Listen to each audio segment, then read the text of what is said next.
Hello, welcome to the Rachel Heyhoe Flint Trophy, where we have the Southern Vipers taking on Western Storm. I am Toby Reynolds, joined by Oliver Shoot-Smith. How are you? I'm good, thanks.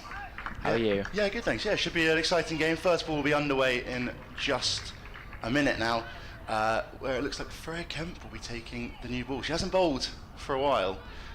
She's obviously struggling with injury. She comes in here now. Oh, big swing outside the off stump. Looking to try and get off to absolute flyer here, the Western Storm, where we have Emma Corney on strike, who hasn't played a one-day game since last year. She's been injured early season. Oliver, do you want to run us through some of the teams Yes. a little bit now? So the Southern Vipers won the toss and chose to field their lineup. Ella McCaw, Charlie Knott, Georgia Adams captain. Down the leg side, oh, great stop there from Rihanna Southby behind the stump. She's an absolute brilliant keeper, showing us immediately why she's regarded as one of the best keepers in the game right now. And to continue the Vipers 11, Georgia Elwis, Freya Kemp, Emily Windsor, Abby Norgrove, Rihanna Southby, Lindsay Smith, Mary Taylor and Freya Davis. And for the Western Storm, Emma Corney, Sophia Smale, Sophie Luff, who's captaining, Fran Wilson, Nat Wraith. Kemp in again here. Outside off, defended solidly there. Nothing through that there from Emma Corney. Amanda Jade Wellington, Neve Holland, Alex Griffiths, Izzy Wong, Chloe Skelton and Molly Robbins. Two very strong sides we have here today. The Vipers, though, have been absolutely dominant, not only in the Rachel Heyhoe Flint Trophy itself, but also against the Western Storm. They are unbeaten. They've never lost to Western Storm in a Rachel Heyhoe Flint Trophy. Kemp in again here. Hit down the ground. No run there though. Can't quite get enough of it there, Corney. Yeah, they've never beaten the Vipers, Western Storm, from 7 attempts. They've 2 abandoned games, 5 wins for the Vipers. Could be quite a tough thing to get over there, couldn't it, Oliver? It certainly is going to be a challenge for the Storm to break that run of losses. Bit wider there, going to run it down just for a single. Dabbed away nicely there from Corney. Down to third man. Just to get off the mark and the scoreboard. Now underway for her. 2 for none. There was obviously a wide in there as well. Down that leg side.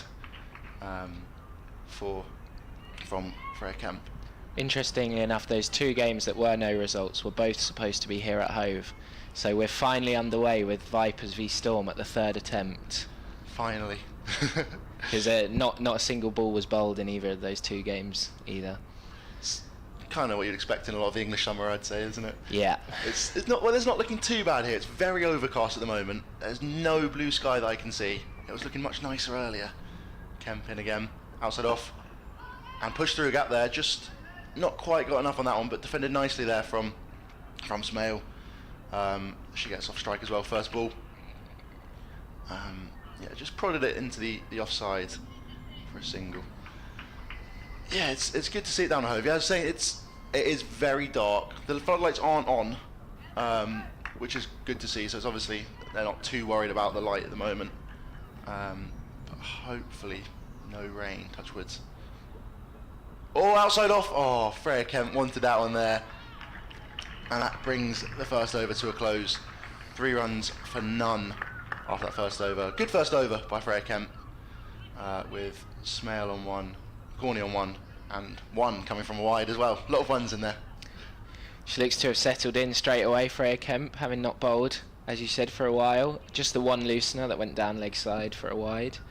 But otherwise pretty much on the money consistently there from Kemp.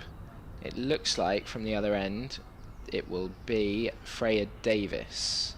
So two Freyas opening the bowling. Yeah, first time this season. They must have done it before in the past. Maybe not with Lauren Bell as well. It's a very strong Vipers side here today.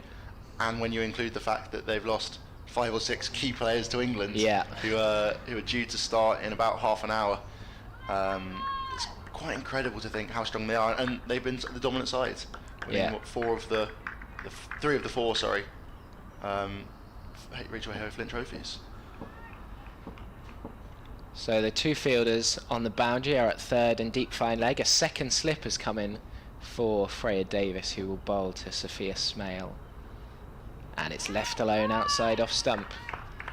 There was a lot of grass on the pitch when we went and looked at it earlier, so Vipers bowlers will be hoping it does a bit early with this new ball. Absolutely, it's a good toss to win for the Vipers. As you say, the lights aren't on, but it's very, very nice bowling conditions, and I'm sure the 2 Freyas will be looking forward to this and trying to make that early breakthrough to get on top of the storm. As in comes Davis once again. This one's a bit short of a length and turned into a gap on the leg side. They'll come back for a comfortable 2. It might go all the way to the boundary, in fact. A diving effort, but it beats the fielder, and it's 4 runs for Smale. She hardly seemed to hit that, so she must have timed it very well. It's a slight downhill slope towards that boundary over by the pavilion, but excellent timing by Smale and the first boundary of the over. Yeah, really nice shot. She didn't, as you say, didn't try to hit that too hard, just sort of got back early and timed it and it flew away. There is no one in there at square leg, which obviously helped her. Fine legs out there, quite fine as well. So anything too straight is going to be put away just like that, really. Not the ball Freya Davis would have been wanting to bowl. As she comes in now hoping to correct it. And this one's full and driven out to mid-off, where the fielding is done comfortably, so no run taken. It's a very offside dominant field, especially with those 2 slips, so she'll be hoping to hang it up outside off stump as she did in that delivery and induce the drive and potentially find an edge. Yeah, not bad. That second ball, that's much better line she'd been hoping for. As you mentioned, she can't bowl anything too straight, otherwise she will just get carted round. And this one's outside off and played off the back foot to point for another dot ball. Nice and simple there for Lindsay Smith, but don't let that deceive you. She is a brilliant fielder in that sort of point region. Absolutely lightning across the outfield as well.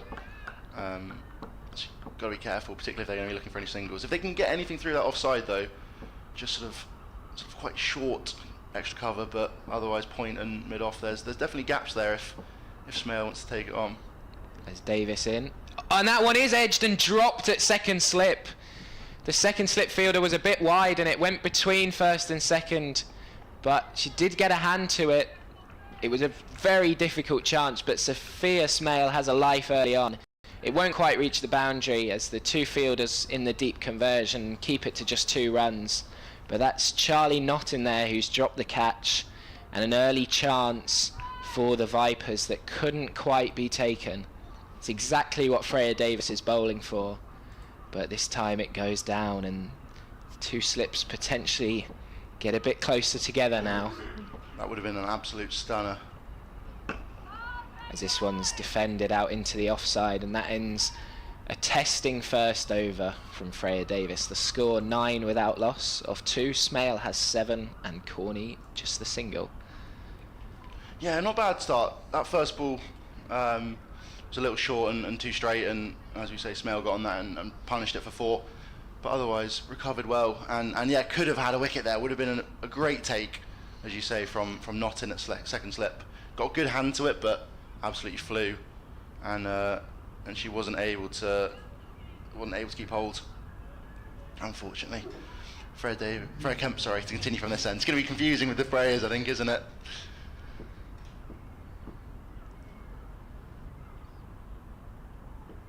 Ooh, much straighter again.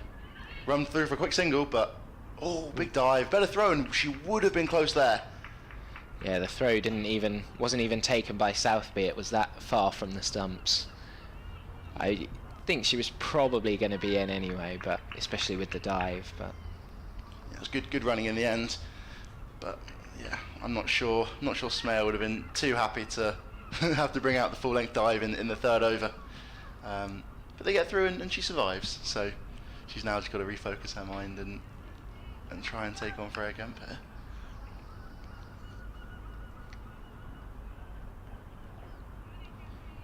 The outfield looking lovely here. Anything that gets through the gap is going to be tough to stop from going to the boundary.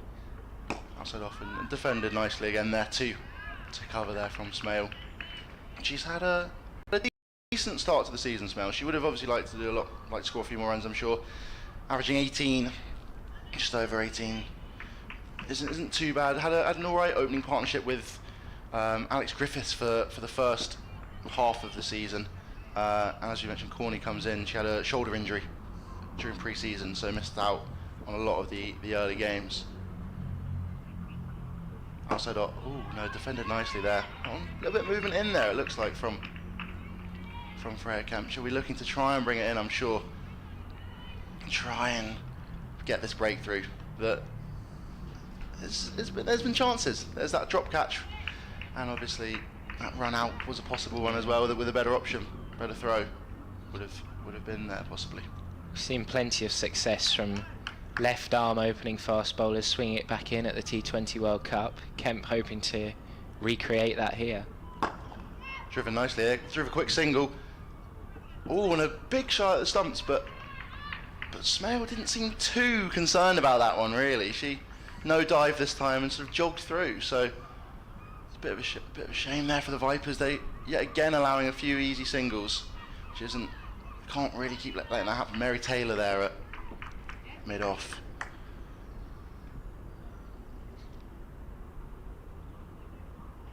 Kemp in again now. Oh, there's a little half appeal there. You could tell everyone was getting excited, but doesn't quite find the feather of an edge. And it goes through nicely there to Southby behind the stumps. It's the second time she's beaten Corney's outside edge. Definitely posing problems early on.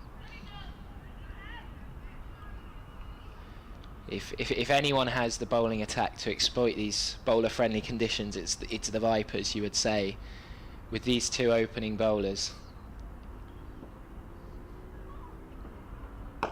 Solid again when he gets bat on ball this time. And yeah, that one before sort of angled in a bit and just nipped away off the seam. It looked like absolute beauty from Kemp, seemingly back on the money straight away after a long stint out of bowling. Yeah, and that can only be a positive for the Southern Vipers, because she's got into the team up till now as a specialist batter, so when you add the bowling to her repertoire, it gives you an extra, it's almost an extra player without having to pick anyone else. Yeah, they've got a very strong side, and will be batting deep, I think. Southby's carded to come in 8, and she's a very, very capable batter, so it'll be interesting to see how much the Vipers need to chase, and if so, how comfortably they might be able to do it. Yeah. Will be Davis to continue to Smale. This one's full outside off and driven between extra cover and point. It will just be a single, as Kemp does well in the field. Underarms it back into Southby. Single completed for Smale. She's been prodding very slightly Smale, I'd say, outside the off stump. Davis obviously trying to keep it wide, and Kemp similar at times, where she's not really putting out these full flourishing drives yet. It's almost more of just sort of leaving her hands out there and sort of getting bat on it and timing it nicely and getting through for single, but it could cause troubles later on, particularly if these two keep bowling as well as they have done so far. Davis in again. That one's much fuller and guided between point and third, where Smith will come round and field. Another single completed, this time for Corney. Just her second run. Score is 13 without loss. They're rotating the strike nicely here in the power play. It's easy to think with just two fielders out that you just need boundaries all the time, but strike rotation key, especially when both batters are getting their eye in as such. Davis in again, and that one's just defended back to her, right on the money from Davis, who is bowling very good line and length here, forcing the batters to play at every single ball, not giving them anything easy early on. It's a really young opening partnership, just sort of noticed. 19, Sophia Smale, Emma Corney just 20. Interesting to see how they keep going. Davis in, that one's full again and driven to mid-off for a no run. It's a young side as well, in particular we were talking about before the game, the Western Storm average age under 24, which is pretty good effort, and it'll, I would say, set them up well for the future, but there is no Western Storm again next year. True. Maybe they'll be helpful, I guess, to the Somerset side if a lot of them stick around, but who knows, maybe someone else might come in and try and poach a few of them. Davis in once again, and this one beats the outside edge of Smale again, sort of just hanging her bat out there outside off, not fully going through with the shot, and it beats the outside edge on its way through to Southby. Yeah, it's definitely going to be a challenge for these two young opening batters against two bowlers with England experience. You'd say probably the toughest test they'd face yet in their young careers. Yeah, you'd assume so. They can't be many better opening bowling partnerships than these two Freyas. As Davis in again, this one's edged wide, well wide of second slip, and down to third for a single. That will end the over, just the 3 singles from it, and the Western Storm have 14 after 4. Solid start here from Western Storm, but not free of chances. That on their thicker edge, yet again, Smale sort of just prodding out there, leaving her hands hanging outside the off stump. We've already had the drop catch as well, of course. Would have been a great take from Charlie Knox in the slip cordon, and a few somewhat problematic running between the wickets. Nothing major, but I'm sure if they're sort of scampering singles stay similar, then there might be a few more opportunities in the field if the Vipers can stay alert as Kemp comes in again now. Outside off is up in the air and loops to Lindsay Smith. Brilliant ball there from Kemp, just back of a length, and Smale trying to turn it into the leg side, it looks like, just looped to Smith there at backward point for a simple catch, and that is the breakthrough. 14 for 1 now. Smale has to go. Vipers will be very pleased with that.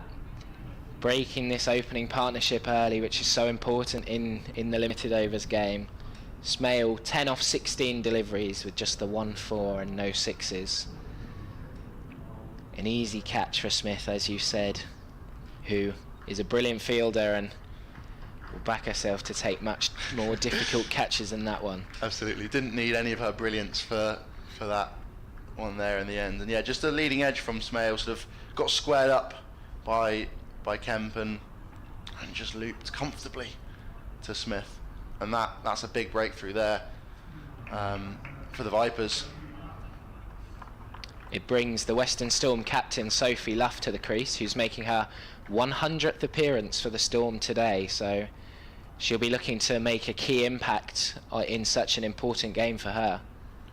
Now, she has been brilliant in the Rachel Heyhoe Flint Trophy so far, averaging over 50 at the moment, 51, 255 runs, scored 76 not out, her high score, and been fantastic for the Storm. Sort of her and Natasha Wraith, who are coming down the order, their keeper, have been the two pivotal batters in the season so far. 350s from Luff, but Kemp here with the England experience tries to keep the Vipers on top. Worked away nicely there, but no run. Straight to Taylor there, I think that is Abby Norgrove there at square leg, and no run for Luff. You'd suspect, at least early on, this is the key partnership for the Storm.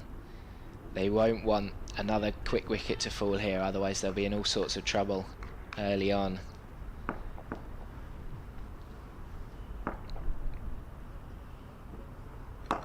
Down the ground, no, nothing on it again there from Luff. Just prods it back to Freya Kemp, who's getting it moving in nicely here under this overcast conditions, getting it to swing in a bit, and yet again it was the one that swung in, nipped away, that got Smale. She had one similar a couple overs ago as well. But that was the key wicket, and now Luff, the skipper, what can she do alongside Emma Corney? Solid, very, very solid there from Luff. Big stride forward towards that one. If you want to see a forward defence, that's one for you right there. That is top technique there from the Storm skipper.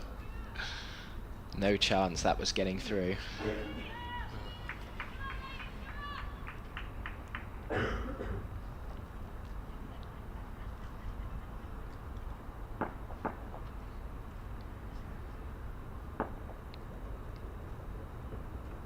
Oh, not anywhere near as solid that time with the defence. Just lets her bat hang out there. Just prods at it again too much. We already saw the issues that Smale had, and it's the same there from Luff. She's got to try and find the one from the ball before, really. Just leaves her hands hanging out there, and it whizzes past the outside edge to Southby.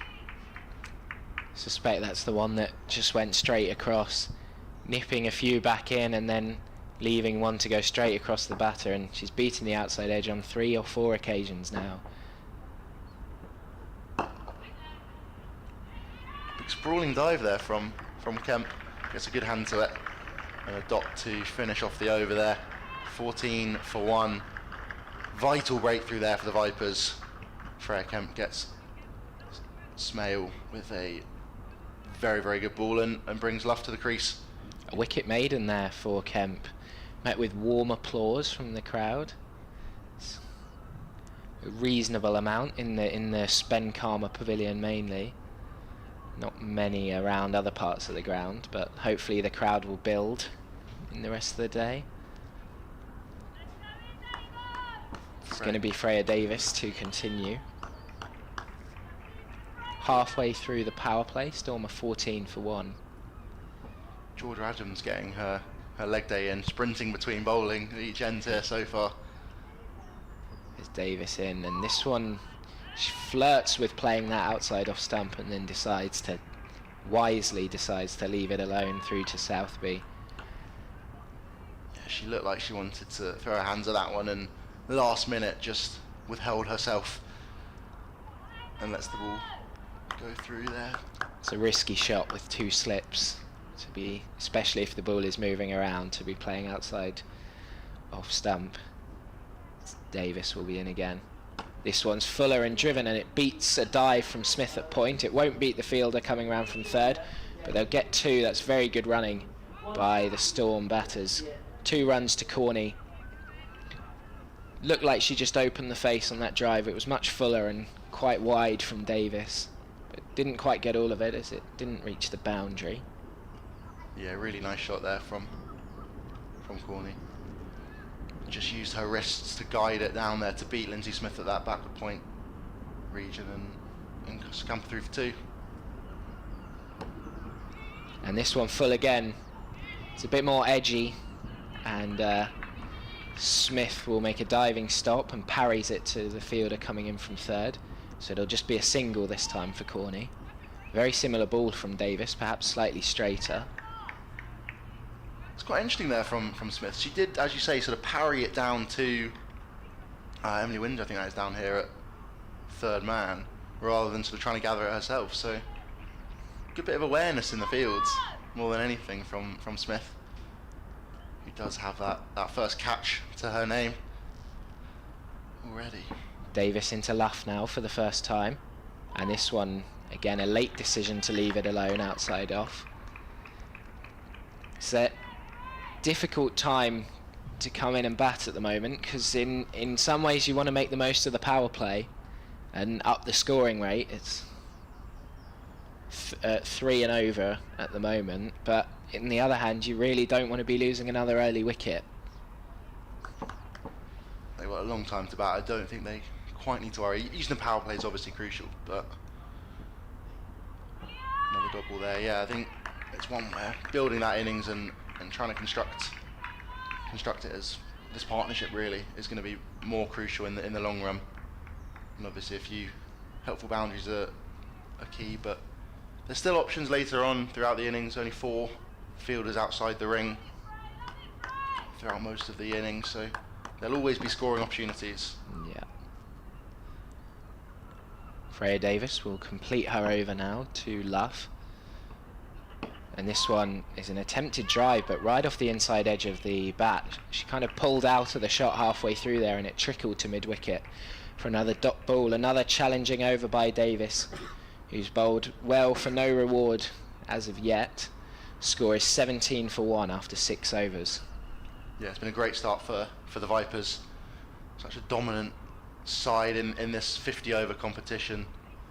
They're currently sitting second in the table, just 1 point behind the Sunrisers who top it through that extra bonus point, where if you score more than 1.25, your run rate's more than that compared to your opposition, you get an extra bonus point, just to try and encourage so that ultra bit of aggression and also any sort of dominant wins. I think it's a very clever system. I think it sort of rewards teams for better performances, which you obviously always want. Yeah. This is an interesting bowling change. Freya Kemp coming off the back of a wicket maiden is going to be replaced by Lindsay Smith, as spin will come into the attack early on. She's opened the bowling on multiple occasions, has Lindsay Smith, throughout this tournament, but this time coming on as first change, but still well inside the power play. It's been brilliant for the Vipers. This is moving here a couple seasons ago, Smith. First ball driven nicely down the ground there, but for no rewards. Yeah, she had in last year, she had the best economy rate of any bowler in the country in the Heyhoe Flint Trophy and Charlotte Edwards Cup combined. Took the most wickets for the Vipers as well. Wide ball there this time from Smith. And she's always been in and around, and got an England call-up earlier this summer just to the squads. Smith in again. Outside off this time and just defended nicely. She took a wicket with her first ball back in the team after over 1,000 days without playing for England. First ball back in, wicket. Big swing there, across the line just for 2. It'll be, they're going to push. No, happy to take the single there and get off strike. It was a bit agricultural from Corney. Big swipe across the line, but gets a reward from it.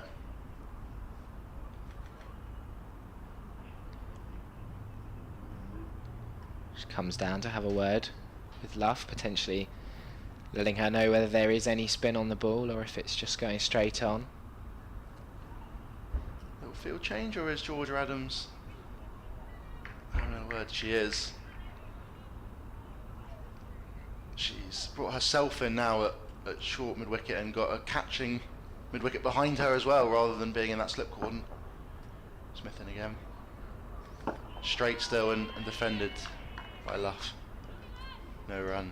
Straight to Adams, who's just moved into that mid-wicket. They're obviously trying to target a very straight here, it looks like, and see if they can get a dismissal that way. Drops back, prods it to extra cover. No avail again. It's definitely not going to get any easier for the Western Storm batsmen. A quality spin attack that this Vipers lineup has. Lindsay Smith, the spearhead of the 3 spinners in this side. Smashed into the covers there, but brilliant fielding from Freya Kemp, that is, in an extra cover. Smith goes to gather. Strong hand as the over comes to a close. Just 2 from it.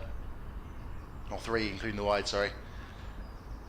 And a good start for Lindsay Smith and the Southern Vipers. Will be Davis to continue from the Cromwell Road end for the Vipers. What do you make of that early change to spin, considering Freya Kemp was doing so well? 3 overs for just 4 runs, and then including a wicket, and then out to the attack. It's interesting, isn't it? Maybe they don't want to put too much strain on her coming back from that stress fracture in her back. I think it is, so they perhaps don't want her bowling more than a few on the bounce, but she did bowl really, really nicely. Getting the ball, swinging in mainly, nipped away a few times, and that was how she got that big wicket of Smale early on. And particularly with Mary Taylor, another seamer as well. But they've gone to the spin. Davis in and beats the outside edge of Luff's bat, who took a step out of her crease before playing that ball, so potentially a sign that there's a lot of movement that Freya Davis is getting and trying to negate that swing. Unsuccessful this time, as beat the outside edge of the bat. Just another sort of reason as to why maybe seam could have been a good option. Perhaps we'll only see one over from Smith. Yeah. I'd be surprised, but I mean, she is a very, very good power play bowler, as you've already mentioned. So we'll have to see what Adams thinks. Davis in again, and this one played away from the body and run down for a comfortable single. Southby takes the bails, but she was easily in, was Emma Corney, as Smith did the fielding at point. It's delicately taking the bails there, Southby. It's quite nice. Normally see keepers absolutely demolish the stumps, but just the bails flicked off. It's nice to see. Brilliant glove. Glove and behind the stumps though. As we've already seen her make a few brilliant takes down the leg side. Davis is in once again. This one much fuller and edged, again wide of Charlie Knott. Windsor's going to come round, but she won't cut it off. It will go for 4, a streaky 4. There's been edges either side of I'm having a blank. Knott in its second slip. One went between her and Adams, and then they moved her closer, and now this one's gone the other side of her. Didn't get a hand to this one, it was much wider of her, but it's a streaky 4 runs for Emma Corney, who moves to double figures now. Yeah, Davis has drawn the edge a few times now, as you mentioned. Kemp obviously getting the wicket, and seemingly... Oh, they're changing the ball, are they? No, I'm just having a look. Yeah, I think it went down into some gravel or something in front of us here, so... But they're gonna play on. And yeah, it's another edge. Just leaving her hands out there yet again from Corney. And Davis, brilliant exponent of swing. This one's full and driven firmly to mid-on, where Taylor does the fielding. Yeah, as we've been saying, interesting that Lindsay Smith's been bowling. I mean, she's obviously a brilliant bowler, but it would have been nice perhaps to see some more swing and seam bowlers get the opportunity under so overcast conditions with the new ball, which is evidently creating chances. Yeah, both bowlers beating the outside edge on multiple occasions, and Davis comes in again and again beats the outside edge. Corney once again dangling the bat away from her body, but survives as it doesn't quite get that faint edge. Another top over so far from Freya Davis. And some seagulls have been flying down just onto the pitch in front of us. It doesn't feel particularly summery right now, but you do forget we're just a few miles from Brighton. And once you leave the gates, you pretty much have a direct line of sight to the sea. Freya Davis in to complete the over, and this one's defended solidly back up the pitch. That's 4 overs bowled now by Davis, none for 17 her figures, but I'd say she's a bit unlucky to have gone for that many runs, with probably about half of them off the outside edge of the bat. Yeah, very much so. I mean, a couple singles and a few boundaries as well. Just from the outside edge, which is harsh as a bowler, but I'm sure she's used to it. That's always the case. Lindsay Smith to continue, it looks like. So Georgia Adams sticking with it rather than maybe bringing Kemp or Taylor on to try and get the ball swinging around as it has been so far.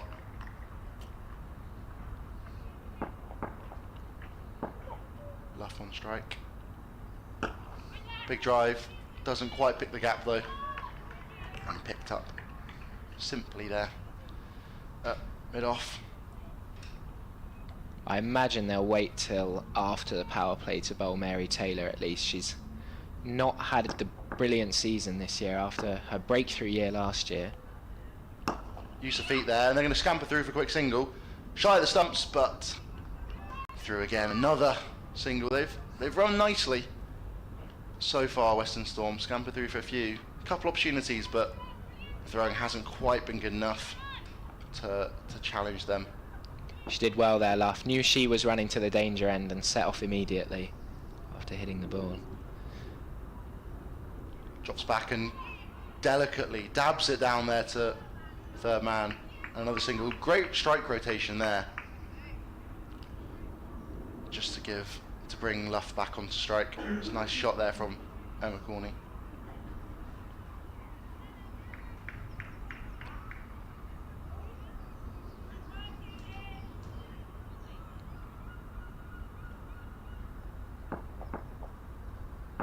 Smith in again. Drops back, cuts it. Just for a single out to the sweeper there on the offside boundary. Much flatter that time from Lindsay Smith, and Luff easily able to go onto the back foot. Possibly a fraction short from Smith this over. It's just allowed both batters to drop back. Same again there, slight edge. No one at slip there to take it though as they come back for two. Bit fuller again this time, it looked like, from Smith, and Corney wants to get on that back foot as she's done so far this over. And possibly slightly confused to find the outside edge.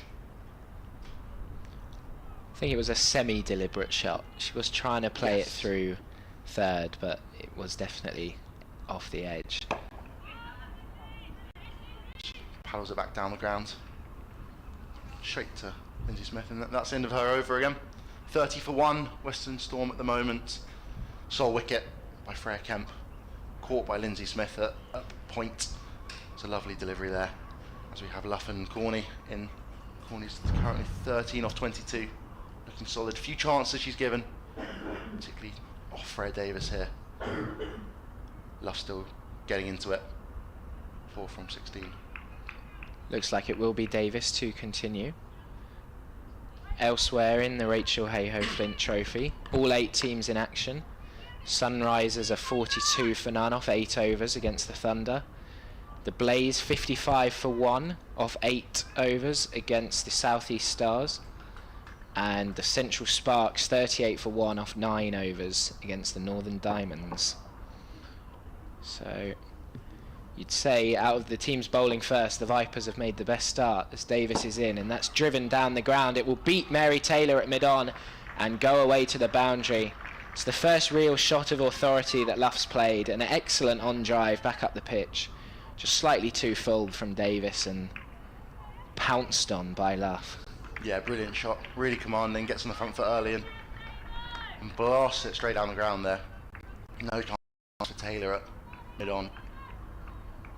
It's the first time Davis has been on the back foot, it's felt like, since her early delivery when Smale got back nicely and pulled it for 4. And that's a good response as Luff comes forward and defends. Ball outside off stump from Davis.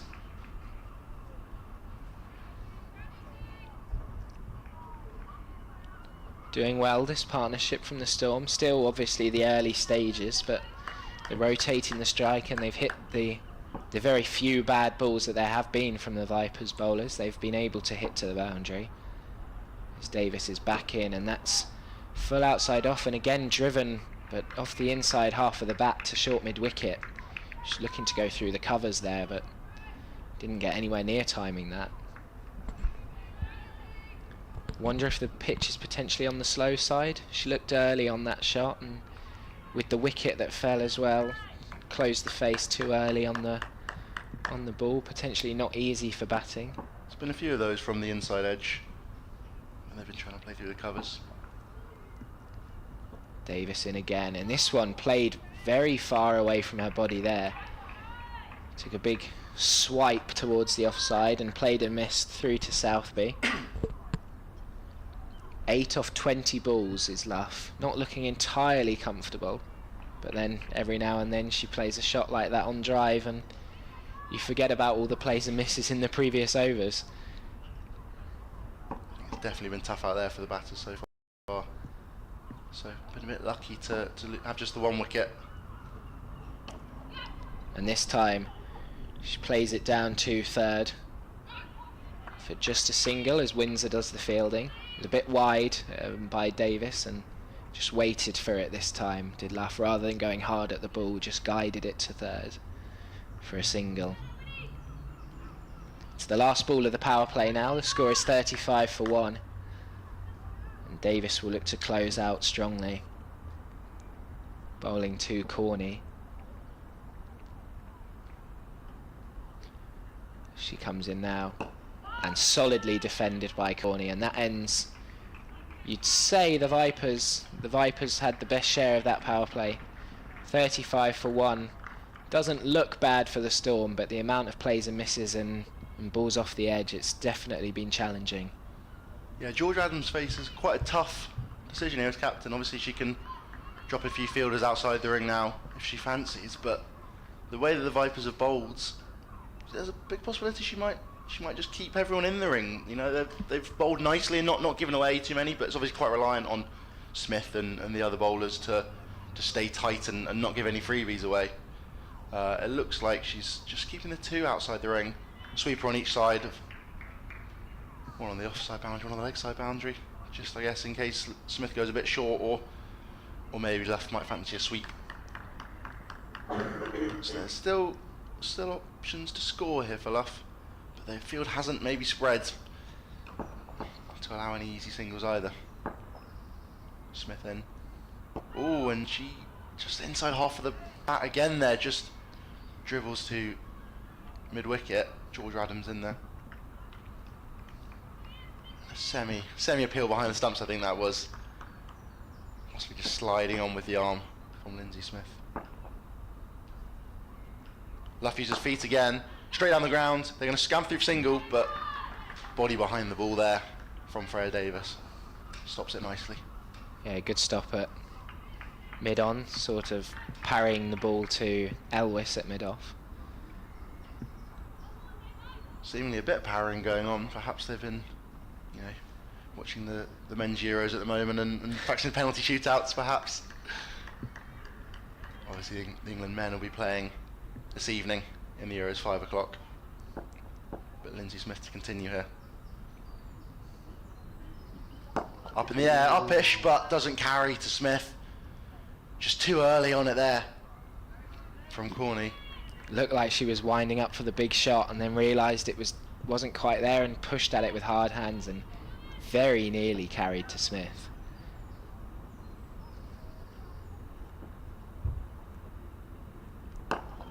Stays leg side of it and just prods it down the ground there. No chance this time though. Smith continues to bowl this tight line and length. There's no reason to put any other fielders back on the boundary. They've stayed with just the 2. Use of feet. Oh, and doesn't quite sneak through there. Ends up yorking herself a little bit. Corney just about keeps it out. Salvi behind the stumps. I think eyes probably lit up for a second there as it looked like it might squeeze through. Fred Davis coming out to long on now. I think with the use of feet. So obviously looking to go over the top and hit strong straight. Drops back and pulls nicely just for 1 out to that leg side sweeper. Emily Windsor out there. That's the end of the over. Another tight over from Lindsay Smith. First over outside the power play.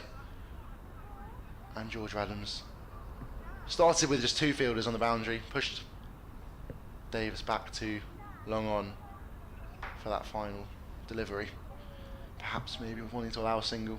See if she can keep calling on strike. And they both look to use their feet and be aggressive down the grounds. Yeah. Adams had a long discussion there with Davis between the overs, but she is going to carry on into a 6th over now. Of course, maximum 10 overs per bowler in the 50 over format. So more than halfway through her overs she'll be after this one's completed.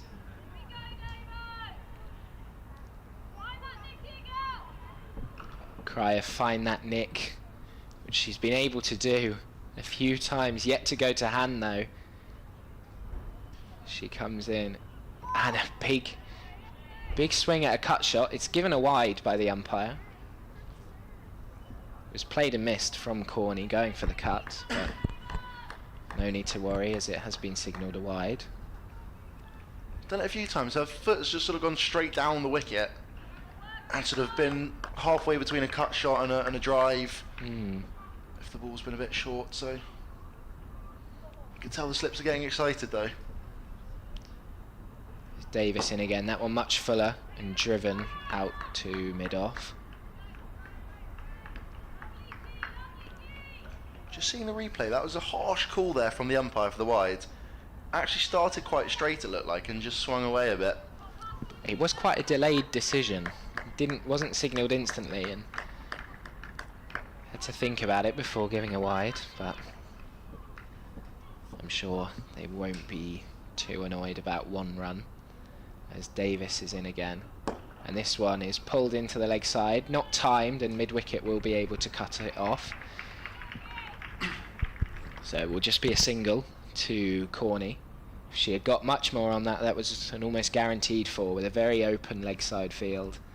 If it got past mid-wicket, you would expect it would run away to the boundary out there. Once again, as they were from the other end, keeping with just the two fielders out, choosing to apply the pressure and potentially risk a couple of boundaries going. As this one's wide and is driven, it might not reach the boundary. There's a long chase and it's going to beat Freya Kemp. It goes away for four. Luff again, she didn't seem to fully time that. Took one hand off the bat as she played it. It was very far away from her body again. But she got enough bat on it to get it to reach the boundary. It's the longer side out there towards the scoreboard and clock tower, but still got enough on to get there. Trickled away in an agonising chase there from Freya Kemp. It's always a tough one as a fielder. You know you're not quite going to get there, but there's always every opportunity. Davis, and this one's driven again. This one beats Kemp, but I think she got a hand to it because it slowed significantly after passing her. So it will just be 2 runs this time as Elwes comes round from mid-off. It bounced before Kemp, so it wasn't a catching opportunity, but I think she must have got a hand to it given how much it slowed after going out the ring. And a change in the field as Knott goes out from second slip to boost that offside field, coming in at a cover, potentially sign that there's not as much swing on the ball anymore. As Davis is in, and this one's played off the back foot to Lindsay Smith at point. Looking to dab that one down to third man. I think, as you say, they're not coming in at cover. Plugs that gap where Luff and Corney have been, well, battered nicely and slashed a few through there in that last over. Adams just the one in the slip corner at the moment. Still no square leg. Trying to keep outside off as much as they can. And that one is outside off. Met on the half volley, but not timed at all, and straight back down the wicket for no run to end the over. And I wouldn't be surprised if that's the end of Freya Davis's spell. She's bowled 6 straight through. That one slightly, I wouldn't say a loose over, but slightly more expensive than the rest of her spell. So potentially we might see her take a break. I think, yeah, the Storm definitely noticed that with the 2 slips in, there was that gap in that cover region and exploited it very, very well. So England women bowling unbelievably well at the moment. No wicket against New Zealand. However, as I say that, there has just been a wicket. Plymouth has gone. Kate Cross gets the 1 wicket, but they're 8 runs, New Zealand. Smith in. Defender back down the ground. Yeah, New Zealand currently 8 for 1, 4.5 overs. So miserly from the England team, allowing absolutely nothing. Kate Lauren Cross. Filer opening the bowling, would be playing here, you'd suspect, if not for England. Cut there. Is she going to beat the fielder out on the boundary? They're going to push for 2, but well round in the end there. Got back nicely there to cut it through. Yet again, an empty cover region. And yeah, Filer, as you say, opening the bowling. 2 overs, 3 runs. Cross from the other end, 2.5 overs, 5 runs in that breakthrough. As Smith comes in. Big drive, just for 1 though. Straight out to Elwes down here at long on. Slight cross back there. Yeah, that was quite a strange shot. A cross-batted shot out to long on. Working the ball from outside off down into this leg side for an easy single. Ooh, almost skims through there and beats the batter. Just about Luff just about jabs her back down to deny Smith.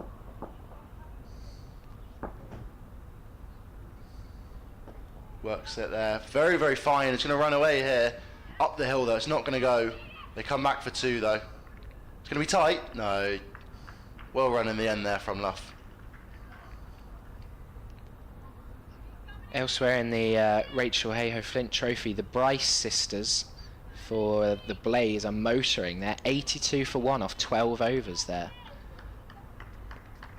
They've been phenomenal, those two, this year. Helping Scotland qualify for the Women's World Cup in October as well. Smith then use her feet straight down the ground and just an easy single past that sprawling dive from Smith. Yeah, they've been phenomenal, as you say in this game, and that will be the end of Lindsay Smith's over. But the Price sisters help Scotland qualify for, I think it's their first World Cup, at least for a while. And I mean, obviously there aren't many household names in that Scottish side other than those two. And obviously helped the Blaze to Charlotte Edwards' victory last weekend as well. I think both hitting 50s in that final to take them there. Vipers made it to finals day, but were beaten in the semi-final. Tight loss there to South East Stars. Just a few runs short in the end. Looks like it's going to be a change in the bowling here, and it's going to be Mary Taylor from the Cromwell Road end. This is quite a special moment for me. I used to play in the same team as Mary Taylor at school for about 4 or 5 years. Her and her twin sister Millie, who's played in the Southern Vipers second 11 yesterday and is playing for Sussex Women today. But let's see what Mary can do. Southby's up to the stumps for Mary Taylor, and that one's a bit wide first up and played easily down to third for a single as Luff gets off strike. It's brilliant here to see Southby up to the stumps. She is a fantastic keeper, as we've mentioned so many times already, but I think it just diminishes the options that these batters will have. They can't really use their feet at all without huge risk of being dismissed if they miss the ball. Taylor in again. That one's much better delivery, on the money and driven, bounced high enough to get over Mary Taylor's head, and it's a missed field at mid-on, which will be upsetting because it was going to be just a comfortable single, but it ends up being 2 runs. Yeah, quite unlucky there for Taylor, as it was just defended, but the bounce off the pitch meant it went over her head, and then dead straight mid-on couldn't cut it off. 2 runs to Corney. And that's bowled, middle stump out of the ground. Mary Taylor, that is a beautiful delivery, beats Corney's defence, and yeah, the perfect sight for any bowler. 2 stumps left standing and a gap in between them as middle stump has been knocked right out. A second wicket for the Southern Vipers, and Taylor in her first over gets the breakthrough. Absolutely brilliant ball there, just nips it back in between bat and pads, and Emma Corney has to go for 20. Good opening, well, first wicket partnership there between her and Luff after Smale went, but a fantastic delivery there from Taylor. As you see, just gets it to nip back in. And it's just that gap between bat and pad, which I'm sure Corney will be kicking herself about. And that's the second wicket, another crucial breakthrough. 54 for 2, Western Storm at the moment. It will be Fran Wilson, the new batter, in at number 4. She's had a pretty good season. She's the 3rd highest run scorer for the Storm in the Rachel Heyhoe Flint Trophy with 209 runs, 2 50s in there, and a decent strike rate as well at 90. So this again another crucial partnership for the Storm. You'd suspect these two will really have to bat for a long time together if they're going to get themselves to a high score here, the Storm. This is the experienced duo here. Storm's only players over the age of 27 at the crease together. Sophie Luff 30, skipper. Fran Wilson, over 60 England appearances in all formats. Had a brilliant career. 32. Neither particularly old by any means, but comparatively to the youth around them in the Storm dressing room. Yeah, 32 years old and the oldest in the team. That's got to be a strange feeling for Fran Wilson. She'll face her first ball from Taylor. And again, solid in defence is Wilson. Comes down quite late on the ball there. She's got a very high backswing. But played comfortably enough out into the covers.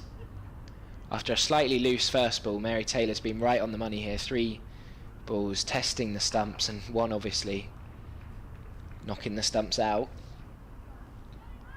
Yeah, she's bowled nicely so far. 2 deliveries in the over to go. Giving nothing away. She comes in again and that one's short, but Wilson can't capitalise. That, as I say, how she's given nothing away. Short wide one. It hit straight at Smith at point. Don't think she had to move to pick that one up. Not at all. She feels she's missed out there, Wilson. It'll be Taylor to conclude the over here. Again short and pulled excellently by Fran Wilson. No protection out there on the mid-wicket boundary and it was straight out the middle of the bat. Wilson picks the length early and dispatches it to the boundary for 4. Brilliant shot there. Brilliant. She, as you say, read the length and just absolutely nailed that. No risk at all as well, with mid-wicket being quite straight. No square leg. And flew away to the boundary. Does that count as a commentator's curse? We said how tight she was bowling and then 2 short pulls. Yes, like an inverse commentator's curse, perhaps. Yeah. It's a shame there from the end of that over there from Taylor. She had bowled so nicely and did get the breakthrough as well, which was fantastic. And as you say, it's picturesque with the stump cartwheeling out the ground, middle stump as well, to dismiss Corney for 20. There's going to be a change in the bowling. Charlie Knott, so still off spin, right arm rather than left arm from Knott, who is the Vipers' top run scorer and top wicket taker in the Rachel Heyhoe Flint Trophy so far this year. So made a huge impact after coming over from Australia. That's what you love to see from your overseas pro. And I'm sure she'll be hoping to get a few wickets here. Adams in catching mid-wicket and 1 at extra cover. Ooh, leg by. They're going to scamper through there. Just try to work it into square leg and flicks off the pad. Gathered by Southby.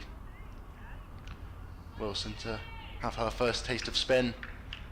Now, what's she got? Elvis at long on, coming in, giving that option, leaving that option open to go straight down the ground if Wilson fancies it. 2 sweepers out on the leg side, 1 on the off.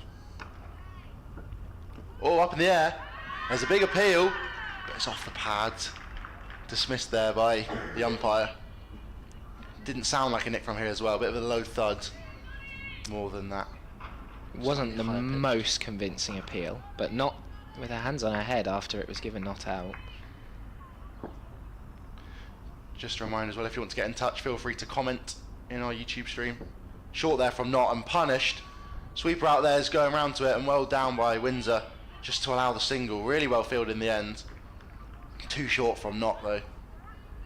And yeah, if you want to get in touch, any questions, any comments, feel free to throw them in the chat on the YouTube live stream. Or you can find us both on Twitter. I'm Toby Reynolds 10 _. Oh, Oliver doesn't have Not Twitter. on Twitter. Can they find you somewhere else, Oliver? Email. Email. oshookesmith@gmail.com. There you go. Or otherwise in the comment box down below. Not in again. Bit of loop on it this time. Foolish. And just tapped back to her by Luff.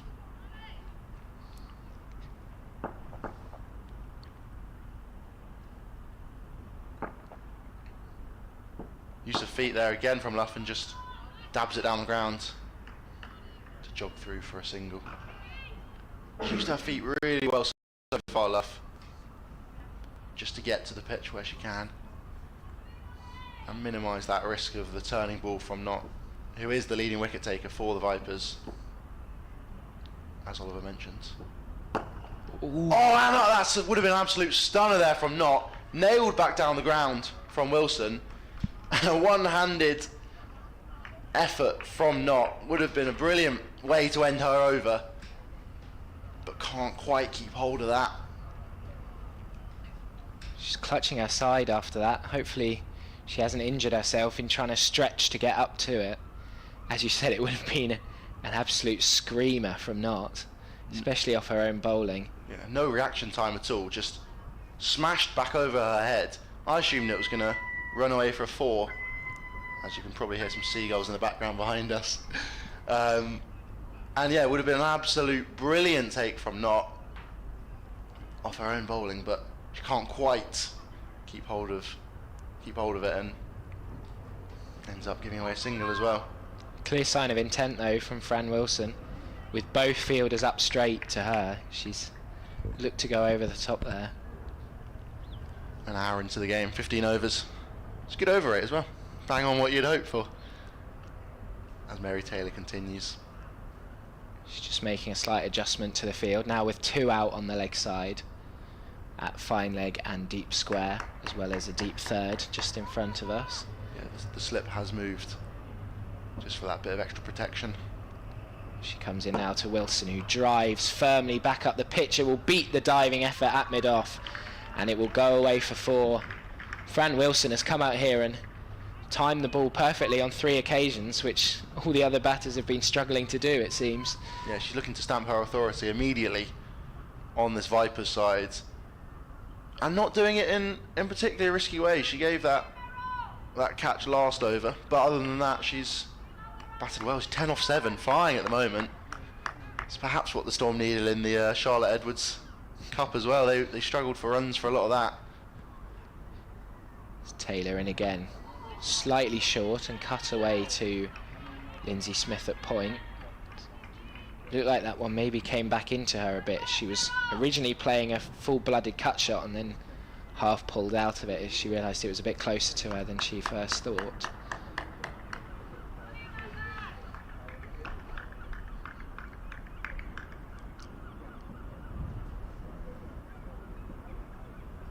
As Taylor will be back in again in a play and miss at a late cut this time. Southby can't take cleanly.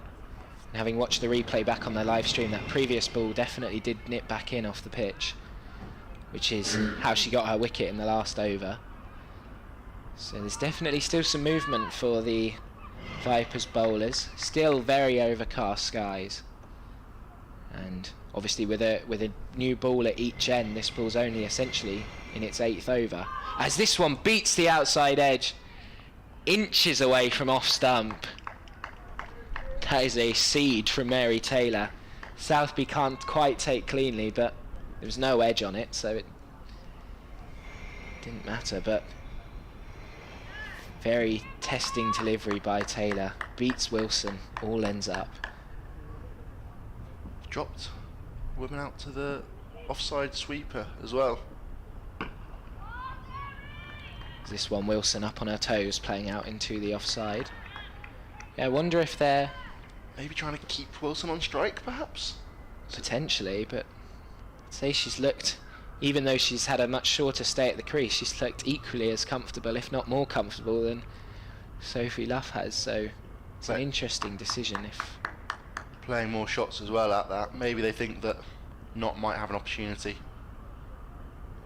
As this one's short and again can't beat Smith at point, who does very well. Yep. So just the 4 off the first delivery of that over means the score is 66 for 2 after 16. Really well smothered there at point from Smith. Just got her head over it and solid hand on it just to stop it dead. As Knott will continue. Doesn't seem to be clutching her side anymore. Possibly just needed to loosen up slightly from that, what would have been a spectacular catch last over. Adams goes up and has a word. Over at New Road, England's strong start has continued. New Zealand 15 for 2 now in the 8th over. Filer's taken the 2nd wicket there. A couple wickets in Scarborough as well. The Diamonds now have Central Sparks 76 for 3. They're off for rain at Chelmsford. Hopefully not going to come anywhere near here. Fingers crossed.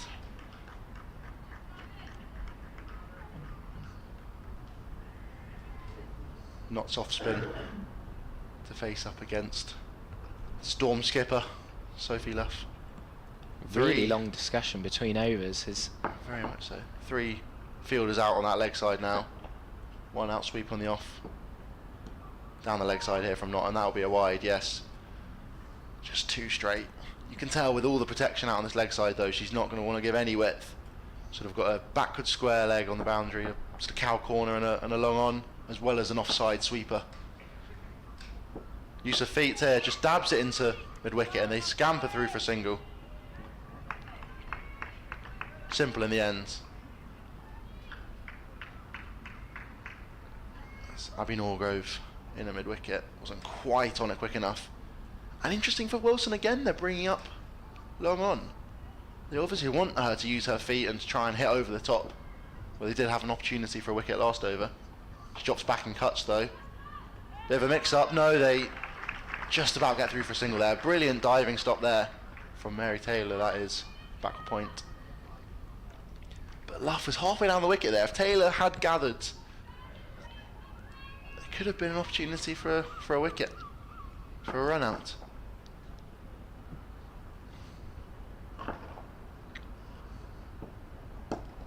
Dead battered there from Luff. She's definitely finding some turn here, is Knott. Giving it plenty of flight, all the chance to get that purchase off the surface. Drops back and cuts it. Just to that sweeper on the offside there. Rotating the strike nicely there from Luff. Wilson back on strike. Is Elwes coming up again? It looks like she is. From long on. Clearly don't mind trying to tempt her to hit that one over the top that she did attempt in the previous over. That last one from Knott absolutely ripped in from outside off. Pulls it through that vacant square leg region just for a single for Wilson. Fraction short again, it seems, from Knott. She can't quite find that length. And the batter's easily navigating it and just dropping back. Maybe she's setting him up though, who knows? The Aussies off spin. Sweeps, big appeal. And it's given, wicket there. Not with the breakthrough. And Sophie Luff, the Storm skipper, has to go. She got down early to sweep. And a huge appeal there. I think they thought it was going to be tight early. And she has to trudge back to the pavilion. Obviously disappointed. She seemed very reluctant there. And I've just watched the replay on the live stream. I'm not sure she can have too many complaints. It hit her pretty much straight in front of middle. Yeah, it was very full from Knott. The only thing you might say is the way the ball had been turning previously, but I think it looked pretty plumb to me as well, and an easy decision in the end, I think, from the umpire.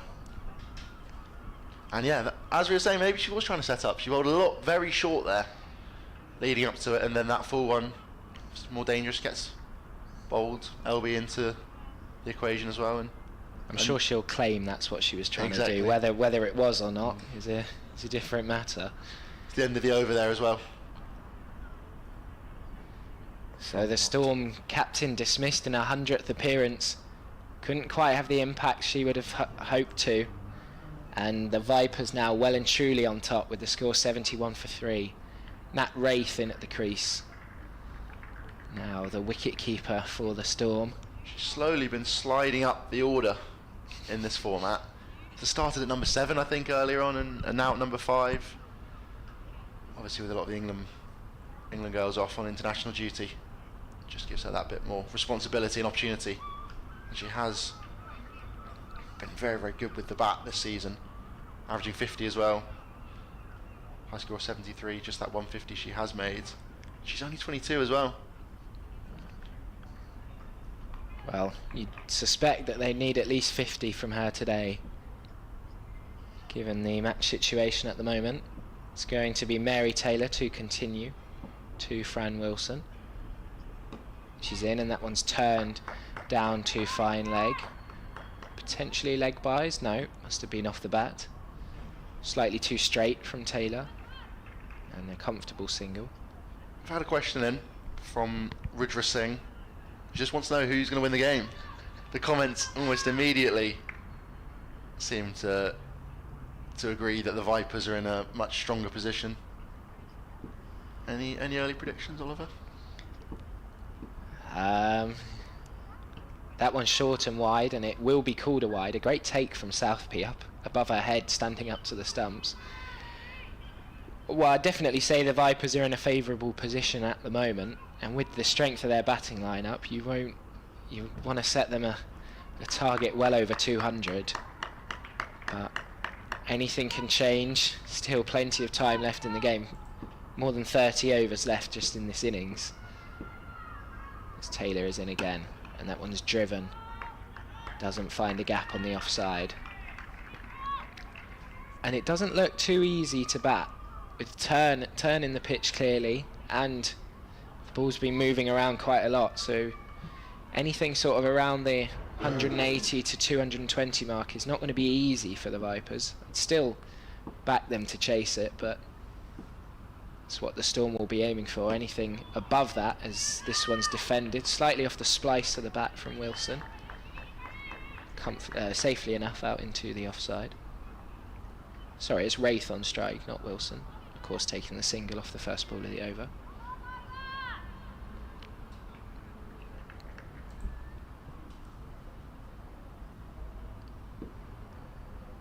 As Taylor is in to continue her over. This one off the outside edge, it's going to race away to the boundary here at third. No slip in place anymore, and had there been, it would have been straight in their hands. Yeah, it would have been regulation there. Big swing from Wraith. She gets off the mark there as well with that, but not perhaps in as comfortable a fashion as she would have hoped. As Emily Windsor in front of us. Trying to negotiate the covers and the advertising boards to get the ball and get back onto the pitch. Makes it in the end.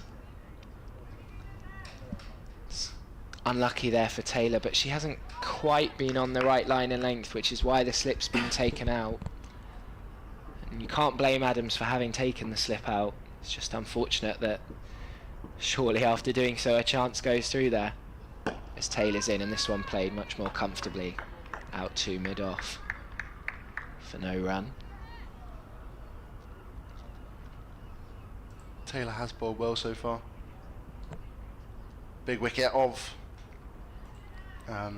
Corney earlier on. Currently has figures of 2.5 overs, 17 runs. Going at just over sixes, perhaps slightly more expensive than she would have liked.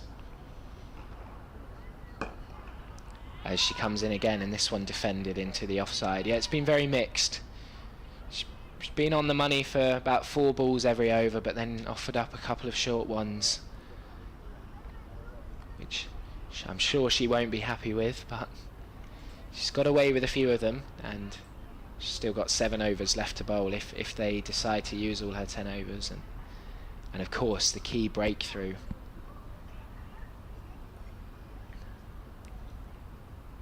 Will continue. She had a long chat last over with Georgia Adams, and they're back at it again this time. Perhaps with a new battle with Wraith in there, I guess. There we're trying to figure out her options here. 2 sweepers out on the leg side. Long on is inside the ring, just mid on, and a sweeper out on the offside. Drops back and just jabs it into leg side there. Not bowling with a cap on as well. It's, you don't see many bowlers doing that. Drop back and cuts straight to Taylor at backward point. That one was given a lot of air by Knott. And now 2 balls into the over, the fielder at mid-on will drop back. like to know what the thought process behind this is.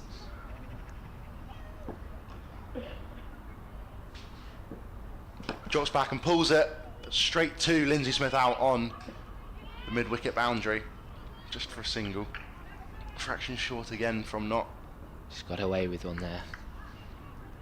It's a long boundary out to that side and two fielders out there, so it's difficult to find the gap, but as Abby Norgrove comes into another mid-wicket region, obviously think that's where Knott could be dangerous. Drops back and cuts it, gives herself space as well, just for a single again. Finding these sweepers every time, but runner ball's more than good enough. These two do need to try and build up that innings. Almost 20 overs in now. 18.4. Still got a long time to go. Elvis back out here at long on. Sweeps up in the air, but isn't going to carry. A tough one for Smith to gather, but just the single in the end there.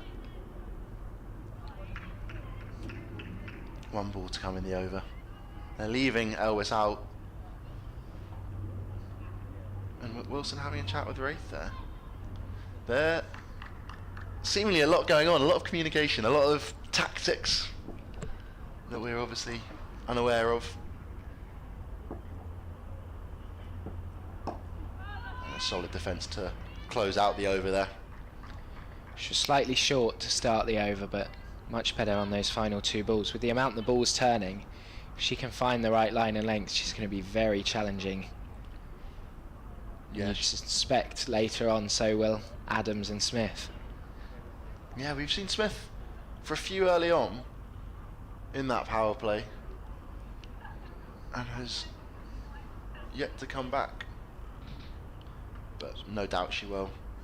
You do have a lot of options here, the Vipers, as you mentioned. George Adams, skipper, who wasn't even really bowling a few years ago, been prolific recent times. Will be Taylor to continue, and that one's defended off the back foot by Wilson, back up the pitch. Loud shout of encouragement from Southby after the ball. And of course Freya Kemp took that new ball for her first spell in this 50 over competition after recovering from that injury that's kept her out of. Taylor in again, that one's down leg side. Southby does well to get a hand on it, and they come through for a very quickly run by, so there'll be two wides. As Fran Wilson set off immediately, but if she hadn't, it was quite a risky run. It ended up getting home comfortably enough. And that one's down leg side again, and it will be another wide and another single, as Southby can't take cleanly again. Taylor's really got to try and find her line again. She has been quite all over the place so far, but when she has been on the money, she's looked very dangerous. Just given a few too many freebies though. She's in again here, and that one's driven, and an excellent stop at mid-off. That had 4 written on it all the way, but a brilliant diving stop by the fielder at mid-off keeps it to just 1. But it's another excellently timed drive by Fran Wilson. She's played one already that was able to beat that fielder, and this one couldn't quite get it through, but a single gets her down the other end. Abby Norgrove, I think that is at mid-off. Brilliant dive. Saves her teammate the run. Taylor's in again. That one's a bit short. Freya Davis is going to have a lot of work to do down here at third, and she can't get there. It's 4 runs, just excellently guided by Wraith. Didn't try and hit it too hard, just used the pace. And the slight downhill slope here took it further and further away from Freya Davis, who couldn't quite get there. And it's been a very loose over this. And the Storm cashing in so far. 9 from it. Still with 3 balls to go. She's in again, and that's much better. Defended back up the pitch by Wraith. You think this might be Taylor's last over. It'd be nice to see maybe some more spin coming on from either end. Either two offies bowling in tandem or Lindsay Smith to partner knock perhaps. I think so, yeah. Not sure if they'll be slightly reluctant to have spin on that end with the short boundary, but Taylor in now, and again it's slightly leg side-ish, but Wraith works it round the corner to find leg for a single.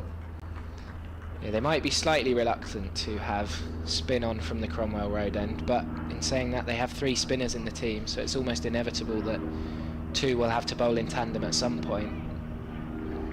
I think particularly with Smith turning the ball away from that short side, could be a good opportunity. As Taylor in and again down leg side, another wide and another single run.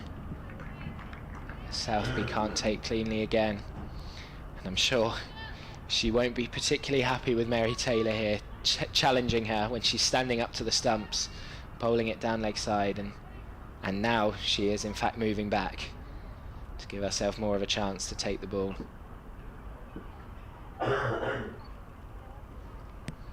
One ball to come, but 11 from it so far. And this one is on the money to close out the over. Does just show what she can do when she finds that right line and length. Well, she had an excellent season last year, of course getting the breakthrough in her 100 contract and making a mark on her debut with 3 for 18, but hasn't quite found that form this year. She's really struggled with the ball. This the wicket in this match, just her 3rd of the season, and it's been difficult to justify her place in the team with bowlers the quality of Freya Davis, Freya Kemp, and obviously usually Lauren Bell, so she hasn't been a consistent starter this year as she was last year. And it looks like Southby's getting some attention to her finger here. She looked in a bit of pain after the 3rd wide in that last over, and there's a physio coming on to, although she has just waved her away I think, so it's clearly nothing too serious. Maybe just getting the magic spray out.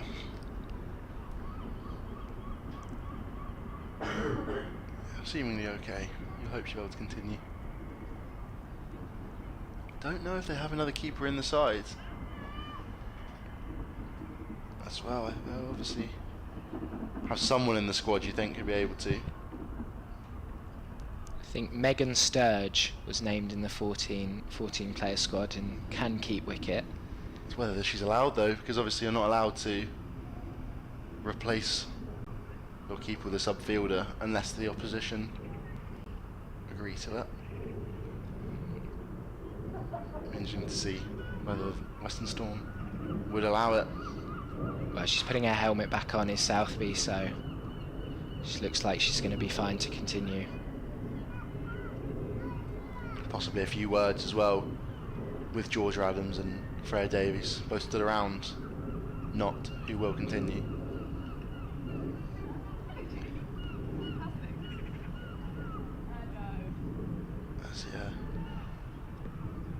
So just at a slight risk of letting what was a really good start slip slightly, with the Storm now at 92 for 3 off 20 overs, represents probably an even game at this point.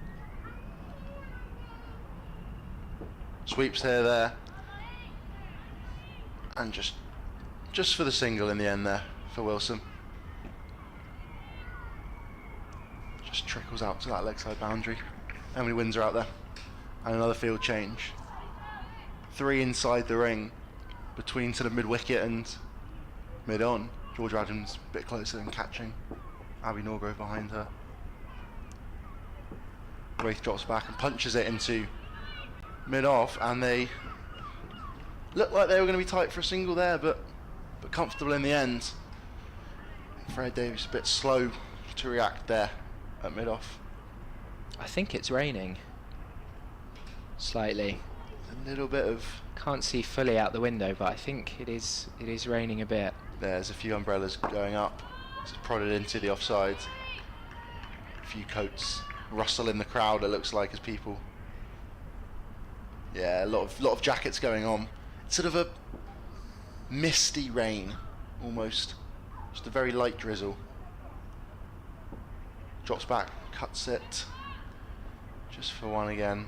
Well fielded in the end. They're going to think about two, but that's some brilliant fielding out there on the boundary. She took it cleanly while diving away to her left, which was the key there. If she had fumbled it slightly, they'd have come through for two. Yeah, it looks like Knott's trying to dry the ball and just allow any sort of grip on it.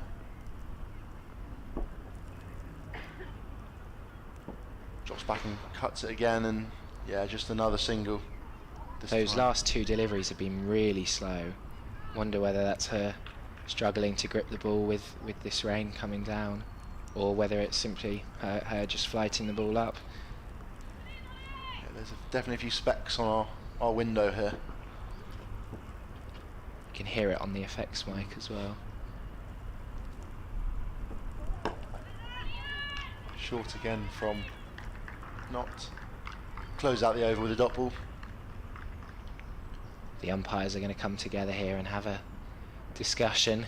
Storm currently 96 for 3.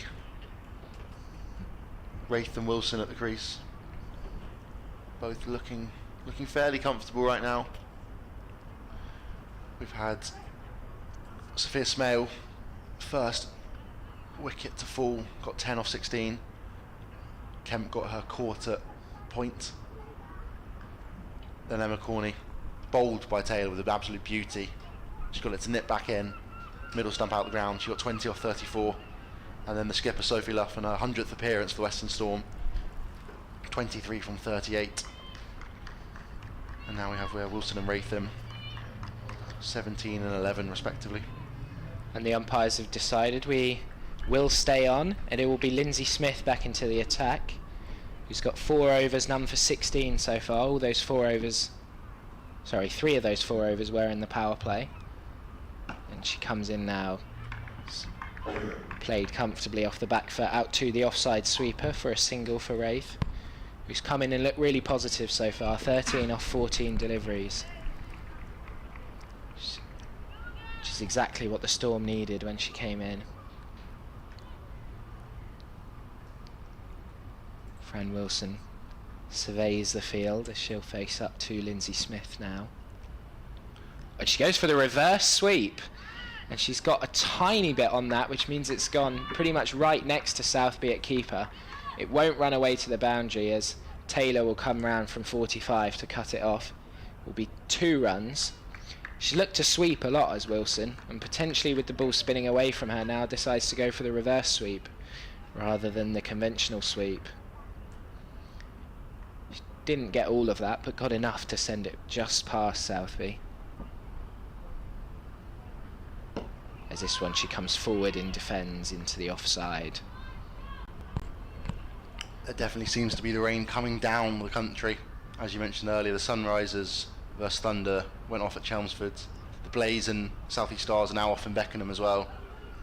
And there is definitely rain around the ground here in Hove. As Wilson goes for the reverse sweep again, and this time she does get all of it. It will go away for 4 to the 3rd boundary. And that brings up the Western Storm's 100, coming in 21.4 overs and 3 wickets down. Fran Wilson has looked the best of the batters so far. She's played that reverse sweep to perfection there for 4 more. She goes to 24 off 28. Really nice shot, got absolutely all of that. And just helped it on its way. Freya Davies at 3rd man is fairly square and just found that gap. I think she's come a little bit finer now, just to try and close that off. As Smith comes in again. And Wilson forward in defence.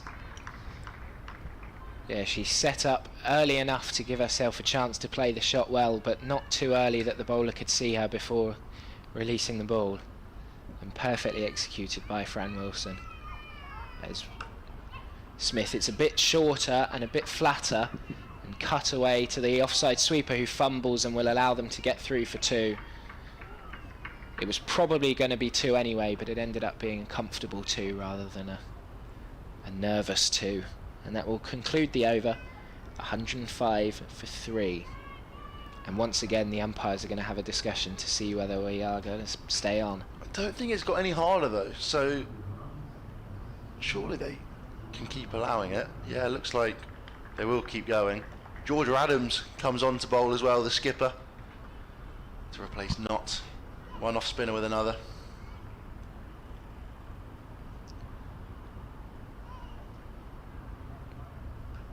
Similar field as well, it looks like. Yeah, Wraith yet to use the sweep, so they're taking that fielder at the 45 out and putting her in at a catching mid-wicket. Catching mid-wicket and a silly mid-on as well, as Adams comes in here for her first delivery. Driven nicely, just for a single out to that sweeper, who has seemingly had a lot to do so far on the offside boundary. I think Ella McCorn, that is, over there.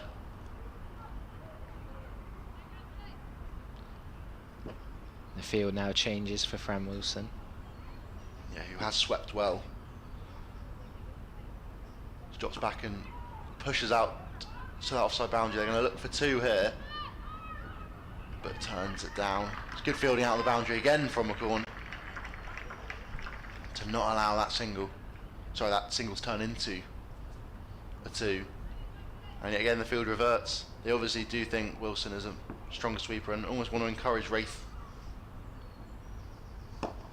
She instead flicks it to Norgrove at mid-wicket.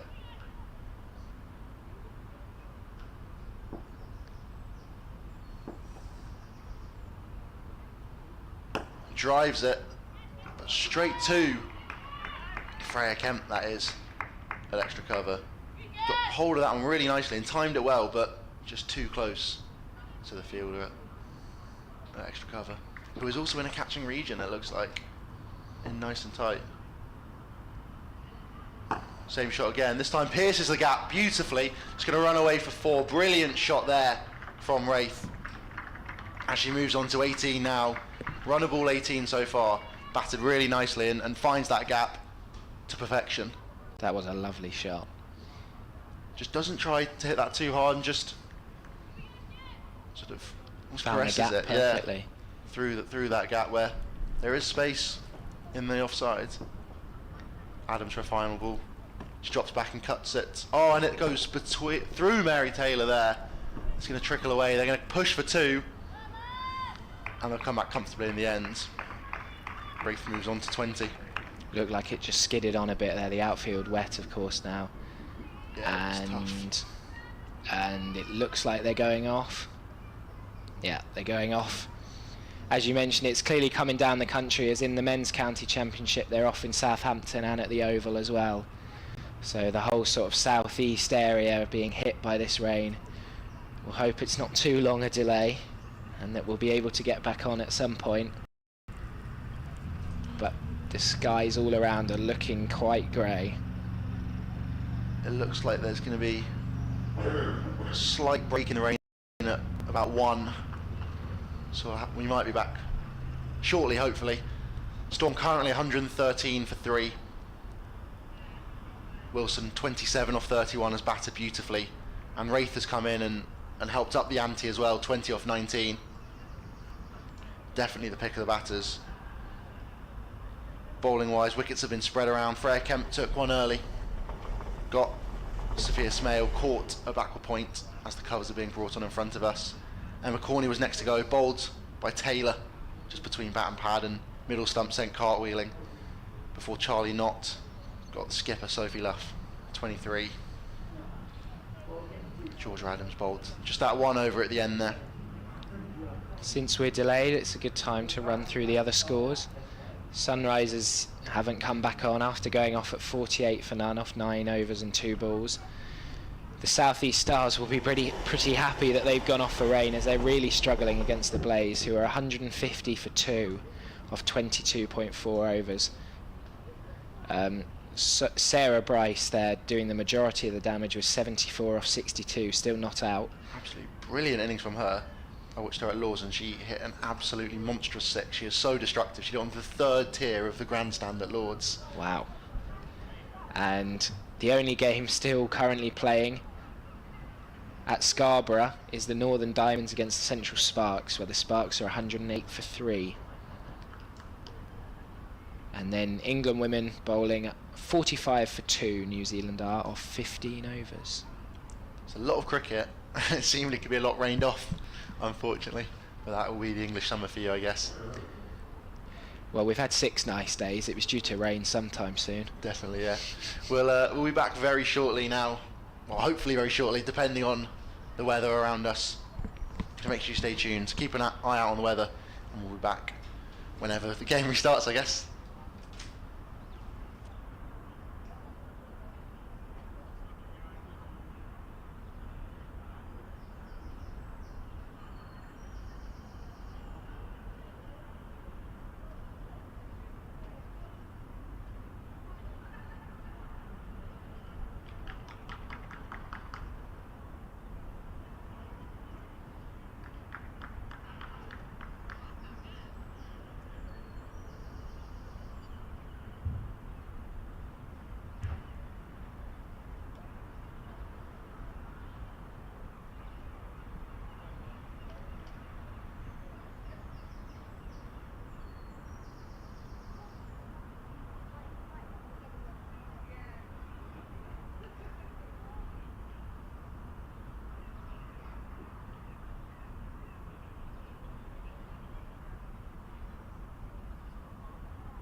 Hello everybody at the First Central County Ground in Hove. Tom, Lou and Jack the Lad here for More Radio Breakfast. Lou currently in the corner just kitting up ahead of the game. Ow. So Jack, what we got going on this summer? Tell everyone. It's been a busy few months. We've given away thousands of pounds in cold hard cash, giving away amazing family passes to some of the best attractions all across good old Sussex by the sea, and holidays to places like Barbados. I mean Barbados, for goodness sake. And listen, it don't stop there. It's going to be a big, big summer. Have us on every morning right across Sussex, 6 till 10 weekday mornings. Right, Lou, how are we getting on? Are we all kitted up? Are we ready? Yeah, I think so. I mean, I'm nearly there. Just wasn't sure about this. Yeah, that's a mask. Yeah, just... Get it right on your face. It smells good in there. More of what you love, more radio.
Hello, everybody, at the First Central County Ground in Hove. Tom, Lou, and Jack the Lad here for More Radio Breakfast. Lou currently in the corner, just kitting up ahead of the game. Ow. So, Jack, what we got going on this summer? Tell everyone. It's been a busy few months. We've given away thousands of pounds in cold hard cash, giving away amazing family passes to some of the best attractions all across good old Sussex by the sea, and holidays to places like Barbados. I mean Barbados, for goodness sake. And listen, it don't stop there. It's going to be a big, big summer. Have us on every morning right across Sussex, 6 till 10 weekday mornings. Right, Lou, how are we getting on? Are we all kitted up? Are we ready? Yeah, I think so. I mean, I'm nearly there. Just wasn't sure about this. Yeah, that's a mask. Yeah, just... Get it right on your face. It smells good in there. More of what you love. More radio.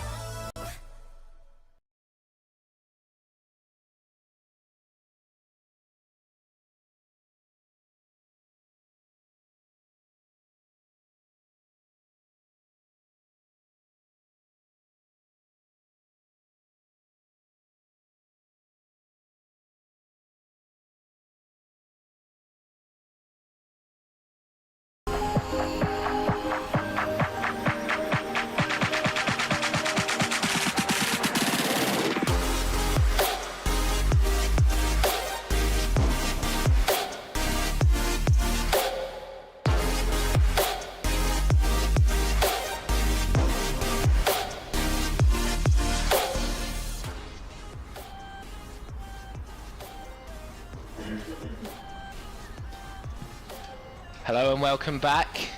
Just a short delay, thankfully. The covers are off and there's small patches of blue sky. The rain has relented and we're back out to continue with the Storm at 113 for 3 after 23 overs.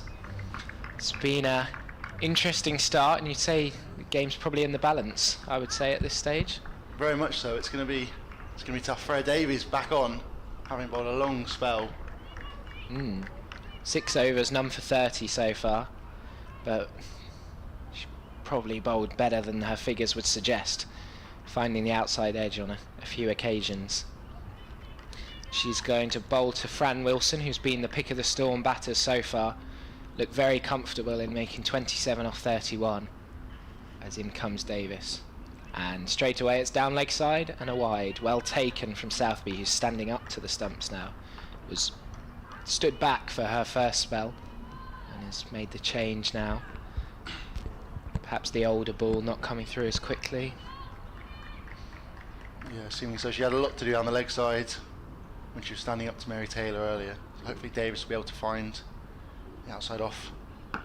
And that is pulled, and that is absolutely nailed out to the square leg boundary. She has timed that perfectly, just behind square for 4 runs. A bit too short from Davies and latched onto by Wilson, who doesn't need any time to get her eye back in after the rain delay. Absolutely brilliant shot there. Wilson has been going along at a very good rate so far, as has Wraith, both at about a run a ball. Davis will continue. That one's a better delivery, but again too straight and turned easily to deep square for a single. Yeah, when Luff went in right at the end of the 16th over, they were just on 71, and in the few overs since they've really piled on the runs, these two. Wilson immediately when she came in, when the second wicket fell, started to up the ante, and these two have batted really nicely so far.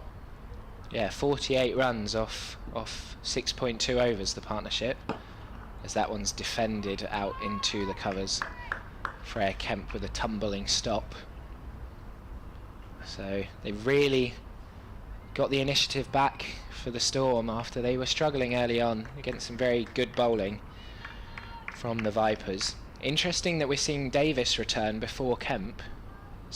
Kemp bowled a very tight opening spell and only bowled the 3 overs, whereas Davis, already into her 7th over here, is in to Wraith, who again defends, this time out into the leg side. After a slightly loose start from Davis, she's back on the money now, as she was throughout the entirety of her first spell. Yeah, she bowled very well. Her and Kemp gave almost nothing away in those first few overs. The openers were really struggling to get going. As this ball again is defended back up the wicket. 3 dot balls in a row here. Should be hoping to close out the over with another. Bowling to Western Storm's wicket-keeper, Nat Wraith, who's their second highest run scorer in the tournament so far, with Fran Wilson the third highest at the other end. Davis in. This one gets a bit of extra bounce, and Wraith originally sets off for the single but is wisely turned back by Wilson, and it's another dot ball. Yeah, I'm not sure they were going to get through for a single there. Wilson, rightfully so, says no. Nice and early as well, at least. Doesn't want to give Wraith any opportunity to get herself run out. And as you mentioned, yeah, Wilson and Wraith, second and third highest run scorers. Wraith, I think, will be... Well, actually, I'm not saying that. I can't say that. The commentator's curse will inevitably come into play if I do. So we'll get to that when it comes to it, if it comes to it. As there is a change of bowling from this end, it looks like Lindsay Smith has switched ends. She bowled a couple overs at the far end away from us, and now she replaces Georgia Adams with her left arm finger spin. Interesting, Adams just having the one over before the rain delay and then not putting herself back on after. I'm sure we'll see her again at some point. 3 fielders out on the leg sides, square leg, cow and long on, as well as a sweeper on the off. Driven nicely down the ground there, and a strong hand from Lindsay Smith. Yeah, there's definitely scoring opportunities here, but I think the Vipers know that the Storm are getting going here. Looking for a single there, Wraith. Just sort of edging down the wicket, wanting to get back on strike, seemingly. But no run. This is collected by Adams. Drop back and slightly uppish. Just about keeps it down, but nudges it straight to Freya Kemp in there, catching mid-wicket.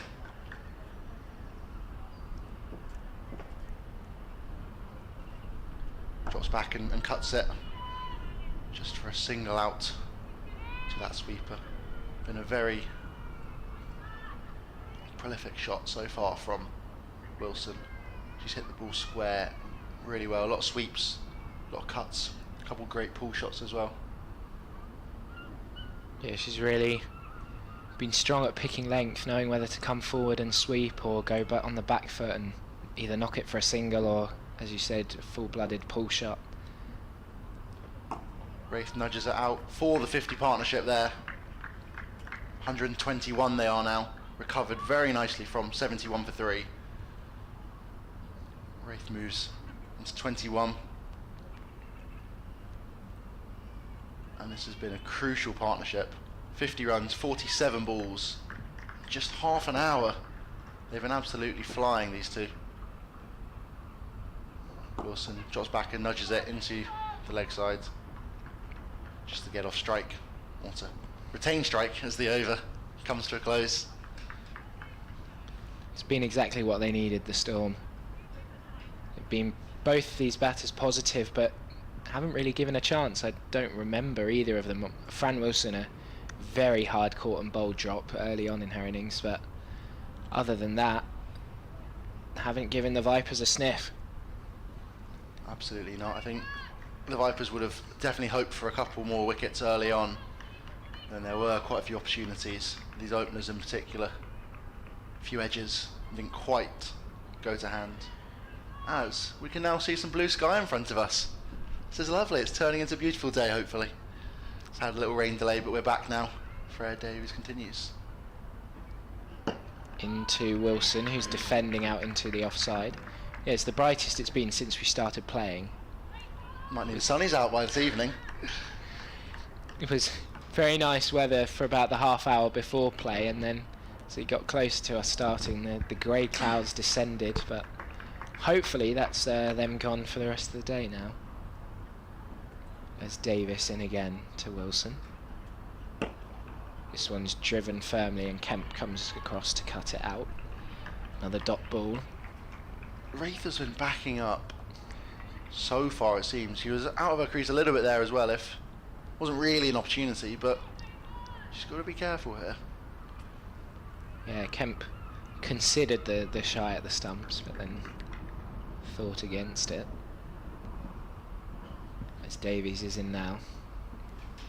And this one, she's looked to go over the top, hasn't timed it at all, and it's going to be an easy catch at mid-off, and Fran Wilson drops her head, as that is a loose shot, you would say. It wasn't full enough to play that shot and got nowhere near all of it. Just ballooned up for an easy catch for, I think, Georgia Elwes there at mid-off. Yeah, it's a shame to see her go. She had batted beautifully for her 34, but just couldn't quite keep going, and as you say, didn't time it at all. And that's the crucial breakthrough for the Vipers. As you said, the 50 partnership was brought up in the last over, well over a run of ball, and those were probably Western Storm's two strongest batters in together, and the Vipers will be thrilled to have broken the partnership. Wilson made 34 off 41 balls with 4 fours and no sixes, and receives warm applause from the crowd, who have mostly headed to the pavilion to stay dry during that rain delay. Yeah, seemingly just over halfway through now, and that is a huge breakthrough for the Vipers. Davies' first wicket. And it brings, is that Jade Wellington? It Jade is. Wellington to the crease, The overseas player for the Western Storm. who has slowly, like Wraith, been pushed up the order as well. She is a good batter. She had a great record as well, striking at 128 in this season of the competition. Davis in for Wellington's first ball, and she defends into the leg side. And is Yeah. the fifth highest run scorer as well. Not sure I would have considered her as a batter, but clearly she's had a good season with the bat, and has rightfully got the promotion up the order that she deserves, as she's defending this one into the offside. I think it's one of those where she has that international pedigree and she knows what it takes, and is obviously a steady head, which they obviously need in the middle order, and could be crucial, because I mean, Neve Holland's batted well for Alex Griffiths, still to come in as well, open the batting for the first stint of the Rachel Heyhoe Flint trophy. Davis to close out the over. This one guided down to Charlie Knott here at deep third for a single. Wellington off the mark, but an excellent over from Freya Davis, who gets the reward she deserved. 123 for 4. That is going to be crucial. There's still a good amount of batting to come from the Western Storm. As mentioned already, Neve Holland, Alex Griffiths, Izzy Wong as well, who is currently on loan after a stint for the Charlotte Edwards Cup. They've decided to retain her. Central Sparks seemingly happy to let her play down here at Western Storm. She said it's a win-win situation, her loan, because she can come over here and she gets game time, she gets to play, and obviously the Western Storm get a brilliant bowler who's struggled a little bit over the last year or so. She lost her run up for a little bit of time, couldn't quite keep the sort of high level she had when she first came through. Smith continues and defended nicely there from Wellington.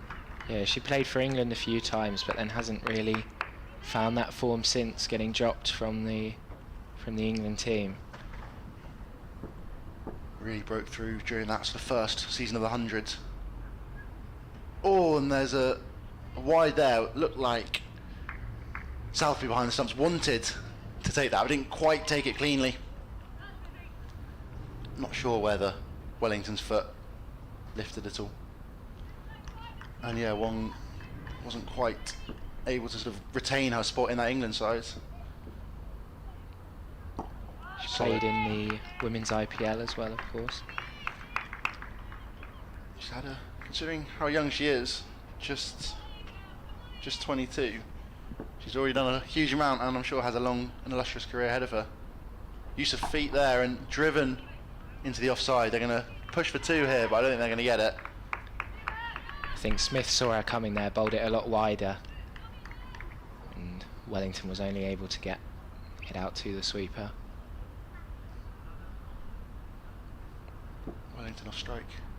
Brings Wraith back on. Oh, slight edge there. Southby can't take it. Too thick, really, to be considered a chance. And they'll scamper through for a single as well. The edges are coming though. There's been options since this rain broke. 2 balls to come in the over here for Smith. Defended nicely from Wellington. It's only really been Wilson and Wraith who have looked comfortable at the beginning of their innings. Everyone else has taken a while to get into it. Sweep, the first one we've seen from Wellington. Doesn't get hold of it though and just trickles to mid-wicket. Kemp gathers. And the over comes to a close. 27 overs gone now. 126 for 4, Western Storm. Natasha Wraith, the set batter at the crease on 22, with Wellington just joined her on 2. And now we're going to see Georgia Adams from the Cromwell Road end for the first time, bowled 1 over, as we said, just before that short rain delay from the sea end. But Freya Davis done her job, got the breakthrough, and now presumably wanting to save her 2 remaining overs for closer to the end of the innings. Yeah, you'd think that unless there's a few more wickets, she might be bowling at the death. If it gets there, I'm sure the Vipers will be hoping to skittle the Storm. And Adams will bowl here to Wraith. And she's going back to that one and cuts it 2 point by Lindsay Smith Fields for no run.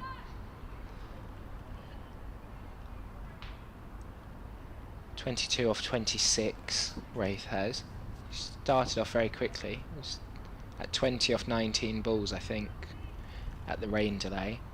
As Georgia Adams is making adjustments to the field. Mary Taylor moving round from fine leg to short third. As Wraith is pushing forward to this, playing it out far in front of her body, but goes to the short mid-wicket fielder again for no run. Adams clearly looking to bowl outside off with this field, just 1 inside the ring on the leg side, as this one's worked down too long on. Adams can't quite cut it off in her follow through, and they'll get a single. Wraith will get off strike.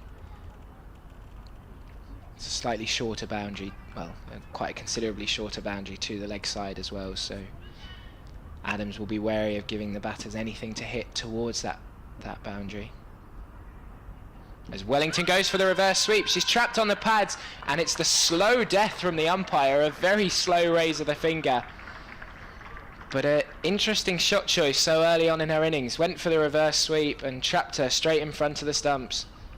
I think that was actually some brilliant captaincy as well from Georgia Adams. The fine leg had been, third man had just been moved to fine leg just to open up that gap, and I think it was probably playing on Wellington's mind that the conventional sweep wasn't quite on, with square leg out, fine leg in there catching if she doesn't quite get hold of it, and there was a lot of space on that offside, but not really the right shot to play when you've only faced 10 balls, and she has to go for 2. Just having seen the replay on the stream, it was dead straight, so I don't think she can have any complaints about that. It was a very slow raise of the finger from the umpire though. Yeah, seemingly, I thought for a second it wasn't going to be given, and it looked very, very close from our position here, and as you say, the stream shows it was fairly dead on. And it brings, I assume that will be Niamh Holland. Yes. 5 wickets down though now, the Storm, and really in trouble after looking so comfortable 2 or 3 overs ago. 2 quick wickets, and they'll look to really apply the squeeze here, will the Vipers, in this middle order of the Storm, which hasn't been performing quite as well as those few at the top have. And the change of bowling to get the captain back on clearly working, as Adams is in again. This one given some air and defended out into the offside by Holland. Another breakthrough here, and the Southern Vipers will go in for the kill. As she's back and playing and missing outside the off stump, well taken by Southby. And that will end the over. Just 1 run from it and the wicket for Georgia Adams, the captain, making the breakthrough, leaving the Western Storm 127 for 5. Lindsay Smith to continue. This sort of spin duo, bowling in tandem, not giving anything away so far. And I think, as you say, they'll be looking to constrict and try and squeeze the Storm out for a slow death here. Go in for the kill. Natasha Wraith, a lot rests on her right now. 23 off 28 at the moment. Just 22 years of age. Big drive, and Southby takes the stumps, but not given. Brilliant keeping there from Southby. Absolute rapid hands. Her foot definitely moved, but she must have got it back in time. Almost losing balance there, Wraith, going forward, reaching for it outside off stump. Big drive again, picks out. Backward point though, for no run.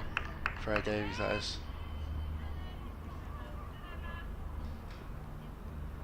Yeah, there's a little twitch from her back foot for the stumping, I'd say. Doesn't quite leave the crease. She dabs that down to third man. It's going to run away. Freya Davies will just about gather it. They scamper through for 2.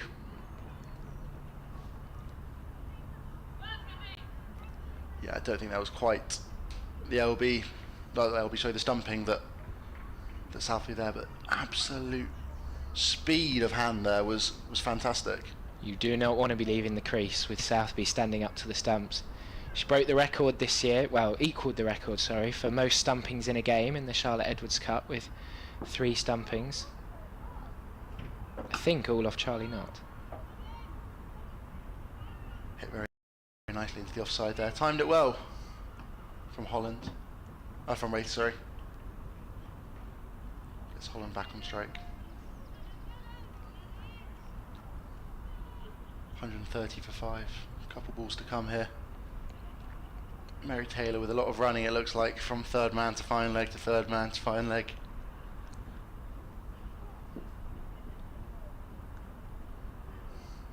And defended nicely.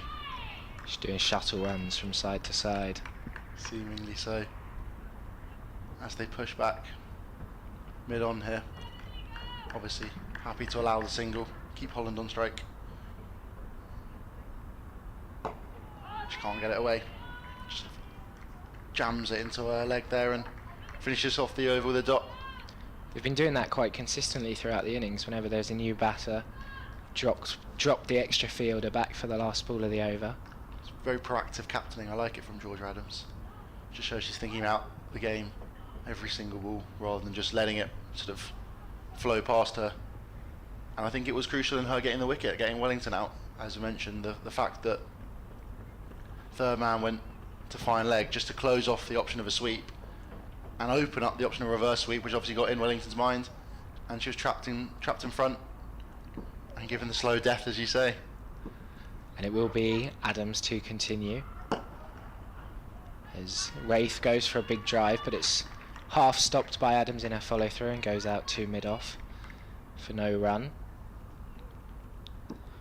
She doesn't hang about between balls, does Adams, if she's in again here. Gives that one a bit more air and turned into the leg side by Wraith for a single. Just a reminder, if you have any questions or comments, feel free to throw them in the chat in the live stream for myself and Oliver to see, or you can find me on Twitter at TobyReynolds10_. Holland looks to use her feet and just defends as Adams drags the length back slightly.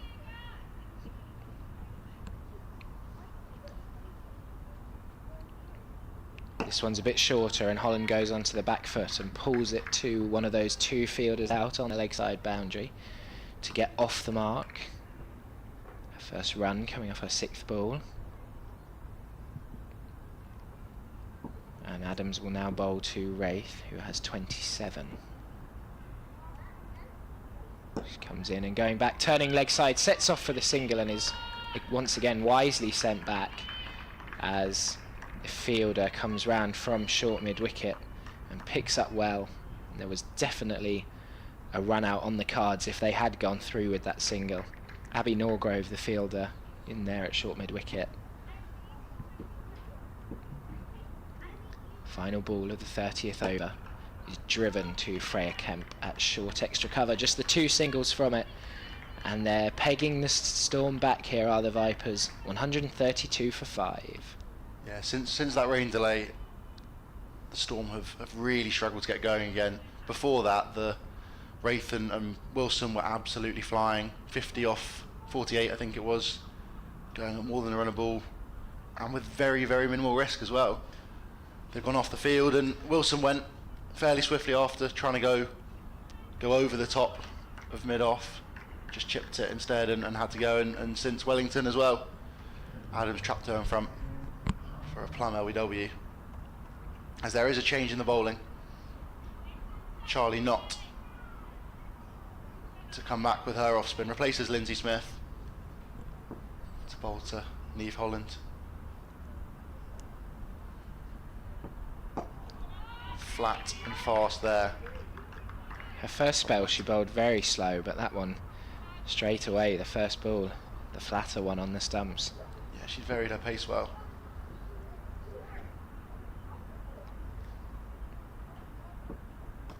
Pulled nicely there. It's going to fly away and shoots along the floor there for 4. Brilliant shot by Holland, and doesn't give Windsor any option out there on the boundary. Timed it beautifully there. She didn't have too far to go, but there was no chance she was getting anywhere near that. Just pulls it brilliantly there. Timed to perfection. Just fraction short again from Knott.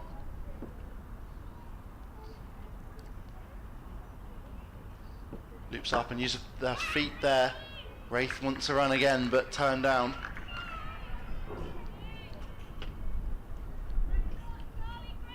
Two fielders out on the leg side, a deep square and a cow corner, as well as a sweeper on the off.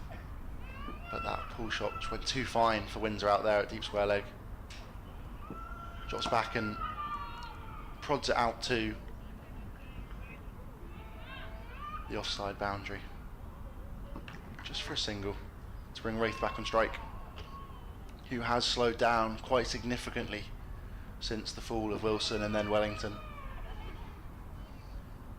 Elvis goes out at long on as well. Drops back and cuts it. Just for a single. I'd love to know what Wraith's wagon wheel looks like. I feel like a lot has gone through that sort of point region, cover region. She's given herself a lot of room. And just rotated the strike well. I've had a sweeper out for the majority of her innings, and she's rotated the strike well. As Holland does the same. Pushing for 2, but Windsor's on it too quickly. As the over comes to a close. 139 for 5, Western Storm. Holland and Wraith at the crease. She's bowled quite well so far, as Charlie Knott has dropped a bit short, but has had well set fields, and so they've often just gone for singles, and she's finding a lot of turn, which so when she drops on the short on the offside, they're not being able to cut the ball because of that turn back into them. They're only being able to work it away to the sweeper on the offside. As Georgia Adams will continue now to Niamh Holland. That one's flighted up, and she uses her feet, turns it into the leg side. Holland was keen for 2, but it was never on. That shorter boundary means it's just a single. interesting here. I've got the run rate graph up on Quick Info, and it was very, very slow early on. Didn't get over 4 just once. As Adams is in again and pushed back, and she fields in her follow through. Just over 4 once inside the power play for a brief time, and has since been slowly, steadily rising until that rain delay where it's been dropping again. Turn leg side by Wraith this time, out to one of those two fielders, just for a single once again. And it's been intelligent batting from Wraith since the rain delay. She knows that she's probably the key to the Storm getting a big total here, and she hasn't gone for anything risky, just rotating the strike, picking up singles, and that's bowled. Holland ran down the wicket, looked to nudge it out to long on, and it's just taken the off bail. The stumps remain undisturbed, but that one bail is missing. I originally thought it was a stumping, but I'm fairly sure Southby didn't have to do anything. It was bowled. Yeah, it almost looked like Southby sort of missed it and fumbled the bag there, but just as you say, clipped the top of off. And another wicket for Georgia Adams, her second. And she looks to be ripping through the middle order. Wellington first, LBW, and now Niamh Holland bowled. Looks like she just ran straight past it. But that's what happens when you bowl straight, as Adams so often does. Targets the stumps, hardly gives you any width to work with, and it did the trick. Perfect delivery, top of off, what every bowler aims for. And Western Storm in all sorts of trouble now. Alex Griffiths joining Natasha Race at the crease here. Been opening the batting for the first 6 matches of the Rachel Heyhoe Flint Trophy, starting back in April. Been shifted down the order. Struggled slightly. Only scored 72 runs from those 6 games. And now that Emma Corney was back from her shoulder injury, she's back down the order, coming in at number 8. Adams in, and she defends her first ball back down the wicket. They'll definitely need a cameo, if not more than that, from Griffiths today. You'd say with the strength of the Vipers line up, anything under 200, they should make easy work of it, as Griffiths is back. This hesitation, it's going to be a run out. Pushed out into the offside, it was slightly in a gap, but Kemp came round and all she had to do was underarm it back to Southby. A complete mix-up, both batters halfway down the wicket. Eventually it was Griffiths who was sent back, and that is not what the Western Storm needed. 2 wickets in the over, and that leaves them reeling now at 141 for 7. The simplest of run out there for Freya Kemp. Nothing too complex, and just a lot of hesitation there. Griffiths sort of set off, then stopped, then set off, and then was sent back. And she has to go. Just 2 balls, doesn't trouble the scorers. It almost looked as though Kemp picked the ball up and looked up ready to shy at the stumps, and then realised all she had to do was underarm it back in. And after getting the run out, looks like she might be on to bowl now. Just the 3 overs in her opening spell. Going in for the kill now, the Vipers.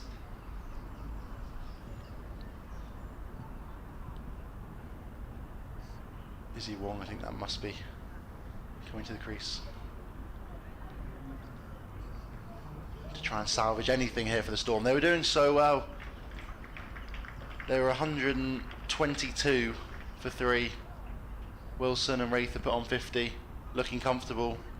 The rain hit a few overs earlier, and they never got going since they've been back on.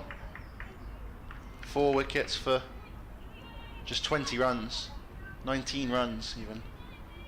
It always seems to be the case whenever a team is having a collapse. There's a mix-up and a run-out just to make things worse. There's been glimpses of that as well throughout the whole innings. There's been a lot of opportunities. Nothing as simple as that for the fielding side. But there's been hinting at it throughout the innings. As Izzy Wong just standing at the non-striker's end right now. And Freya Kemp returns. Brilliant first spell from her. 3 overs, 1 maiden, 4 runs, and a wicket. The opening batter, Sophia Smale, had to go. What can she do now with the slightly older ball? 18 overs remain here. But the Vipers going to try and see if Storm might not even make 150 at this rate. Kempin and Wraith drives down the ground. Doesn't get hold though. And Wraith, if she wasn't feeling the pressure already, after that run out, will definitely feel that all the responsibility lies on her shoulders now. I mean, Izzy Wong can hit a long ball and is a more than capable batter. Has a 50 in List A cricket. Wraith slashes at that one. Bottom edge in the end, toe edge. Just trickles down to third man and Izzy Wong on strike here. Yeah, as you said, she can definitely hit the ball far, but not someone you'd want coming in with 18 overs left. No, possibly not. Potentially with 8 overs left. Yeah, with a massive platform laid. Yeah. But she's going to have to try and help Natasha Wraith salvage something here for the Storm. 142 for 7. Well short of where they'd want to be at the moment. Freya Kemp's left arm seam here. What's Izzy Wong got? First ball. A nice forward defence. Just dabs it back to Freya Kemp, the bowler. Garden cricket, she's gone there. 1 hammer bounce.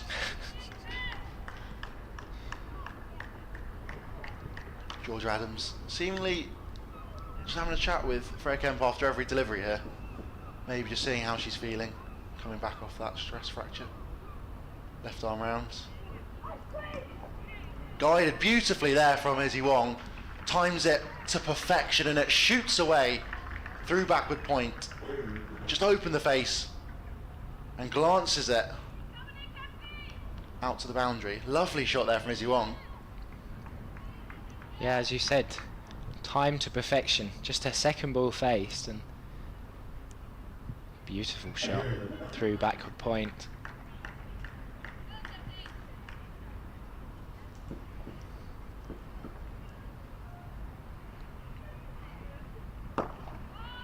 On the defensive this time, Wong. Full and straight from Freya Kempen. Defender back to her. Wasn't an easy shot for Wong either, with Kemp coming round the wicket. The angle's naturally taking the ball in towards her and went against that angle to guide it into the offside.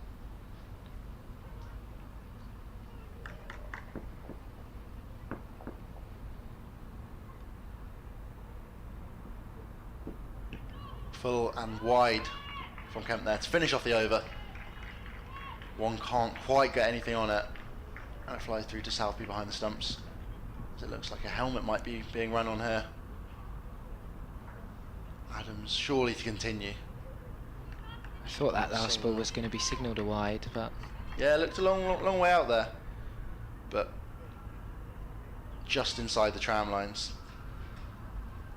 And it almost looked like it yorked Wong slightly there. it will be Georgia Adams to continue, who has 4 overs, 2 for 13. Exceptional figures, especially when you consider her first over went for 8 runs. So as this spell, 3 overs, 2 for 5. She's in now to Wraith, who pushes it up too long on for a single. And I don't think the Vipers will mind that, as it brings the new batter Izzy Wong on strike. I teased it earlier, but I didn't want to jinx it. Wraith has just become the leading run scorer so far for Western Storm this season. She was only a few runs behind Luff and has now overtaken her. Moves into 279 runs for the season. As this one's defended by Wong. Storm will be hoping she can move that season tally towards an over 300 today, which we'll see her bring up a 50 in this innings, and will be much needed by the Storm. As Adams in again gives this one a bit more air, and Wong again is defending.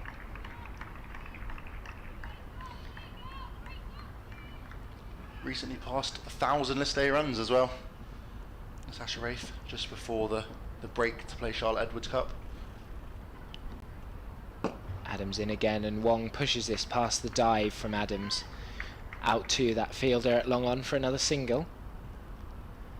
And the Vipers won't mind this at all, but it's definitely the right plan of attack for the Storm at the moment. Just rotate the strike, build towards 200.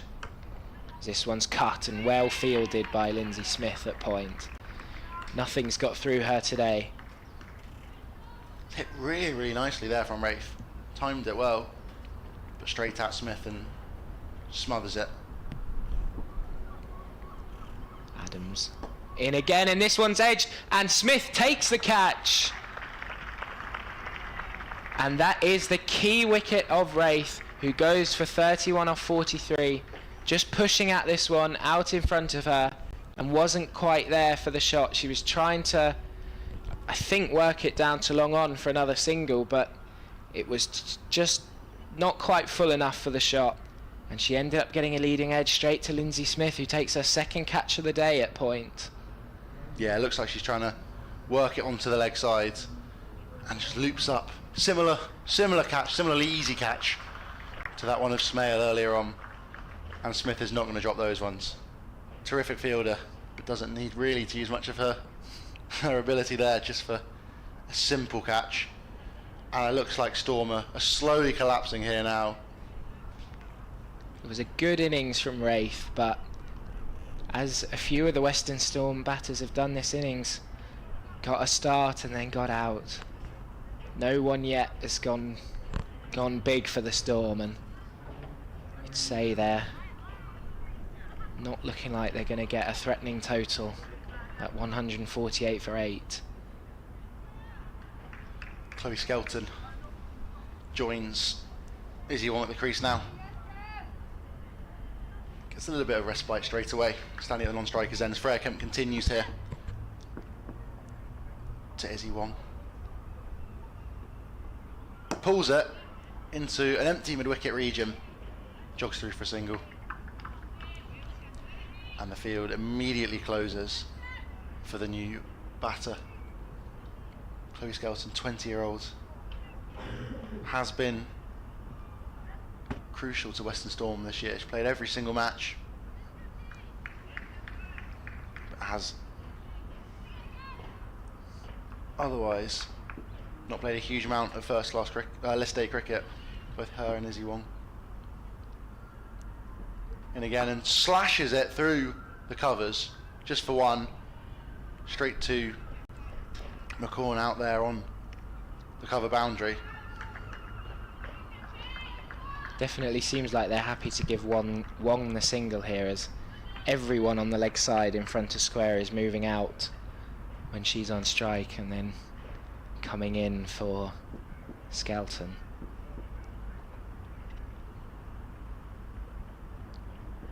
Short, pulled, timed it brilliantly, and it's gonna, oh, what a stop out there. Charlie Knott, I think that is. Brilliant dive at the mid-wicket boundary and saves Freya Kemp. 3 runs there. Not only did she make the diving stop, but it was a clean pickup as well, which restricted it to just 1, otherwise it could have potentially been 2. It looked like it was going to shoot away for 4 there. Wong timed that one. Nailed it out there. Skelton up, facing now though. Has to defend that one. Full and straight yet again from Kemp. Targeting the stumps. Really wants another wicket, it looks like.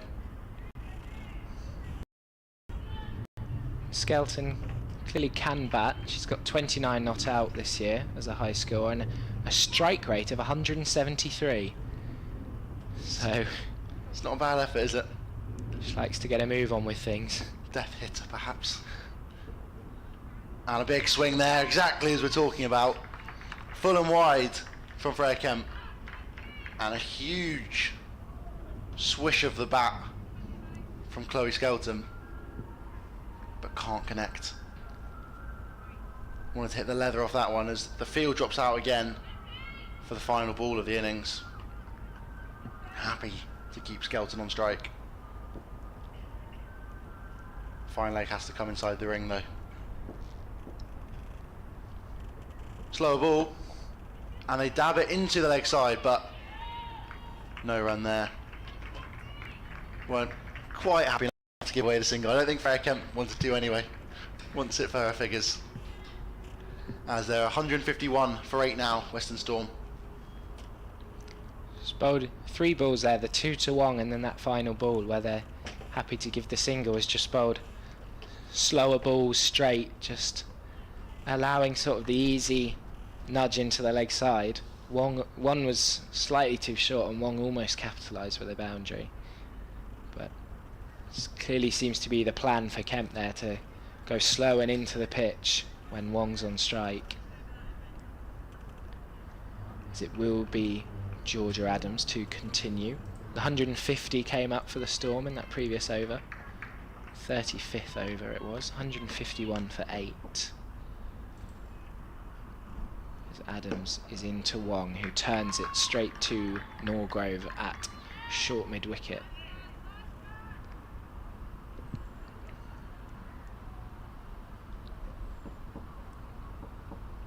Wong 7 off 10 will face Adams now, who tosses that one up its down leg side, and a great take by Southby, but it will still be a wide.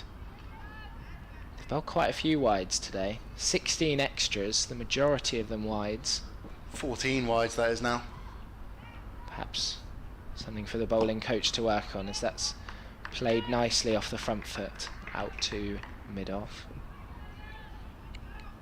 Mary Taylor, 4 wides, a few of them trickling away to the boundary as well.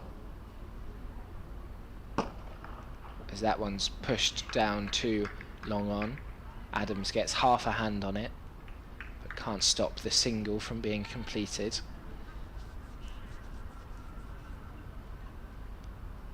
She's got figures of 3 for 17 now. There's Georgia Adams, the captain, doing the job for the Vipers, and sparking this collapse with the wicket of Fran Wilson.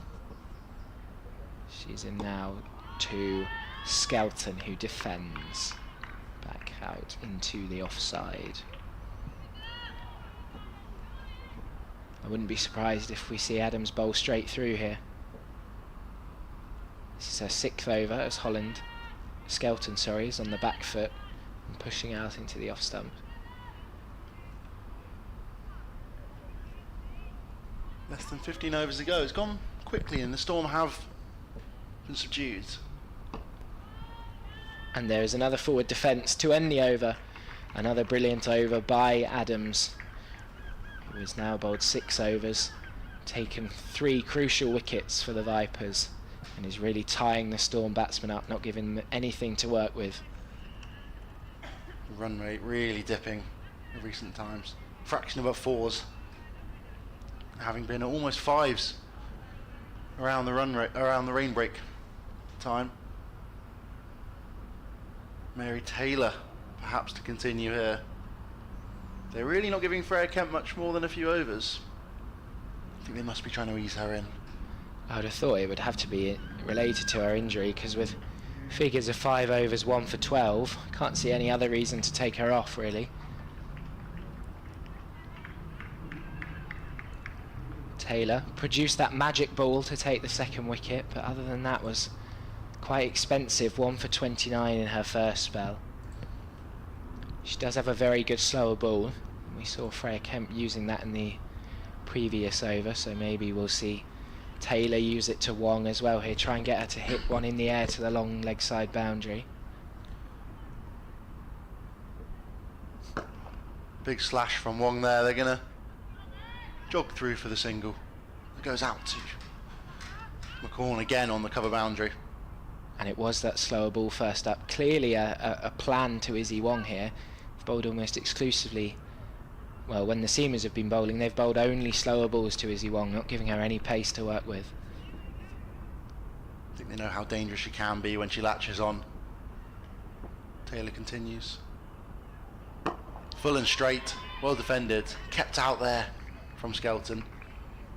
Taylor finding her line length. She struggled a little bit before that rain break in her first spell. Just dropped too short, too wide often as well. And that was almost the beginning of Wraith and Wilson putting on that 50 partnership. Big edge from Skelton there, no slip to take the catch though, and just a single. Skelton really wanting to lay bat on ball here. A lot of big swings. Hasn't quite connected yet though. Don't think she's going to be seeing out the remaining 13 overs. She's going to try and get some runs while she's out here. Slow ball again. And out to the cover boundary again. Feel like I've seen that one before. Yeah, I think if Skelton does bat through and Wong bats through as well, then Storm could be looking for a good total the way that these two can strike the ball. How they have so far this season. Short and wide. There's a peel, and she's gone. Edged behind there from Skelton. Toe edge of the bat, and a brilliant take behind the stumps from Southby. Taylor has her second. She won't be happy with that, will Skelton. It was short and wide outside off stump. Potentially would have even been called a wide if she hadn't got that slight edge on it. But no hesitation in giving it for umpire Treadwell, and Skelton walked straight off. A brilliant catch from Southby. We've been praising her glove work all game, and there she gets reward for it. Second wicket for Mary Taylor. I think I've noticed an error in the scoreboard. It said bold Millie Taylor there, her twin sister, who's also a Vipers player. As they're 9 down now, the Storm. Struggling. 156 for 9. Molly Robbins will join Izzy Wong at the crease. I think it might just be her initials, MLL Taylor. Ah, maybe. Because obviously M Taylor isn't enough to distinguish between the two of them. And there's actually Charlotte Taylor in the Vipers squad as well. So I'm not sure if the three of them have played together for the Vipers. I think they have for Sussex. It's been 3 Taylors in one team. Nightmare as a scorer there, isn't it? Yeah. Bowler's name? Taylor. Particularly as Mary and Millie are identical twins, so you can't even distinguish between the two of them from looks really either. Taylor continues here. 9 down, Storm. Robbins faces up. First ball, she's gone! And a wicket there. Brilliant from Taylor. Full, straight, and Molly Robbins cannot keep it out. 156 all out, the Storm. Well, if the previous ball was a bit of a steal of a wicket, that cannot be argued with. Leg stump and middle stump both disrupted. A perfectly executed Yorker by Taylor. And many top order batters would struggle to keep that out, let alone the number 11 on their first ball. Brilliant finish there to the innings from the Vipers. 7 wickets for about 30 runs, 34 runs. They've collapsed massively, the Storm there.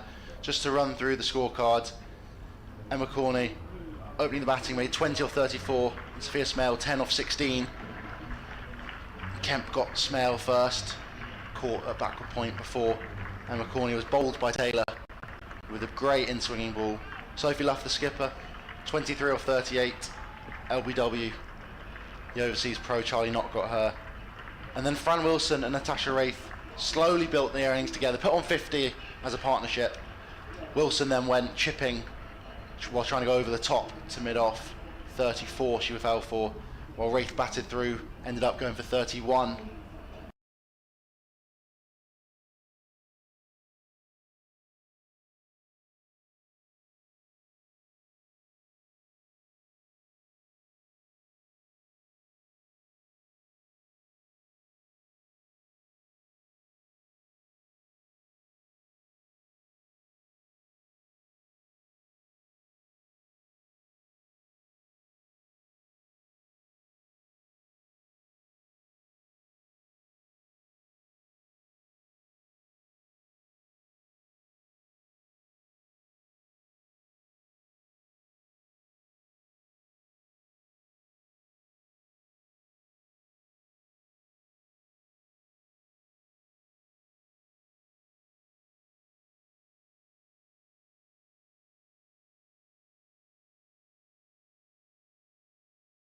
Hello, everybody, at the First Central County Ground in Hove. Tom, Lou, and Jack the Lad here for More Radio Breakfast. Lou currently in the corner, just kitting up ahead of the game. Ow. So, Jack, what we got going on this summer? Tell everyone. It's been a busy few months. We've given away thousands of pounds in cold hard cash, giving away amazing family passes to some of the best attractions all across good old Sussex by the sea, and holidays to places like Barbados. I mean Barbados, for goodness sake. And listen, it don't stop there. It's going to be a big, big summer. Have us on every morning right across Sussex, 6 till 10 weekday mornings. Right, Lou, how are we getting on? Are we all kitted up? Are we ready? Yeah, I think so. I mean, I'm nearly there. Just wasn't sure about this. Yeah, that's a mask. Yeah, just... Get it right on your face. It smells good in there. More of what you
Hello, everybody, at the First Central County Ground in Hove. Tom, Lou, and Jack the Lad here for More Radio Breakfast. Lou currently in the corner, just kitting up ahead of the game.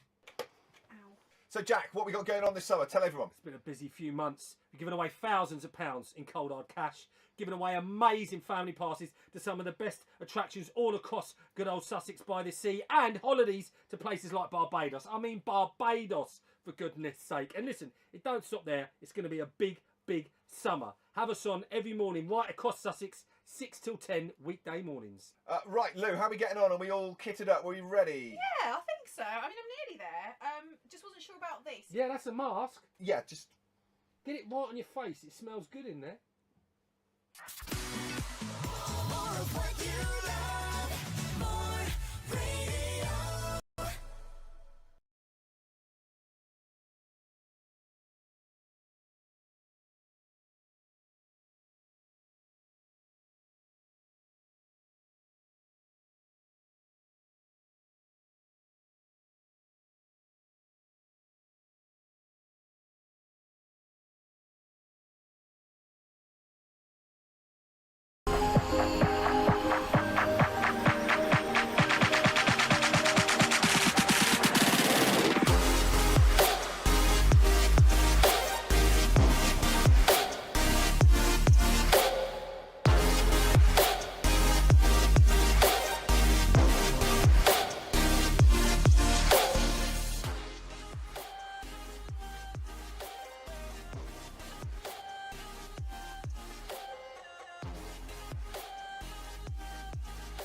Hello, everybody, at the First Central County Ground in Hove. Tom, Lou, and Jack the Lad here for More Radio Breakfast. Lou currently in the corner, just kitting up ahead of the game. Ow. So, Jack, what we got going on this summer? Tell everyone. It's been a busy few months. We've given away thousands of pounds in cold hard cash, giving away amazing family passes to some of the best attractions all across good old Sussex by the sea, and holidays to places like Barbados. I mean Barbados, for goodness sake. And listen, it don't stop there. It's going to be a big, big summer. Have us on every morning right across Sussex, 6 till 10 weekday mornings. Right, Lou, how are we getting on? Are we all kitted up? Are we ready? Yeah, I think so. I mean, I'm nearly there. Just wasn't sure about this. Yeah, that's a mask. Yeah, just... Get it right on your face. It smells good in there. More of what you love. More radio.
Hello, everybody, at the First Central County Ground in Hove. Tom, Lou, and Jack the Lad here from More Radio Breakfast. Lou currently in the corner, just kitting up ahead of the game.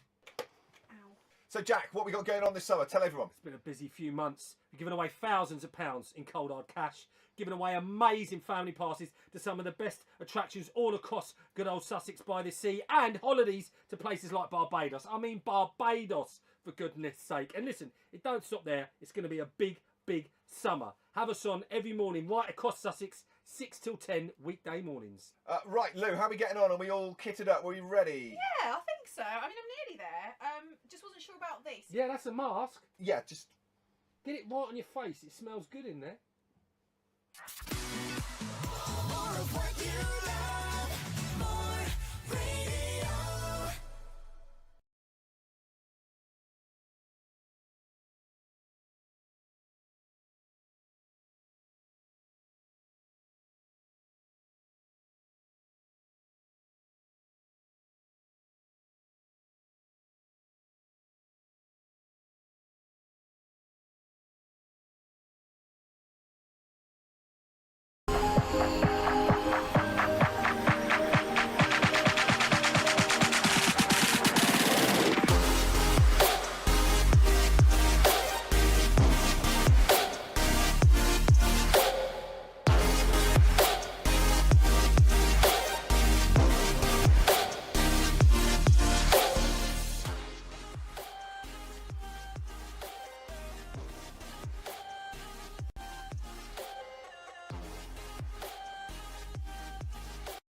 Hello, everybody, at the First Central County Ground in Hove. Tom, Lou, and Jack the Lad here for More Radio Breakfast. Lou currently in the corner, just kitting up ahead of the game.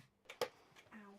So, Jack, what we got going on this summer? Tell everyone. It's been a busy few months. We've given away thousands of pounds in cold hard cash, giving away amazing family passes to some of the best attractions all across good old Sussex by the sea, and holidays to places like Barbados. I mean Barbados, for goodness sake. And listen, it don't stop there. It's going to be a big, big summer. Have us on every morning right across Sussex, 6 till 10 weekday mornings. Right, Lou, how are we getting on? Are we all kitted up? Are we ready? Yeah, I think so. I mean, I'm nearly there. Just wasn't sure about this. Yeah, that's a mask. Yeah, just... Get it right on your face. It smells good in there. More of what you love. More radio.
Hello, everybody, at the First Central County Ground in Hove. Tom, Lou, and Jack the Lad here from More Radio.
Hello and welcome back for the Southern Vipers chase.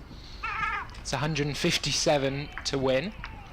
It's McCacken and not opening the batting. Izzy Wong is going to steam in down the hill for the Storm for the first ball here. It's wide of the off stump and left alone. Seemingly turned back fairly quickly to the umpire there. I wonder if it was a little bit wide, or maybe the front foot the umpire was perhaps suggesting. Wong here with her first delivery for the Rachel Heyhoe Flint in Storm colours. Very nice kit, I might add as well. I like the Storm. Bright green. Yeah. Vipers as well, similar. Here Wong is in again, and again left alone. They've got plenty of time, have the Vipers. Were they to take all 50 overs, they need to go at just over 3 runs per over. So these two batters can definitely afford to give themselves a couple of overs to see themselves in at the beginning of the innings here. No need to rush at all. The two fielders out in the power play, of course, are at deep square leg and deep third. There is one slip and then traditional ring field. As Wong is in again, and this one is turned off the back foot towards square leg, but short fine comes round and beats her to it to pick up. And a single to Ella McCaggan, who is off the mark. Young Player of the Year for the Vipers last season was Ella McCaggan. She's made 150 so far this season, which is her top career score, 83. And now on strike is Charlie Knott, who in the return fixture at Bristol scored her first List A 100 against the Western Storm. She'll face Izzy Wong, and that one looks quite wide. It's not signalled by the umpire, but a diving take from the wicketkeeper was left alone by Knott. Must have been close to the tram lines. It's a strong opening partnership, Knott and McCaggan. Done well both so far this year, as you've already said. And a strong batting lineup, a lot of the way down as well.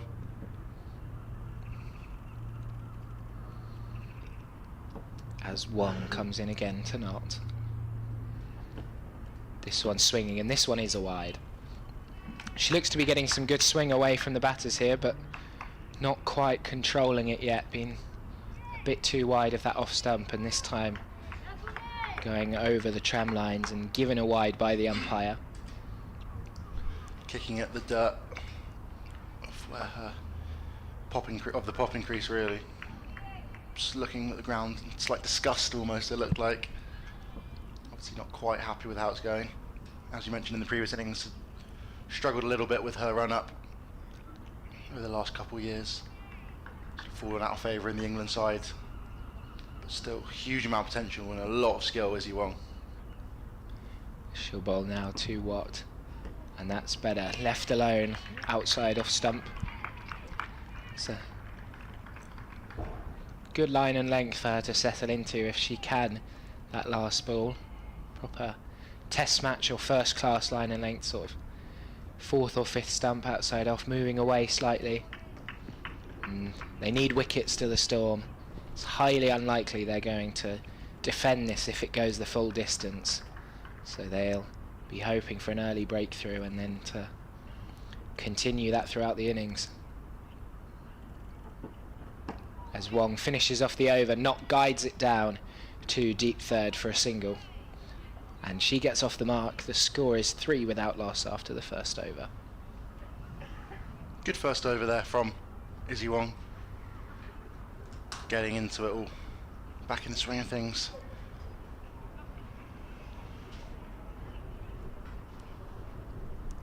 It looks like Molly Robbins will be taking the new ball from the other end.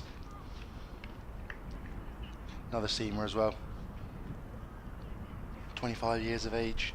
Talked a lot in the first innings about the youth of Western Storm and this bowling attack in particular. All quite young and inexperienced. Amanda Jade Wellington, obviously a overseas pro, Australian. Has played a few games out there. Has played 104 List A games. And then other than Alex Griffiths, who's played just over 50, no one else has played more than 40. They've all sort of played 25, 35. As Robbins comes in now.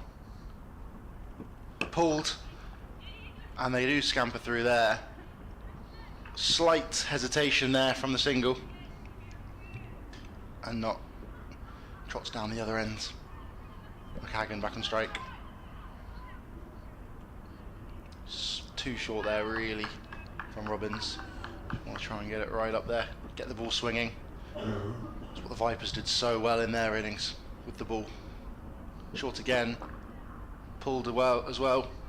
But straight to the fielder out there on the square leg boundary. Just 2 fielders allowed outside the ring in the power play. Both sweeping at the moment. One on the square leg boundary, one on the offside boundary. She's not had the best season as Robbins, just the 1 wicket so far in the Rachel Heyhoe Flint Trophy. And again, and driven there by Knott, but just for a single. Finds that fielder out sweep on the offside to get off strike. They know they haven't got many runs to play with, so perhaps a slightly more defensive field than the Vipers had. Originally they were leaving that cover area free for the Storm batters, so that would have been 4 with the field the Vipers were setting. Defended there by McCagan.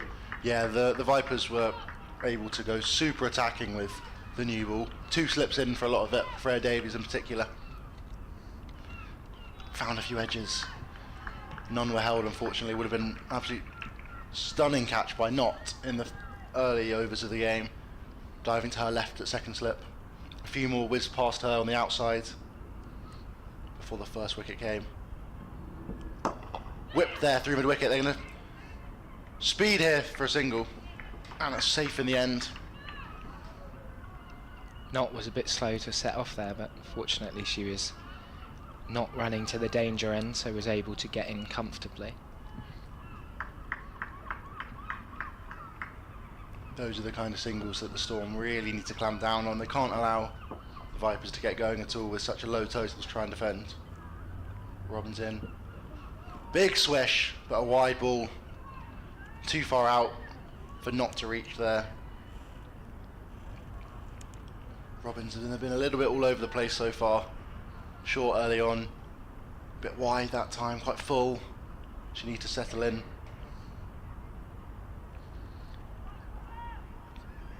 Does have a decent record in this day cricket. 34 wickets. 37, sorry. Short there and cut by Knott just for a single. Yet again. And that is the end of the over. 6 from it, 9 for none.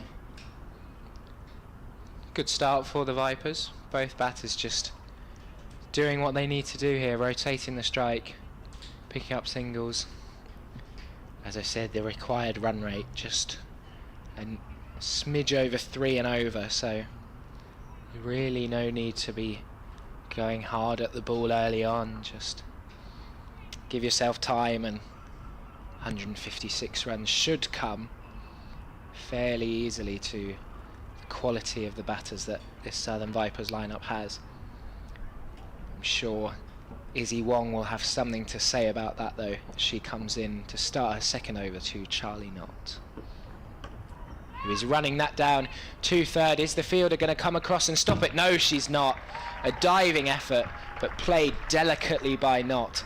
Perfectly played, right off the face of the bat, just wide of first slip. And Robbins here with a difficult chase, couldn't quite get round in time. And the first boundary of the innings goes to Charlie Knott. Yeah, lovely shot there. Just like you say, guided it down. And it just flew down the slope towards us. And Robbins' dive couldn't quite claw it back inside the rope. First boundary of the innings. As Wong is in again, and again it's coming down to deep third. This time Robbins will easily pick up, and it will be just a single. Same again, almost, but Robbins was much finer this time. Didn't get caught out and gathered neatly. She likes playing against the Storm, does Charlie Knott. As I said, in the first time these two teams met this season, she scored her first list day 100, as Wong is in now to McCagan, who solidly defends back up the pitch. And then in the Charlotte Edwards Cup, she took her best bowling figures of 4 for 23, also against the Storm. So her top score and best bowling both coming against this team. And again, Wong is scratching at the crease where she's bowling from. Not sure what exactly the problem is there, but she's clearly not comfortable with something. Yeah, possibly a bit loose underfoot. Obviously rain around earlier. Not quite as firm maybe as she'd like. She'll bowl here to McCagan. This one short of a length and defended out into the onside. The grey clouds seem to be returning. The Storm might be hoping for a storm here. Would definitely help their chances. Although you think rain reduction generally helps the chasing side. They probably need it to be rained off completely, or a few early wickets would help their DLS. As Wong is in now, looking for that early wicket. She won't find it with this ball, as it's turned into the leg side once again by McKagan for another dot ball.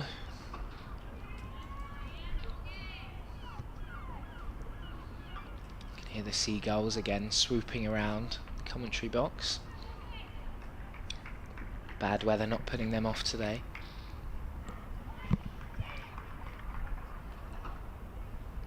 As Wong reaches the end of her mark and turns to close out her second over. This one's full and driven and finds the gap. Not sure it will reach the boundary. There's a long chase, but it's going to be unsuccessful. It goes away for 4. A lovely extra cover drive by McKagan, and she gets her first boundary. And the Southern Vipers have got off to a brilliant start here. 18 for none off 3 overs, chasing just 157 for the win. Yeah, lovely shot there from McKagan. Just pierced the gap and trickled away. It's that same sort of slow chase up that hill. The Vipers had it a few times as well,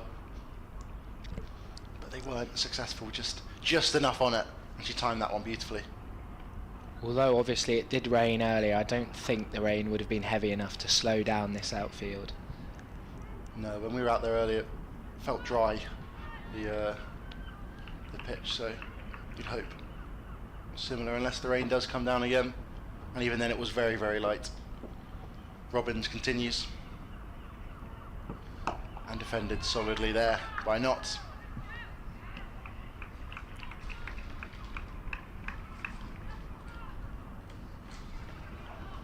Still the 2 fielders out on the boundary.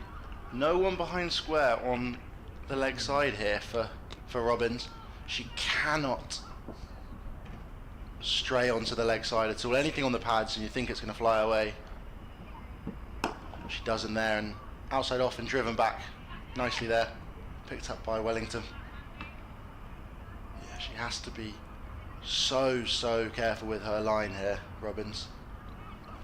Straight as she can really be is sort of on top of off, and I'm sure if Knott wants to, she might shuffle over and see if she can work at leg side, but obviously that's what they're probably hoping. Bit of danger, bit of risk. Drops back and cuts it through the gap, but picks out the fielder on that boundary. Strolls down the other end for a single. Gets off strike. As Luff goes up to Robbins to have a little chat about possibilities of changing the field maybe. Looks like Robbins is gesturing to maybe bring someone over. Or someone else catching perhaps. They need the wickets here, the Storm. They really do. That's more crucial than saving runs really. They're going to have to bowl the Vipers out to have any chance of victory really. Needing just 3 runs and over is almost impossible to defend over 50 overs, you'd think. Unless they can chip away and take constant wickets and get the tail in as early as they can. Rihanna Southby's carded to come in at number 8. It's a good batter to have down there as well. There has been a change in the field. The short third fielder coming into her, catching extra cover and strengthening that offside field even more. She's in very close. You'd think here if McKagan or Knott nail one into the covers, she's a little bit at risk.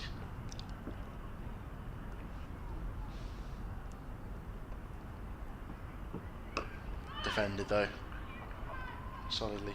Emma Corney that is, in extra cover. Probably only 10 yards away. Very dangerous catching position. Got protection behind her though as well. And it's just more encouragement really for Robbins to hang the ball outside off stump. She comes in again. Oh, and almost draws an edge there. She almost draws the edge of McKagan. Just gets the ball to move away slightly. Gets her on the back foot. Pushing her hands at it. Can't quite draw the edge. And there's not a huge amount of bounce from the wicket there either. Yeah, I was Right. going to say it. Right at the ankles there of Wraith behind the stumps. And big drive in an edge. And it's going to fly away for 4 down there. And she gets the edge, Robin. She draws the edge. But there's only one slip and it's too wide, too thick an edge. So the over comes to an end. 23 for naught. They are flying, the Vipers. Almost a run of all. Having just watched the replay of that player miss, she's getting quite a lot of swing away from the batters. Here's Robbins. But that one just slightly too wide and gave McCagan the chance to throw her hands at it. And the edge, as you said, was well wide of first slip and no third in place. So 4 runs for the Vipers. It will be Wong to continue. That edge was one of those where you have to go hard and you're actually safer going really hard than dangling your bat out at it. Wong into Knott, who punches it to Wellington at mid-off. Noticeably quicker here, Wong. One of the quickest seamers in the country. She's always talked about how she wants to bowl 80. She always said she wanted to be the first to bowl 80, I think. Well, unfortunately, that's already been Exactly. taken. However, she can still be the first English seamer to bowl 80, I'm sure. And there's a huge opportunity for her now here at Central Storm. Western Storm even. Third time lucky. She's in now to Knott, who's looking to run this down to third man. Gets a bit of extra bounce and beats the outside edge. One of the Storm field is very excited by that, but not backed up by anyone else. Definitely no edge on that. But it's that shot that Knott played a couple of times in the previous over. She's tried it again in this one, just gets a bit of extra lift from Wong, that extra pace, combined with her running in down the hill. A little bit of away movement too, similar to Robbins. As she's in now, and that is a thick inside edge, goes between Knott and the stumps, and away to fine leg, races down the hill for 4. There was no one out at fine leg, but even if they were, I think they'd have struggled to cut that off. A streaky boundary for Knott.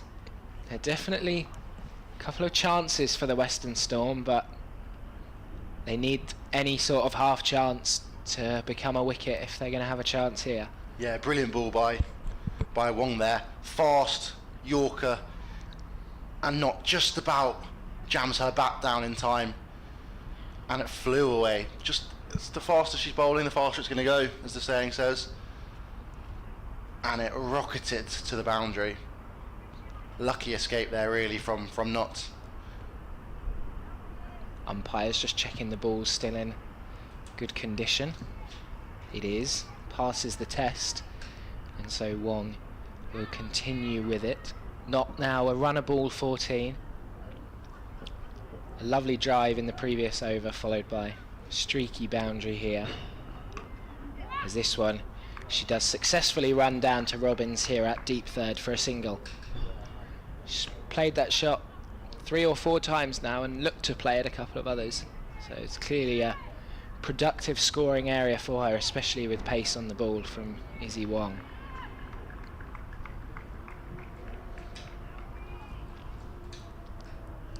Score is 28 for none, and not that it's particularly relevant. The required run rate has gone down below 3 now, thanks to this quick start from the Southern Vipers batters. As Wong pulls out of the delivery, she's definitely having some problems. She's been looking long and hard at the crease where she's bowling from and scratching away on multiple occasions with her foot, and this time pulling out potentially the downhill slope, just messing with her run up slightly. She's in now, bowling this time and up on her toes. McCagan tries to run it down to Robbins, but it's a bit too close to her and goes nowhere off the gloves or the very top of the bat. Yeah, I think it's an interesting one you mentioned, coming down the hill. Different bowlers definitely have different preferences. Quite a few often quite like running up the hill, even though you're not quite as fast or free-flowing. It means you're often within yourself slightly, and coming down the hill you can often bound too much, they say. As Wong will finish her over. This time McCagan is running it down to third for another single, and they're doing that, both batters now playing that shot very well and rotating the strike nicely. 29 without loss after 5 overs. The ideal start really for the Southern Vipers, and Western Storm desperately needing a wicket sometime soon. Yeah, they've rotated the strike brilliantly, these two. Just finding the gaps, obviously with just the 2 fielders outside the ring, means they're singles down that way, and also they pounce on the boundaries too. 2 fours each, obviously that inside edge off Wong, but they've both hit some brilliant shots through the offsides. Not, I think it was the one that I remember. Nailed one through the covers. Robbins to continue her with her away swing. She's beaten the outside edge a few times. A slight change in the field. They've not quite got that catching extra cover now. Keeper standing up to the stumps as well. It looks like Robbins isn't too happy with her field. She wants the third man to come in slightly. She comes in now. And a big swing. Too much bounce on that. Goes through to the keeper. McCagan unable to connect. Throwing everything at that. Slashing away to the offsides.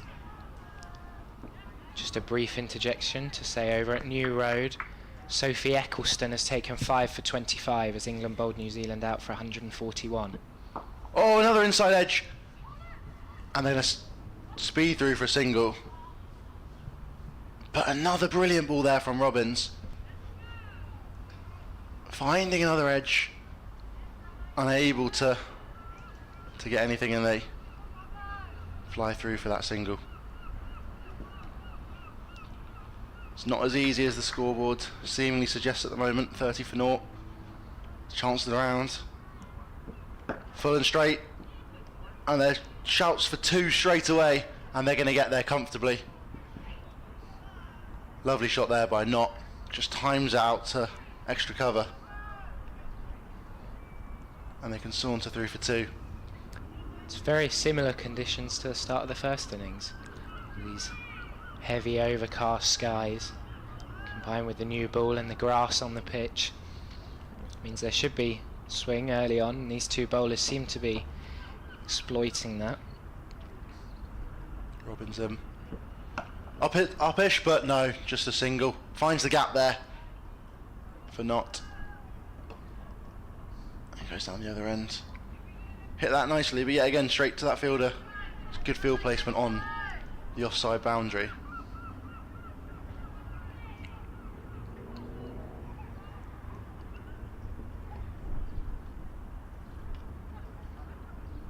Down towards all the fans, almost all in the pavilion.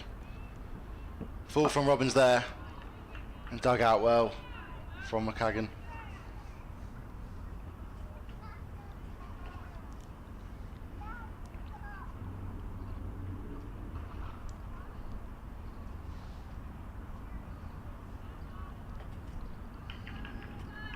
That doesn't surprise me that Sophie Eccleston's taking another 5 for. No. She is unbelievable. So young still. Robbins enters. Full and straight. Nothing there. And the over comes to a close. 33 for 0. Not on 18 off 17. Going well. McCagan 13 off 19. It's a strong opening partnership here. 3 overs each for Wong and Robbins so far. There have been chances. But they haven't quite been able to convert yet.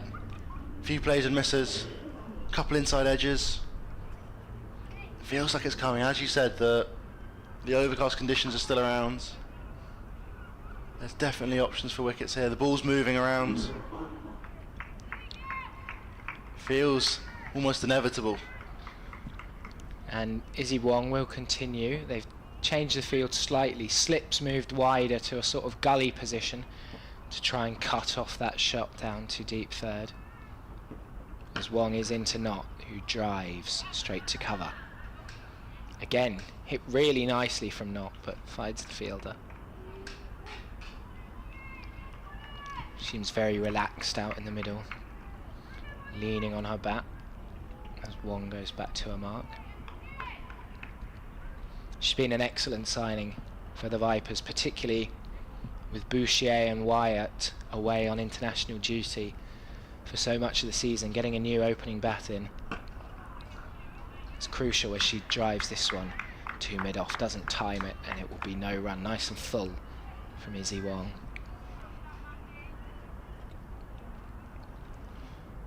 Yeah, been by far the most prolific batter. Charlie Knott. Played a little bit for the Australia A side, I think, over the winter. Been playing in the WBBL as well. And 259 runs at 51.8. A brilliant start to the season. She's back defending this one from Wong. Quick delivery that forces her onto the back foot and just pushing back up the wicket. Is Charlie Knott. Plays for the Brisbane Heat women in the Women's Big Bash. And she'll know a lot about Amanda Jade Wellington, who might be on to bowl soon, who plays in the Adelaide Strikers team in the same competition. So I'm sure she'll have had experience facing her bowling, as this one again is back of a length and again defended out into the offside. It's an intelligent field change from Sophie Luff, as those were the balls that she was just running down to third, but not possible anymore with that gully position. If she doesn't quite get it fully, it's a catching opportunity, and even if she does, it's probably still a dot ball. In the first innings, Oliver, I mentioned that the average age of Western Storm was 23.7. Is it an older average age for the Vipers or a younger average age, would you have a guess? I'll give you this ball, Fret. Izzy Wong in again. Oh, and it's another inside edge, and that's poor fielding, really. A misfield at short fine leg. It races away for 4. It's another streaky boundary, and Izzy Wong can't believe it. Again, she beats Knott, but an inside edge that again flies away to the deep fine leg boundary. I think that's For the 4. third inside edge that they've managed to score off now. None have been successful, unfortunately, for Wong and Robbins. And yeah, it was a tough one there for Emma Corney. Could have done better. Tried to get a body in front of it, and it was a tough bounce, but she could have done better, really, in it. And a shot away for 4. Just a few bounces. Wong for the final delivery of the over. Is left alone outside the off stump. 37 without loss after 7 overs. I would guess that the Vipers' average age is slightly older. I think they have 3 19-year-olds in the team, but then the likes of Georgia Adams, Georgia Elwis, they've both been around a while, so I would guess it's slightly older. So 23.7 is what the Western Storm is. The Vipers 23.8. Brilliant there, Oliver. Brilliant. It's tough though. That's both extremely young. They're both full of teenagers, which I think is crucial. Sophia Smale just 19. Emma Corney's not much older as well. I think she's 20. It's going to be a change at the bowling. Mentioned her in the last over. Amanda Jade Wellington wants to bowl her leg spin. Wide to start. Short and wide. Bit of a loosener there from Wellington.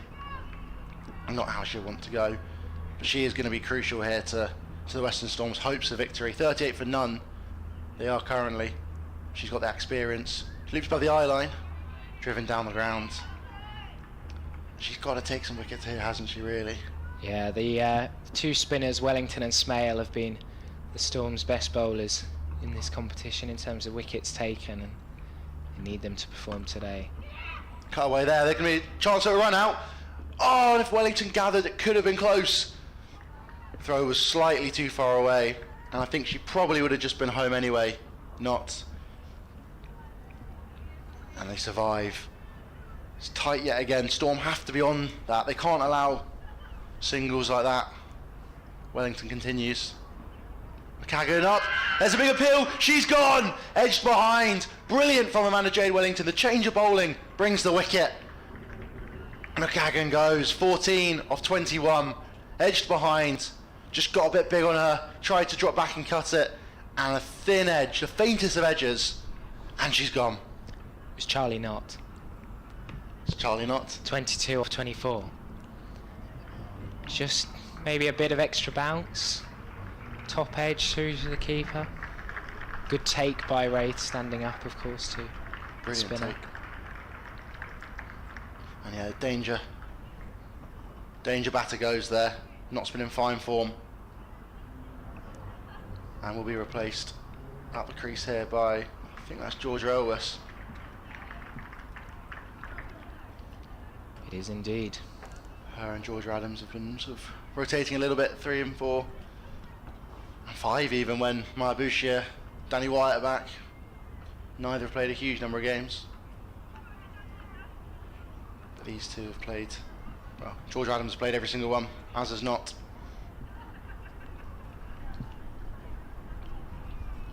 And as we said, that's crucial here from Wellington. She has to keep taking wickets like this if she wants to keep Storm in the game. Elwes faces up. Full and straight. Beats the fielder at short extra cover, and they're going to come back for 2 here. Brilliant fielding on the deep there. And she's off the mark first ball. Very well timed shot for her first ball faced. Pinged off the bat. She hardly had any follow through, and it almost reached the boundary. Short, cut away, just for a single out to Neve Holland. And that was some brilliantly athletic fielding, the ball before. Got down early, picked it up cleanly with a nice little roll as well. And fired it over the top of the stumps. Textbook. Bit flatter, a bit quicker this time. Tries to squeeze it through Elwes' defence. And that is the end of the over. The breakthrough has come though. The wicket is there. And it's 42 for 1. Storm have to try and defend 156. They're already making brilliant headway into it, the Vipers. But that wicket is crucial. Charlie Knott's gone. It was always going to be high risk, high reward, bringing the leg spinner on, still in the power play. And this time, Storm getting the reward for it with the breakthrough. It will be Izzy Wong to continue down the hill, looking to add to that early breakthrough. Just looked the more threatening of the two seamers early on. Definitely that bit of extra pace. It's proved challenging. She'll come into Georgia Elwes now. And that one's very full and punched back over the bowler, but the mid-on fielder comes round and picks up well, and then in attempting to throw it back into the keeper, has a direct hit at the striker's end, but Elwes had not left her ground. She's very experienced, is Georgia Elwes. Played 4 test matches for England, as well as 50 limited overs games, and has actually got a World Cup winners medal back at home from 2017. Famous Lord's final. As Wong is in now to her, and she's driving to mid-on. Anya Shrubsole, a former Southern Viper herself, did the damage in that final, taking 6 wickets against the Indians. Just a reminder as well, if you have any comments or questions, feel free to put them in the chat box below the live stream on YouTube. Send them in and we'll try our best to go. Any comments as well, any observations, let us know. Here is Wong, and again Elwes is defending. It's getting quite dark out there. Floodlight's still not on, so it doesn't look like there's anything to worry about at the moment, but it's definitely bowler-friendly conditions. But the Vipers will know that if they can get through this early blast, particularly from Wong, that it's not a big total and just need to bat time and the runs will come. As Wong is in again. This one's a low full toss and Elwes turns it into the leg side where the deep square fielder comes around, and it will be a single. Just a flick of the wrists from Elwes. Slightly loose ball from Wong, but just a single.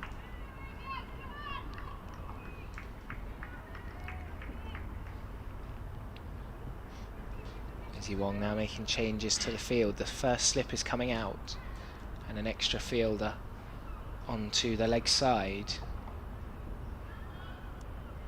with mid-wicket and a catching mid-wicket on the leg side now, which we saw a few times in the Vipers innings as well. As she comes in, bangs this one in short, and that is excellently pulled by McCagan over the short fine leg fielder. That's a brilliant shot. An attempt, well, not attempted, it was a bouncer from Izzy Wong, got up to head height, but McCagan played it comfortably, made it look as though the ball was coming about half the speed that it probably was. Yeah, just pivoted with the ball and sent it flying. Absolutely smashed it, and it flew away just for a couple bounces to the ropes. Wong looking for a comeback now. This one is a slower ball outside off and defended to point where Fran Wilson comes around. That ends the over, 5 runs from it. The Vipers are 47 for 1, 9 overs in, and just 110 more to win off 41 overs. England women have just started batting, 7 for 0 right now, 2 overs, chasing 141 from their 50 overs. And the other Rachel Heyhoe Flint games around the country, the Central Sparks made 239 for 8 from their 50 overs. Northern Diamonds looking to chase it down, currently 44 for none.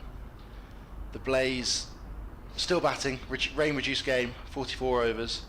They're currently 300 for 6, absolutely flying. The Bryce sisters there, I'm sure.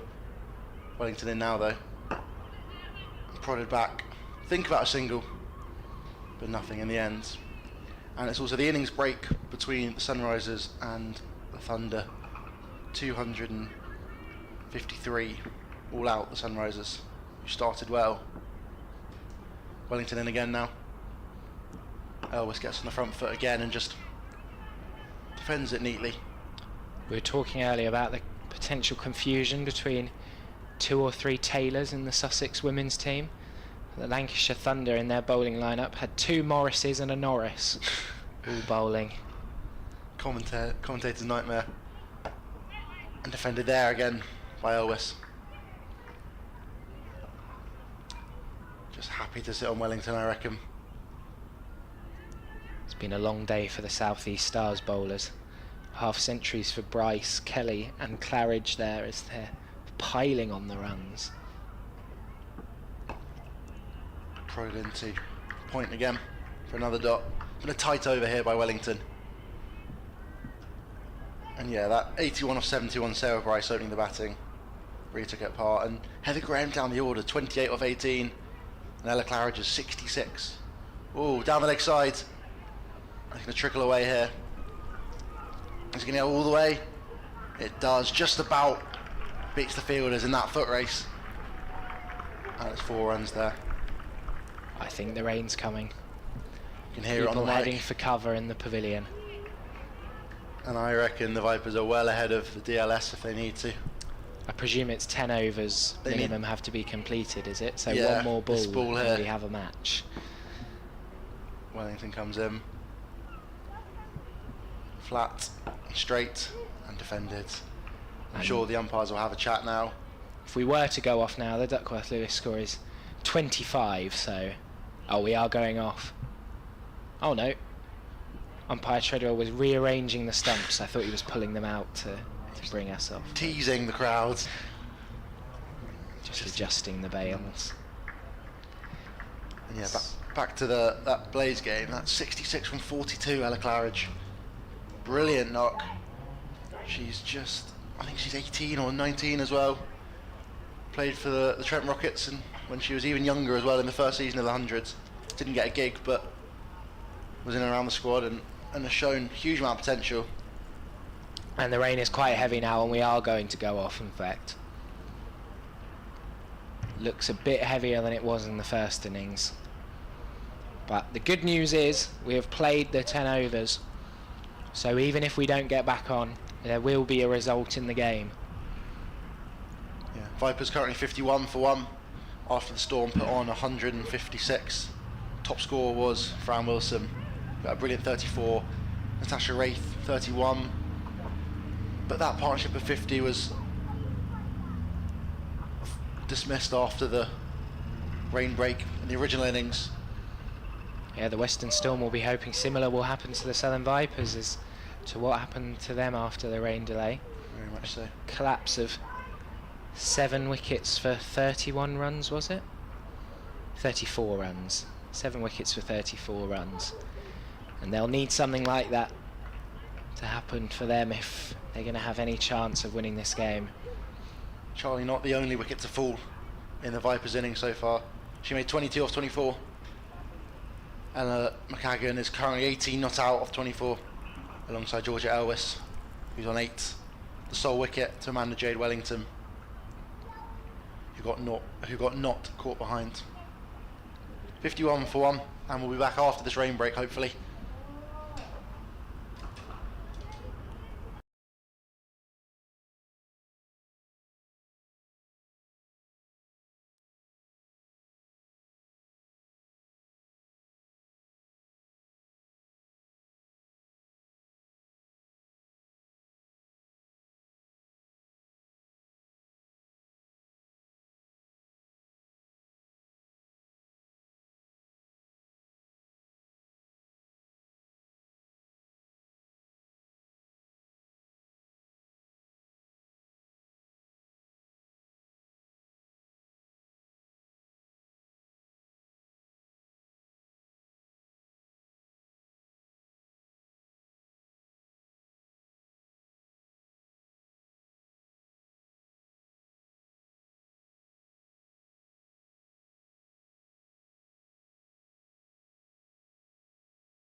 Hello everybody at the First Central County Ground in Hove. Tom, Lou and Jack the Lad here for More Radio Breakfast. Lou currently in the corner just kitting up ahead of the game.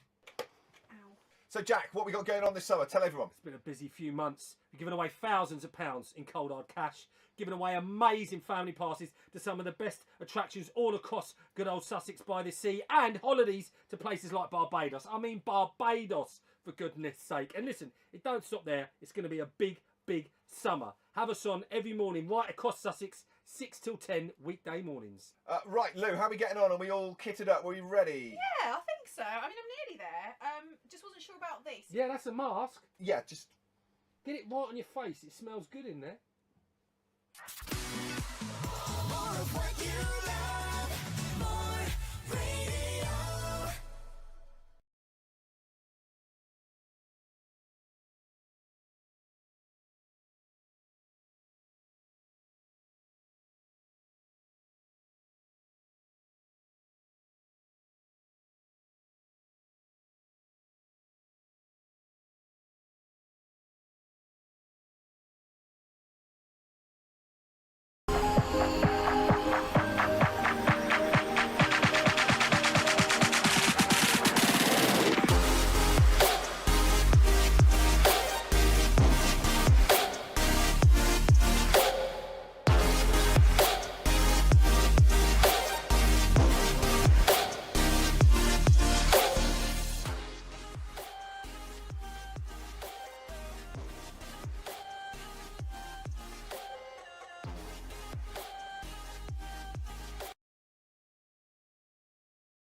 Hello everybody at the First Central County Ground in Hove. Tom, Lou and Jack the Lad here for More Radio Breakfast. Lou currently in the corner just kitting up ahead of the game.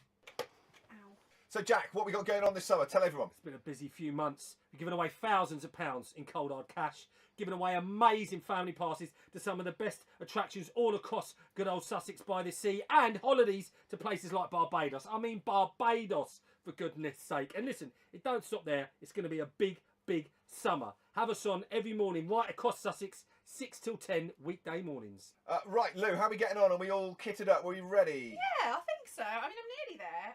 Just wasn't sure about this. Yeah, that's a mask. Yeah, just... Get it right on your face. It smells good in there. More of what you love, more radio.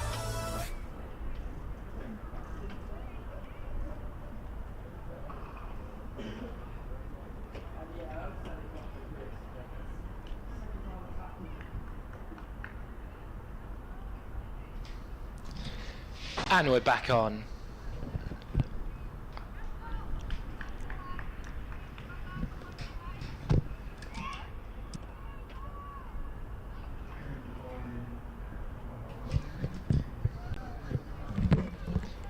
Only a brief rain delay and we're straight back on. It's going to be Sophia Smale into bowl now. First over out of the power play. It's turned to the short fine leg fielder. Yeah, just a very brief passing shower. So no overs lost once again and almost immediately back out there. Southern Vipers 51 for 1. Sophia Smale bowling her left arm off spin. That one's a bit short and turned away easily into the leg side. Just a single. Of course outside the power play now, so an extra fielder is out on that leg side boundary, one at deep square and one at deep mid wicket, as well as an offside sweeper. They're not really as an attacking field as I'd like to see here really from the Storm.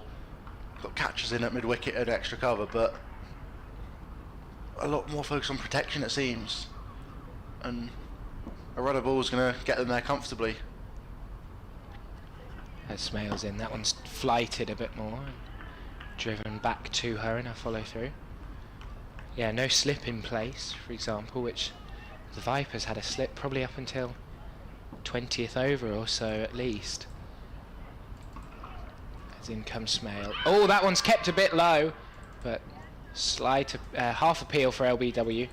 Just looked to be drifting down leg, going on with the arm from Smale. Elwes went back to look to play it through the leg side and it snuck through below her bat. And again this one not quite timed off the back foot, goes back to the bowler. It's been a good start from Smale, 4 dot balls and a single. She's been the top wicket taker for the Western Storm in this competition. She's in now to Elwes. Yeah, very spin reliant. Jade Wellington taking 9 as well. Yeah, or 10 now with the one she's taken Yes. in this match. And Chloe Skelton 5, who bowls some right arm off spin. Between them have by far the majority of the wickets. As it looks like Wellington will continue here. The only bowler with the breakthrough so far. Got Knott in her first over. And now has McCagan down the other end to face her. With the sweeper out on each boundary and everyone else in. Drops back and cuts it. Just about beats backward point. It's going to fly away here, I think. It does indeed. 4 runs. Lovely shot there from McCagan. Just drops back and smashes it through backward point. Just uses the full face of the bat and gets it fine enough as it flies away up that hill.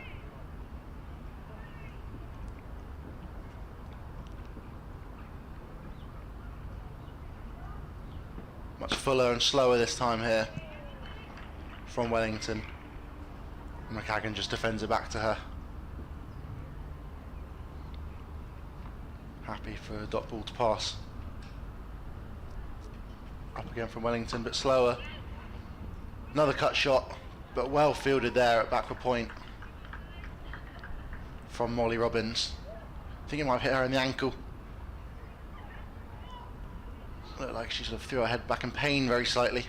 I think she's all good. Ooh, and much slower again from Wellington. Just putting it above the eye line. McCagan almost tempting her, taunting her to try and go for a big shot here. Both fielders at mid-on and mid-off inside the ring. Two catchers next to them at mid-wicket and extra cover.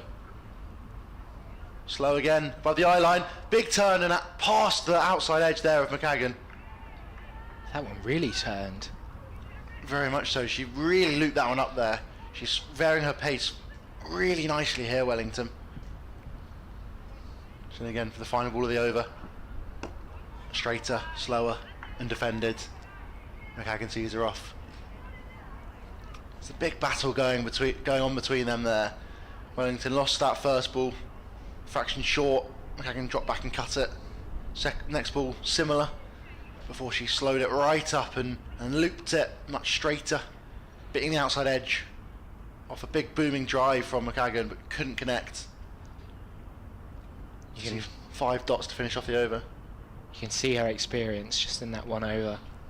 Mixing up the pace very well is Wellington.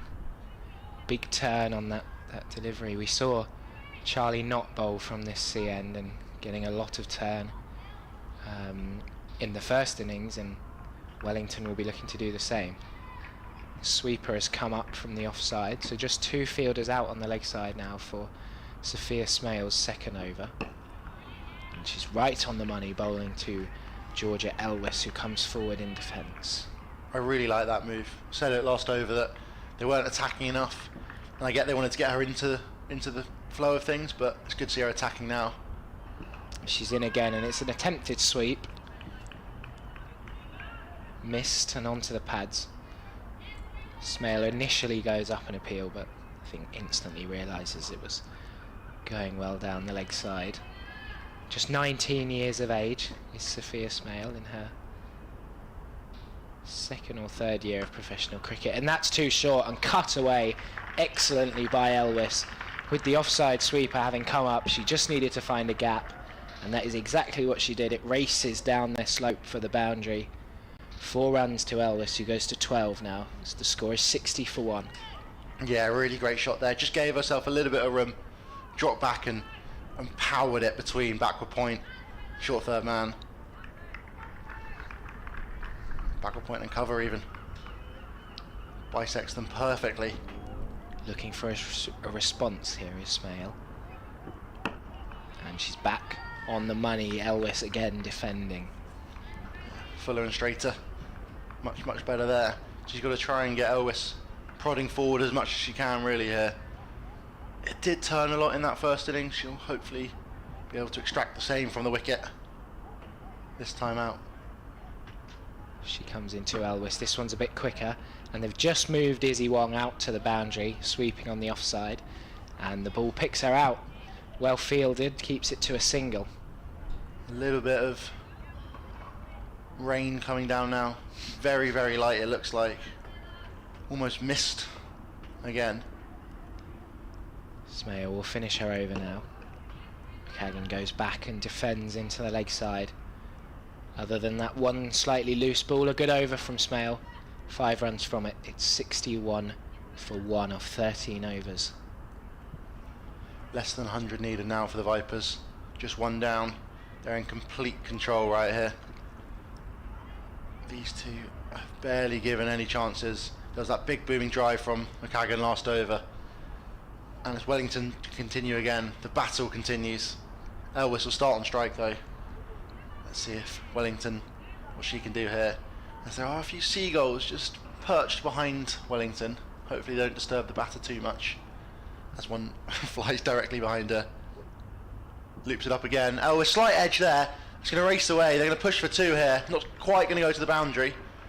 And Wellington drew that edge yet again. It was just sort of a half-hearted drive there. Sort of threw her hands at it, but not quite a full commitment. And just past that sort of slip and between her and backward point. They're moving her out now. A bit more of a gully again. Or is she dropping all the way? Oh, they are. They're bringing her into a catching point, I guess. Yeah, that's a strange position with another fielder just sort of about, can't be more than 5 yards to her left. And then Fuller and Strater this time. Clipped away, but straight to Emma Corney at backward square leg. A nice little roll to collect it. She might be a bit annoyed about that, Elvis. Any further to the right and it was almost a guaranteed 4. Yeah, With no fielder at short fine leg. Feels definitely going to have the batters thinking about where their gaps are. Full and straight again from Wellington. Really nice. Just looping it up there. Trying to get a bit of aggression out of the batters.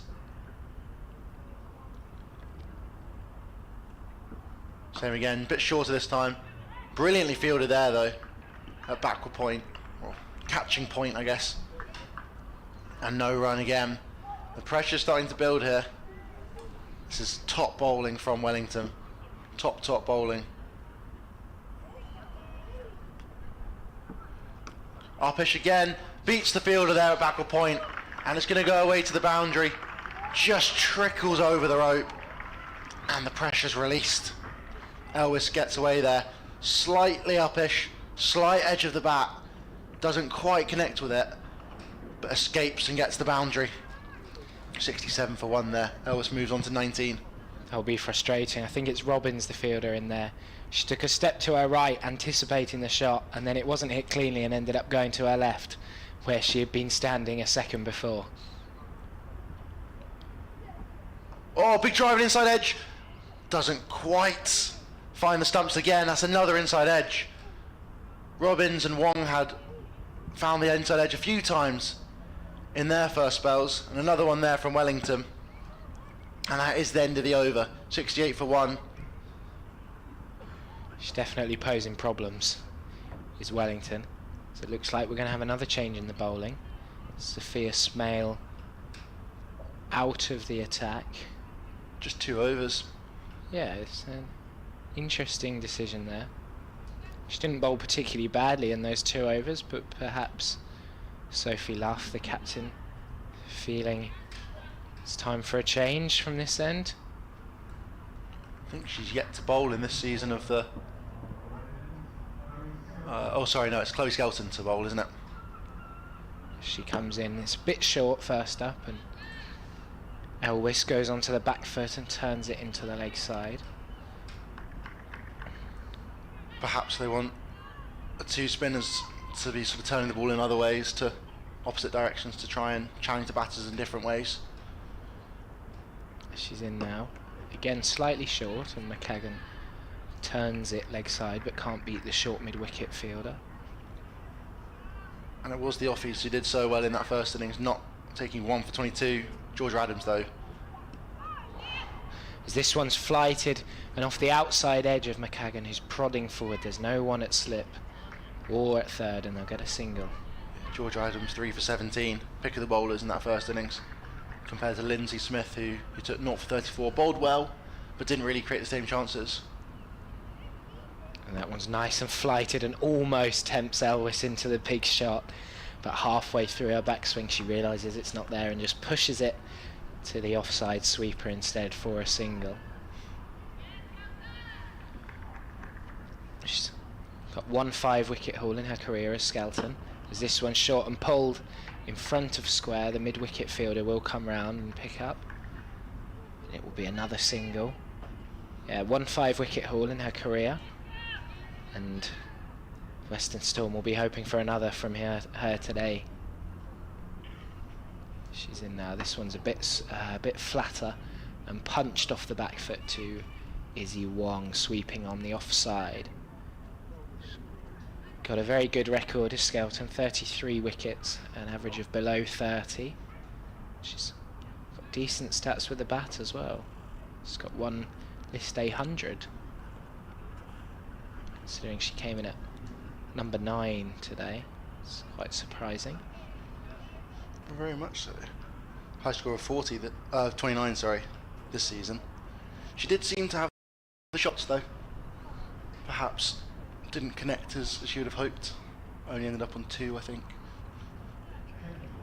And it looks like it's just going to be a change of ends for Sophia Smale, who's coming on from the CN now to replace Amanda Jade Wellington. Perhaps to try and give a bit more room with this leg side boundary being much longer now. She can bowl that bit straighter. 2 fielders out on that leg side boundary, square leg and cow corner. Smale in here. And Elvis drives. Going to push for 2 here, out through extra cover. Turns it down though, just the 1. And that is Neve Holland out on that boundary. She's been really, really good so far, sweeping out there on the offside. Defended there by McCagan. Yeah, seemingly bowling a straighter line, which is, I'm sure, what she wants to do, attack the stumps here, Smale. And she still has that defence on the leg side here. 2 fielders out. Drops a bit shorter, tries to skid it through and guided brilliantly there from McCagan. Just uses the face of her bat and just beats backward point, and it skids away on the damp outfield for 4 runs. Another one that beats the fielder in there at backward point. She very nearly got a hand to it, but that was a difficult chance to stop it. Yeah, Robbins again. Seen a lot of the ball net in and around her so far. Smale continues. Straighter again and works into square leg, but no run there. Well round, quickly round by Emma Corney. She's bowling a lot flatter than the other 2 spinners have. Smale. Wellington really giving the ball some air, trying to get some rip out of her leg spin. Full toss and guided yet again brilliantly there by McCagan. And it does yet again go for another boundary. 2 wide from Smale. That's twice in the over. She's been hit for 4 down through backward point. And a full toss at that as well. She's really been struggling. Don't know whether it's a slightly damp ball maybe. But she's not found her line and length yet. Hasn't quite settled into that rhythm. And has been carted around slightly so far. But on the money this time. She's been just so 50-50 almost so far, Smale. She'll bowl a bit of a loosener and then follows up with a brilliant full straight turning delivery. Hasn't quite found the rhythm. She'll be familiar with a few of the players in this Southern Vipers lineup. She toured Sri Lanka with the England under-19s earlier this year alongside Mary Taylor and Abby Norgrove. She found some success on that tour, did Smale, and she carries on how she has in her early career. Perhaps today her bowling display not so far, not the best display of her quality, but she continues how she has in her career generally, then a senior England call-up can't be too far away in the near future. There's Skelton in now for her 2nd over.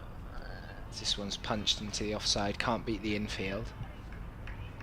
It's harsh though for someone like Smale. Left arm finger spinner, so Sophie Eccleston, so Lindsay Smith. As this one's really flighted and driven by Elvis out to the offside sweeper. Yeah, still only 19 though, so you would expect her to be playing for a good few years after Eccleston and Smith's retirement. Definitely Smith. Eccleston's early 20s as well. This one again is given some air and defended by McCagan, who's played excellently so far for her 33 runs, chosen exactly the right balls to go after, but has been content to defend.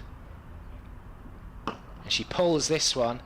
She won't beat deep mid-wicket, who picks up and throws it back in, just a single. Yeah, Eccleston's 25, so 6 years the junior is Smale. So there's definitely an opportunity for an England career, you think? This one's a bit shorter outside the off stump, and Izzy Wong has to run around from the sweeper position. It will still be just a single to Elvis, and the quick start that they've got plus the low total they are chasing means But the Vipers batters can comfortably do this for the rest of the innings, and this one's beaten outside the off stump. A brilliant delivery to end the over by Skelton. Beats McCagan's outside edge and taken by the keeper.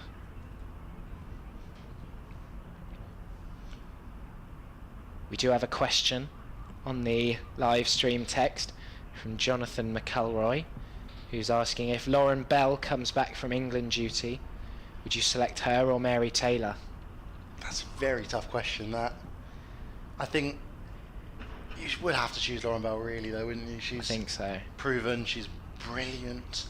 Got an unbelievable England record, let alone a sort of county record.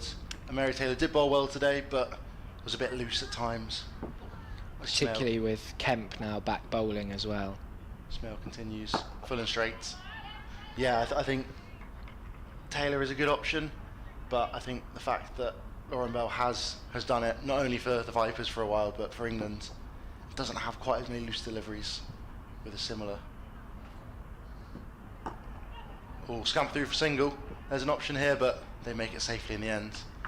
Yeah, I think the fact that Lauren Bell has a bit more control as well, seemingly. I mean, Taylor's still young. She's still only, what is she? 19. Yeah, so there's a long opportunity for her to develop, and in a few years she might be as good, if not better, than Lauren Bell. There's every opportunity for that. Particularly from what we've seen today, the highs she had, brilliant. 2 unbelievable wickets. Yeah. Both bowls, and of course her third as well. There's a little discussion here between captain, bowler and scene figure. Just trying to work out what the best option here for Smale is. As deep square leg comes inside the ring. And defended again. Yeah, I think if Freya Kemp wasn't back bowling, there's definitely a situation where you could have Bell and Taylor in the same side, but with 3 seam options without Taylor, you'd probably pick those 3. Worked into the leg side for another dot ball. Much better over here from Smale after the little bit of criticism we gave her the last few overs. She's a bit loose. She's been really tight now. 1 run from the first 4. Foolish again and driven, but to no avail. Another dot ball. McCagan unable to get her away. 3 dots in a row right now. She's got to finish strong here, does Smale. And she does. Dot ball to finish, just 1 run from it. That is brilliant over from Smale. No width, just the perfect line of length, just trying to hit that top of off, challenging the batter technically and not giving them any easy scoring opportunities like she had done in previous overs. Scores 86 for 1 right now, chasing 156 that the Storm set them. McCagan 34 of 48, it's been slowed down slightly. Elvis 27 from 36, but they're in no hurry at all. 32 overs remain for minimal chase that they need. 77 I think it is. 79, sorry. Was it 70? It's blocked by the advertising boards. The Skelton's in. That's a bit short and cut by Elwis to the sweeper on the offside for a single. 71 to win. Now 70 after that single. So well over halfway to the total with still over 30 overs remaining. This one's flighted. Pulled. Hit well, but picks out the deep square fielder. Does McCagan. It will just be a single. She's got 35 now. Elwis 28. Both scoring at a good rate as well. The run rate just below 5 and over. Skelton in. This one's cut slightly uppish, but doesn't carry to point. Drops 2 or 3 yards in front of the fielder.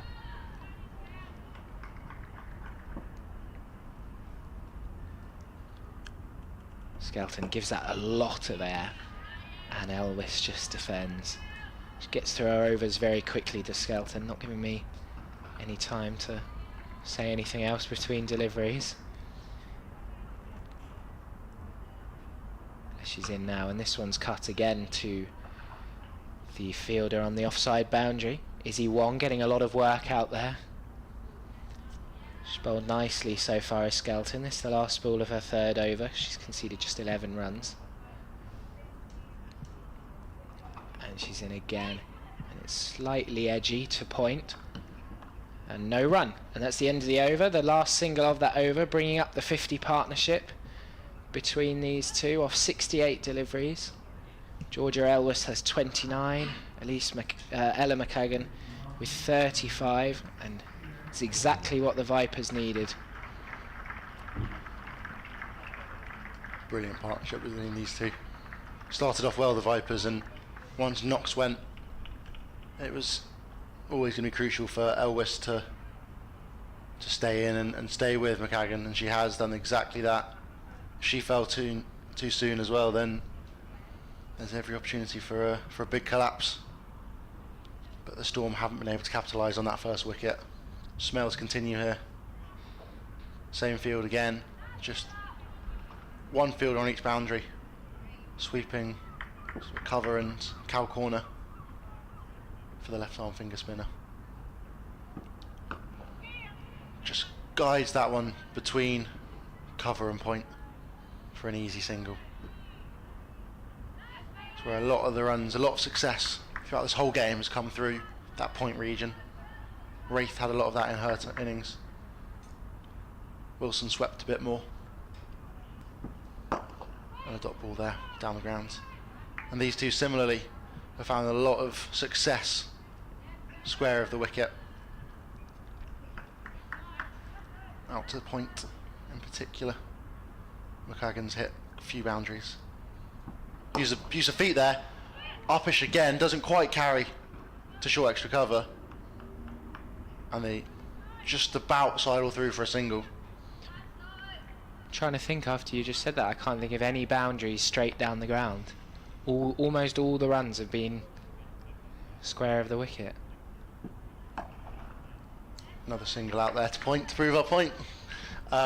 Yeah, there's been a few, obviously off Wong in particular, the inside edges, down through fine leg. But nothing through sort of mid-off or mid-on. There was really. one early on in this innings, I want to say. A dot ball there as well. And possibly a couple early doors in the Storm's effort. But generally, a lot has been square. I think perhaps as the wicket's been a bit slower, as we suggested.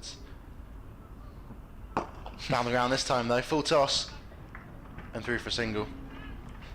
Well down there from Robinson. And the over comes to an end there. 4 from it. Smales 0 for 19 currently. The Vipers 93 for 1. 64 to win right now. Edging closer. It's all looking pretty comfortable at the moment. There's one delivery about 3 overs ago that beat the outside edge, but since then they've just been easily rotating the strike, and hasn't been a boundary in a long time, but they haven't needed it. The bowling hasn't necessarily been bad from the Western Storm, it's just they didn't get anywhere near enough runs with the bat. Slightly toothless more than anything else, I'd say. Yeah. They've had a few chances early on, particularly to seamers. Skelton's in now, and McCagan looks to turn it leg side, gets a slight leading edge back to the bowler. Required run rate of just 2.1, and it's been down that low for quite a while. They've never needed to even try and progress the rate. Skelton in again, and McCagan defending into the leg side. Duckworth Lewis would ask that they'd be at 44 right now. And this one's short, pulled away. She finds the gap in the leg side. It's just a short boundary out there. So all she needed to do was get it between the two fielders, and she did. 4 runs for McCagan, 2 short from Skelton. She had a few that she's hit that well, but picked out one of those 2 fielders, and this time finally getting it into the gap. Skelton not hesitating, is back in. This one's driven nicely in front of Izzy Wong out on the boundary, so they'll get a comfortable 2. Lovely shot through extra cover. And The score goes to 99. McCagan has 43 from 58. She's played excellently. This one's shorter, a lot flatter, dragged behind square, but not too far for the deep square fielder to go. So it'll be a single and brings up the 100, which is what the applause you can hear is for. Vipers 100 for 1 in the 21st over. Final ball will be bowled to Elvis.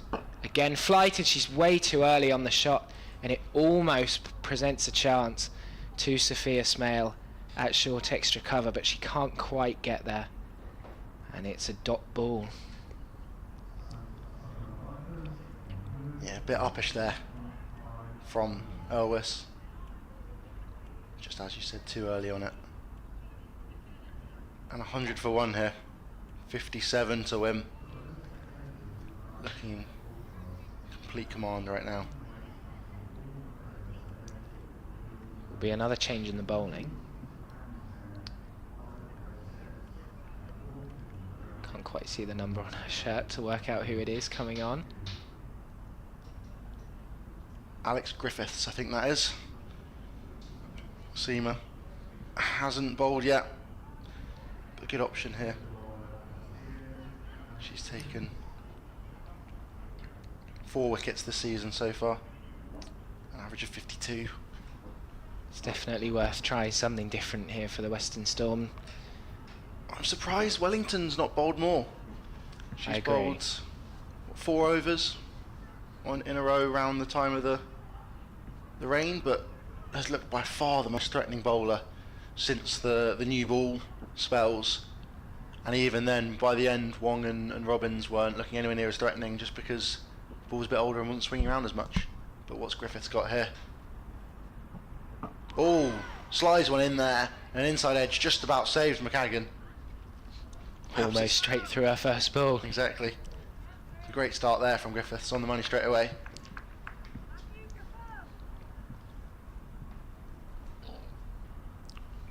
Sticking with just 2 fielders back on the boundary. Perhaps trying to force the Vipers batters into doing something aggressive.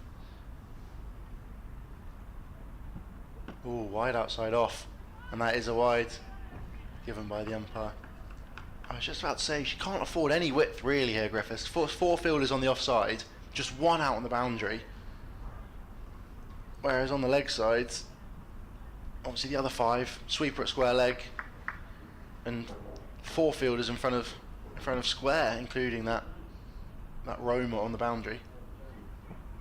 Straighter this time, but prodded into the offside, and not the greatest fielding there. At short extra cover. Unable to get down low enough, and Holland mops up behind. Elwish back on strike right now. 31. Kagan on 45. Griffiths to bowl. Full, straight, and a textbook forward defence. Straight back to Griffiths.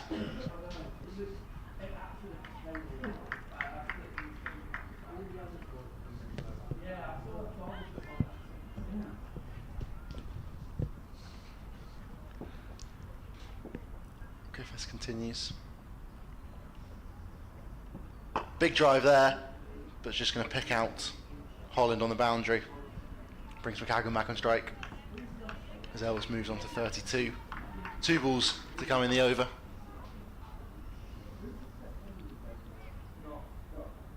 The run rate dips just under 2 now. Required run rate, that is.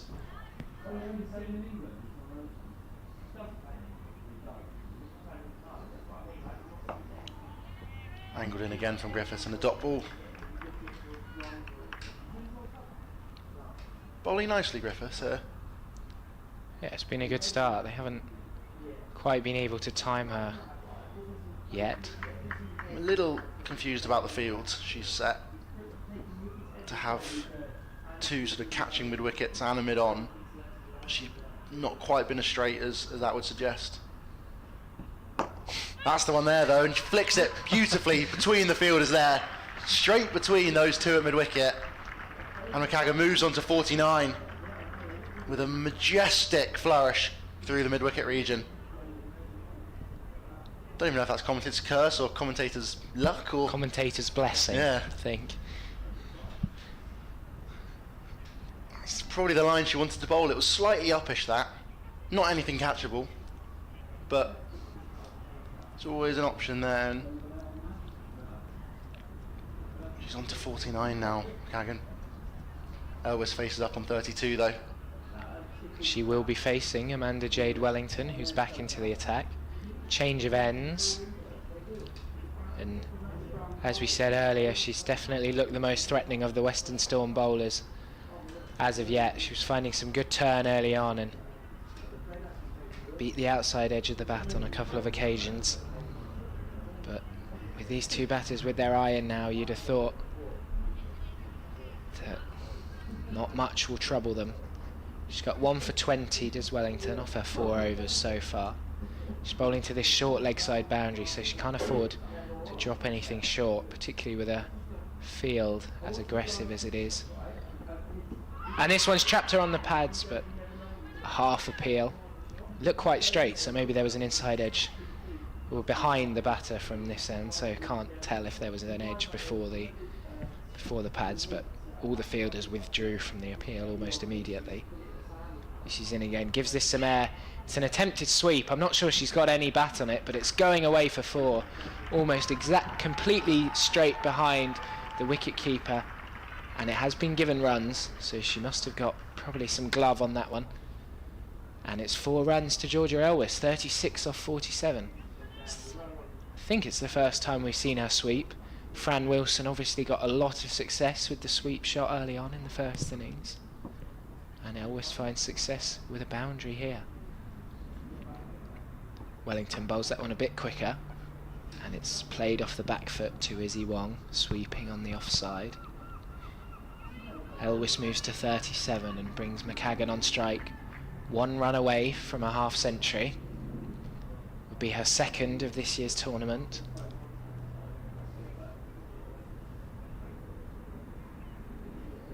They're making slight adjustments to the field here, not giving her that easy single on the offside, bringing the sweeper up. Last time that happened, the bowler then dropped short and it was cut away for 4. Is that going to happen again? No, but it's an attempted pull shot, not timed, and short mid-wicket will come around and field. The captain in there, I think, Sophie Luff at short mid-wicket. 2 deliveries to go in the over. As Wellington comes in, gives that some air, and a nervous attempted cut shot. It looked far too full to try the cut shot. It was a play and a miss through to the keeper. Again, Wellington mixing up her pace really nicely here. As this one's a bit flatter, it wraps her on the pads. It looks straight, and again the slow death from the umpire. Ella McCaggan goes for 49. A great piece of bowling by Wellington. The last one was given lots of air. This one darted through a bit quicker and trapped her in front of the stumps. Wellington has her second. Brilliant innings there though by McCaggan. 49 from 66. And a fine knocker. Round of applause, she goes off. She's really taken the Vipers up to the total there. And that wicket, yeah, just skidded on a little bit, it looked like. And trapped her dead in front. 49 from 66. 81 minutes she's been out there for, including 8 fours. Oh, she's batted beautifully. And it looks like it's the captain into bat next, hoping to see her side home with just 45 more runs required for victory. She's had a good season with the bat, 250s already with a high score of 65.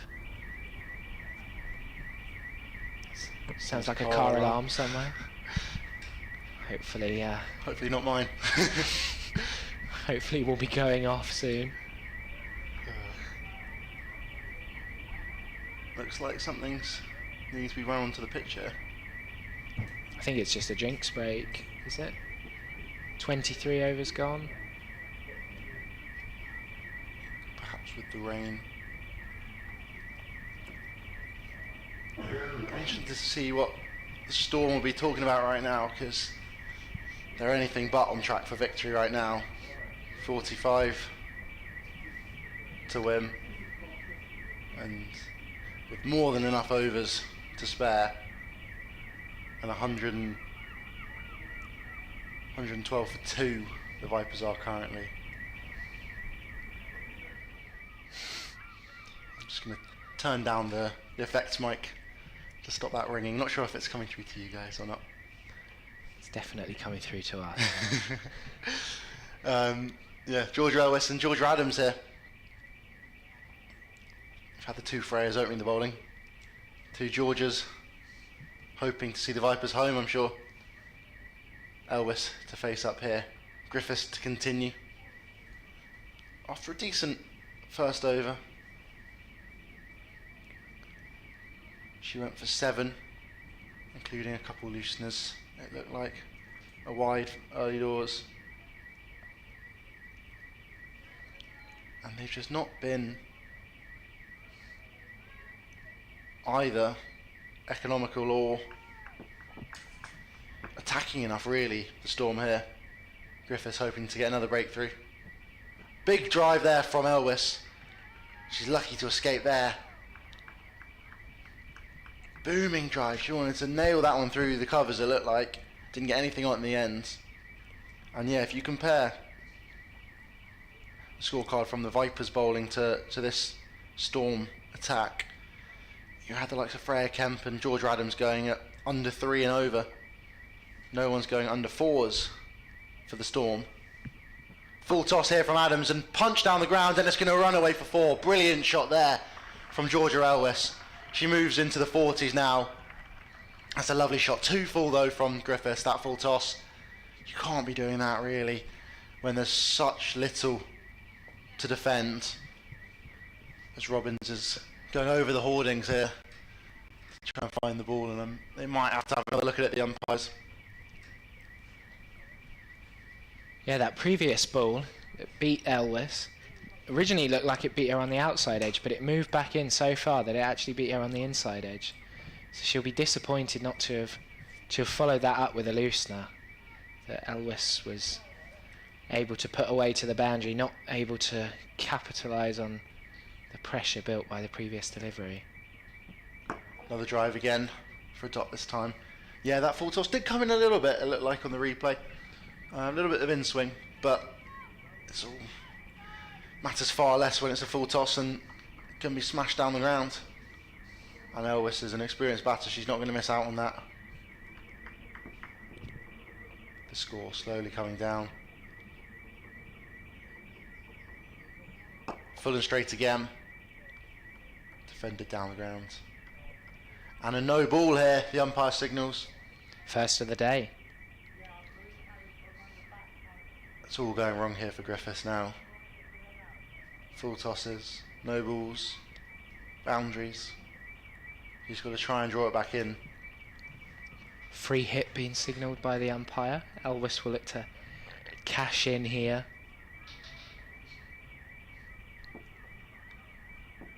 There's no fielders out straight. She'll look to exploit, I'm sure. She does indeed. It's up in the air and it's through the covers with a majestic drive. Brilliant shot from Elwes there. Absolutely slaps it through the covers, perfectly between mid-on, mid-off and an extra cover there with a lovely stroke. She moves on to 45 now. Two balls in the over to come.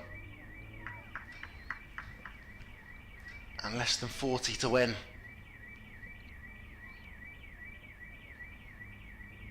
Full and straight again. Can't quite get the same connection. And just drops it at the feet of Amanda Jade Wellington.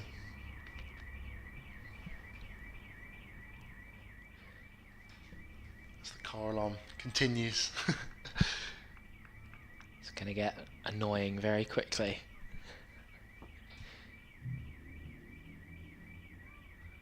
Final ball of Griffiths over.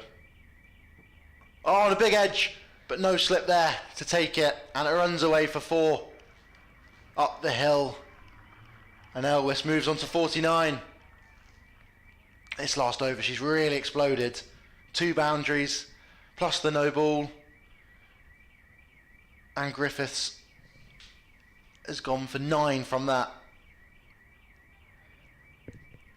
Charging towards the finish line here. 32 more required of 26 overs. Got forever to do it. And it's going to be another change in the bowling. It's going to be Izzy Wong back on. Interesting, after Wellington just picked up her wicket and with her previous ball even. Adams yet to face a delivery, but bringing Wong back on. I don't understand this from Luff. Wellington has been by far, seemingly, the bowler most likely to get a wicket. She's the only one to have a wicket. She has 2. And Wong did look really good in that first spell, and it would be a waste not to bowl her as well, but it's unlikely that we're going to be out here for more than 5 or 6 more overs. You think you could bowl them in tandem and try and claw back anything here? A few more wickets. The only thing I can think of is if Wellington's going to have a change of ends to bowl to the long leg side boundary and take Griffiths off from the other end instead. Perhaps. And this was the end that Wong started at. She'll come in to bowl to Georgia Adams. Her first ball. And it's played nicely out to point. A confident stride forward from Adams, who noticed at the other end, when she was leaning on her bat, was facing towards us, is a big dark patch right at the centre right in the middle of her bat, exactly where you want it as a batsman. So she's clearly been hitting it out the middle a lot this season.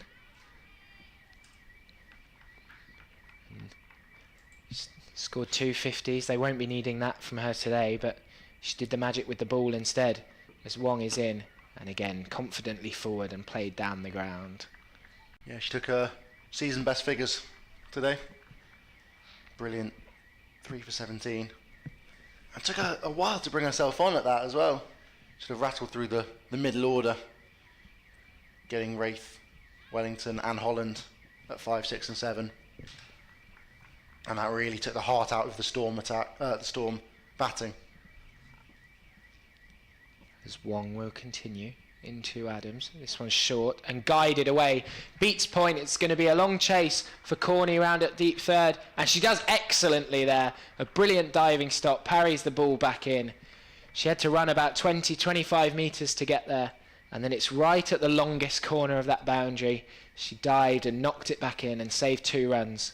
But Adams off the mark with a couple. It's a lovely shot there. Just sort of up on her toes and guided it with the face of her bat down there for some easy pickings. Wong in again. This one Fuller and Adams forward in defence. We've seen all the Vipers play that shot very well throughout this innings, especially off Wong.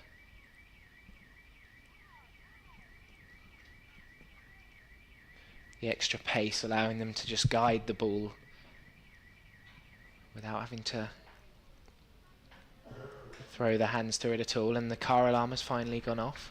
Celebrations in the commentary box. Georgia Adams will continue. Facing up to Wong here. Again, it's short and doesn't quite get up as much this time as Adams is punching. There's a potential overthrow, but Elwes was not paying attention at the non-striker's end, and again the throw goes over the keeper's head. A bit village there from the Western Storm fielders.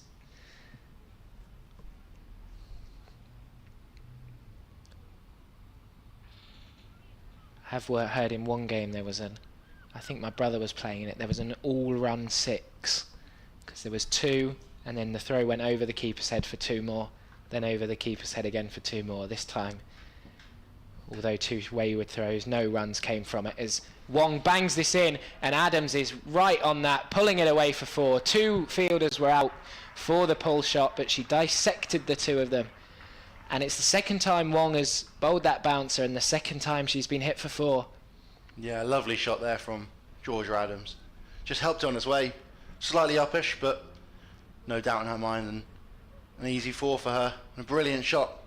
I think those are some of my favourite shots of the day. That one from Georgia Adams, and McCagan I think was the other one. Just the pace from Wong, not quite enough to startle the batters. And they both got into their shots early and made no mistake. As you are right, Wellington switching ends, which is good to see. The longer boundary on the leg side for her now. Wong coming in down the hill, we've just seen. Elvis to face up. Looks like she's just going to have one fielder back on the boundary as well, perhaps trying to apply the pressure with the batter on 49. One already dismissed on that score. Not let her get to her 50 easily.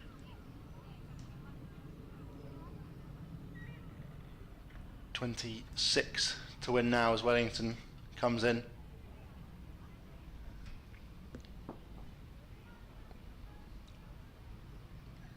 Loops it up slowly. Big front drive, but nothing there. Big front foot step. Can't quite connect though. You can see what Wellington's doing here. All the field up and trying to tempt her into a big shot outside off stump. Above the eye line again. She sweeps and she hits it away. 4 runs there with a brilliant sweep, and that is her 50. Georgia Elvis has batted brilliantly. 53 from 57 balls. Magnificent knock there to seemingly take the Vipers to victory. Almost 20 needed to win now from well over 20 overs. And that is Elvis's 50. 8 fours in that 50. It's been the difference between the Vipers batters and the Storm batters. They've been able to find the boundary with regularity. Cut shot again, and brilliant, and another boundary. Absolutely cannons it through point there. Back-to-back 4s for Georgia Elvis. They've just shown her wagon wheel on screen, and it is all through. That's the cover point region. 1 boundary down the ground, the inside edge as well. But otherwise, they've just rotated the strike so nicely. They've got that offside field absolutely packed, and she somehow managed to find the gap. They've sent one of those fielders out to the boundary now, though.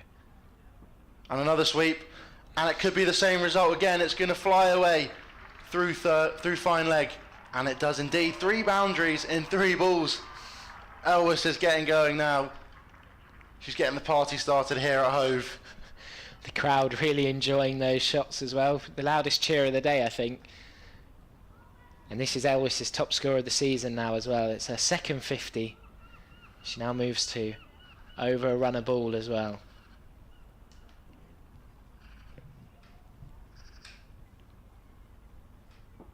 .61 off 59 here.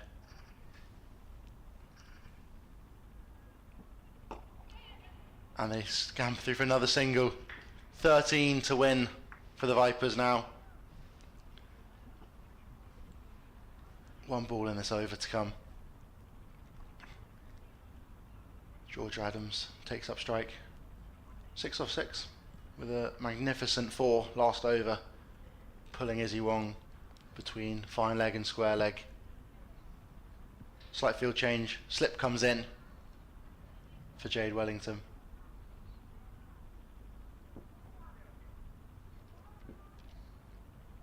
Flatter this time. No run though. George Adams can only nudge it out to backward point. And a big over there for the Vipers. 3 boundaries for Georgia Elvis. She gets her 50 and brings the Vipers within touching distance of victory. 13 to win. Currently 144 for 2. 156 to win. As Wong will continue. And she'll be bowling to Georgia Elvis, who, if she's able to carry on as she did in the last over, the game might be over in the next 6 balls. At the same time, Maya Boucher is currently 81 not out for England. Absolutely flying the Vipers batter. She's been in very good form this season. Made her T20 best score at this very ground a week and a half ago of 94, I think it was. She scored 80 of the 120 England are on. As Wong is in, that's a slower ball outside off stump. A quick single is taken as the ball goes just to the left of Fran Wilson at point. Thunder off to a good start at Chelmsford. 57 for none currently, 58 for none. Lamb and Seren Smale, no relation to Sophia Smale, who's playing in this game. Both Welsh. That's about it, I think.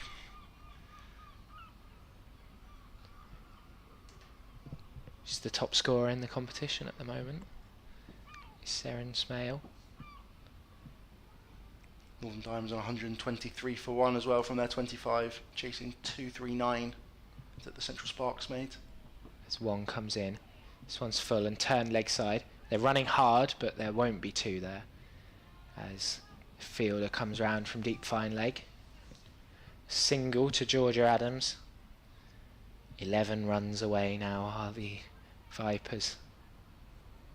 It's just a matter of time here.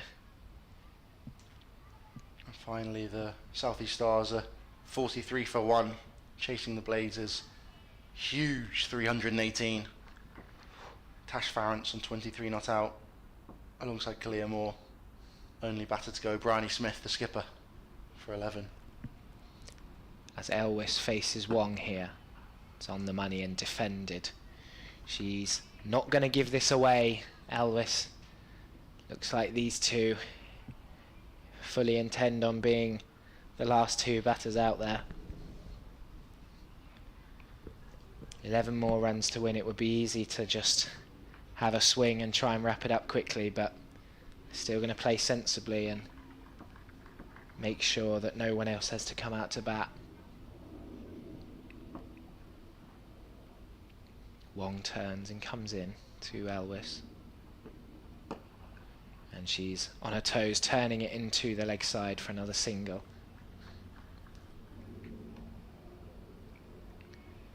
Wong consistently scratching away on that crease. Something about the way she's landing, perhaps? Not sure what's wrong, but there's clearly something wrong, as she was doing it in her first spell and is now continuing to do so in her second. Seemingly hasn't wanted to change ends as well. Started there with the new ball. Still here at the back end of the innings too. Perhaps it's just her rather than the ground or anything. And Adams is up on the back foot playing it away. It's half stopped by Wilson at backward point, but she can't stop the single. It's that shot again, guiding the ball through backward point, third region. As Adams moves to 8 off 9 deliveries. The required runs now into single figures for the Vipers.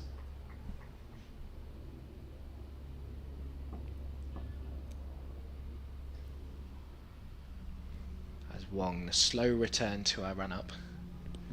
She's ready now and comes into Elwes. And bangs it in, and Elwes ducks out the way. And that will conclude the over. Just the 4 singles from it. 148 for 2. 23 overs remain. But I'd be surprised if we even have 3 of them, with just 9 more runs needed to win. Yeah, it's going to be,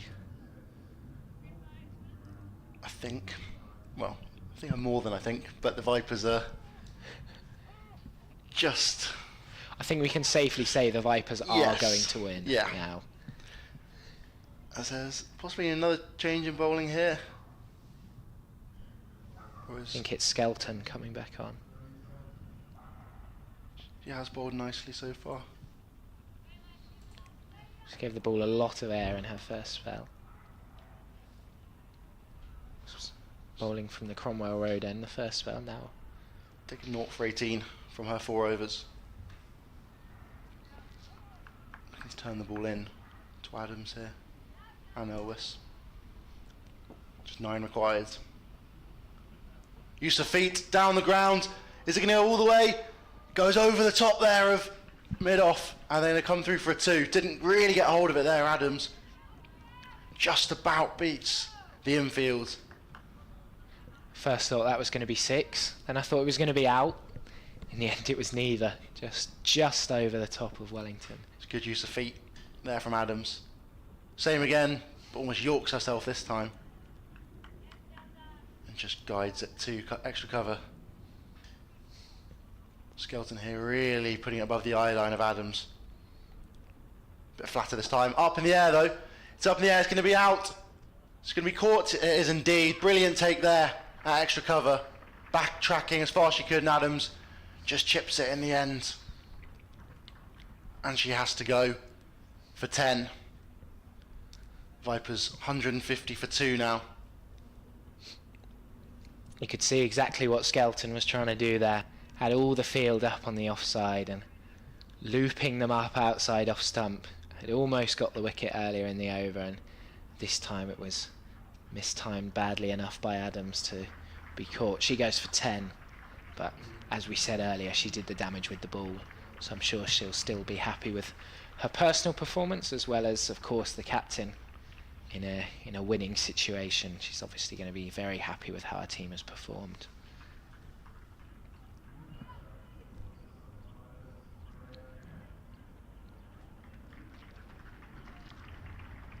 Freya Kemp, the new batter. Look threatening with the ball, and can she close things off with the bat now? For almost all of the other games this season, she's been unable to bowl due to her injury. She's been playing as a batter though, showing her versatility and all-round ability. She's got into the side just off her batting, striking at over 100 in the competition, averaging 60 as well, with just 150.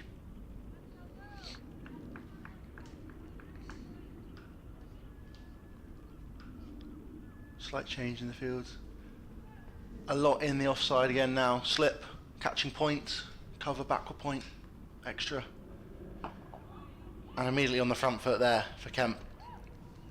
The ball turning away from her. Everyone in the ring on the offside. Everyone in the ring on the leg side as well. Use of feet, but pats it back in the end. Actually, there is a field out at cow corner, sorry. Slightly obstructed from my view, just about see. And no one behind about mid-wicket.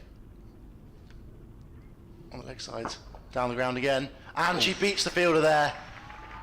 That's not great fielding in the end from Molly Robbins. Just goes underneath her body, and a boundary from Freya Kemp to take them within one hit from victory. 3 to win here as Skelton's over comes to a close. Yeah, I think she'll be disappointed with that, Will Robbins. Dived over the ball really there, and I think they found it. Second fielder is having to come down over by these covers. We heard the ball thud into the base of the commentary box here, but no one seems to know where it is at the moment. Somewhere in there under the covers. I think they're going to have to go under. Exactly what you want when you've just misfielded it. Doesn't look like they can find it at all.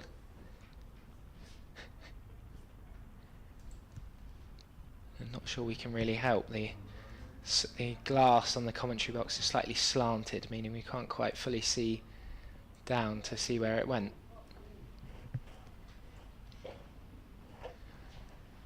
When they do eventually retrieve the ball, it will be Amanda Jade Wellington on to bowl. A thankless task of having to come on with 3 runs needed for victory. And they have found the ball. So we will be back playing shortly.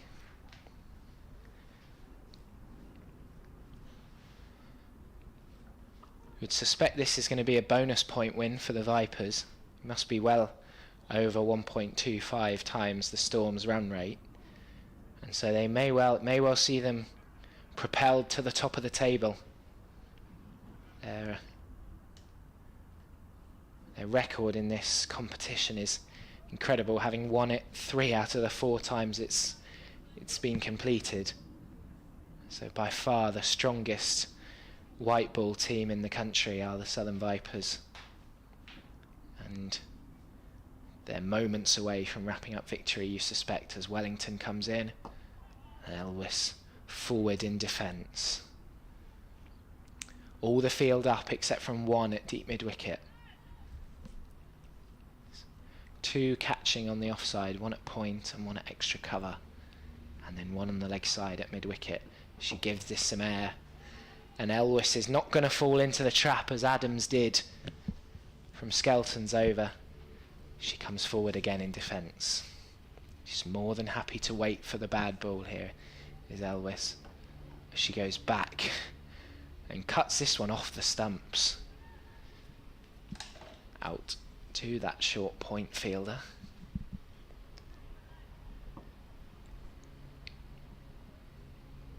Wellington is in again.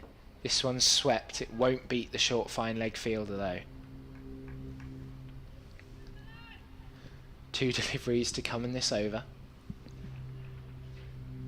Just feels like delaying the inevitable at the moment, but Elwes has worked hard for her 64 and doesn't want to give it away. She's beaten outside the off stump. Big turn it looked like from Wellington there. Back foot almost lifted there and almost gave an opportunity for Wraith. But she just about grounded it before Wraith had an opportunity. Last ball of Wellington's over here. Again tossed up and again. That one's really turned and beaten Elwes' outside edge. It's a maiden from Wellington. Needed this a lot earlier though, did the Western Storm. Still 3 required. Kemp will be on strike now. Currently 4 off 3 with a brilliant boundary last over.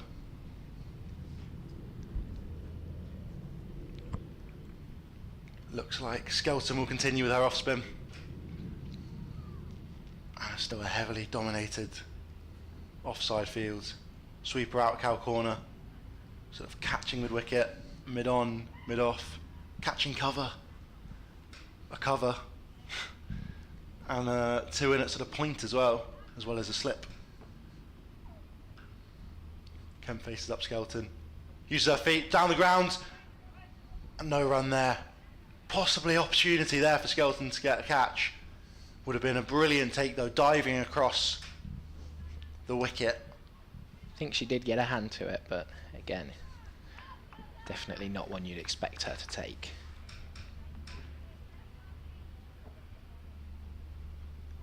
Skelton in again. Use of feet, hit hard down the ground. They scamper through for single. Gonna be a run out. Oh, direct hit and she would have been gone. Skelton couldn't gather. And they just about survive to get that single. 2 to win now. The Vipers are close, but it's still edge of the seat stuff here. Just living a chance life is Freya Kemp. Having watched the replay back, Skelton did get a hand to that first delivery, but it was, again, almost an impossible chance. 2 to win. From 20.4 overs here.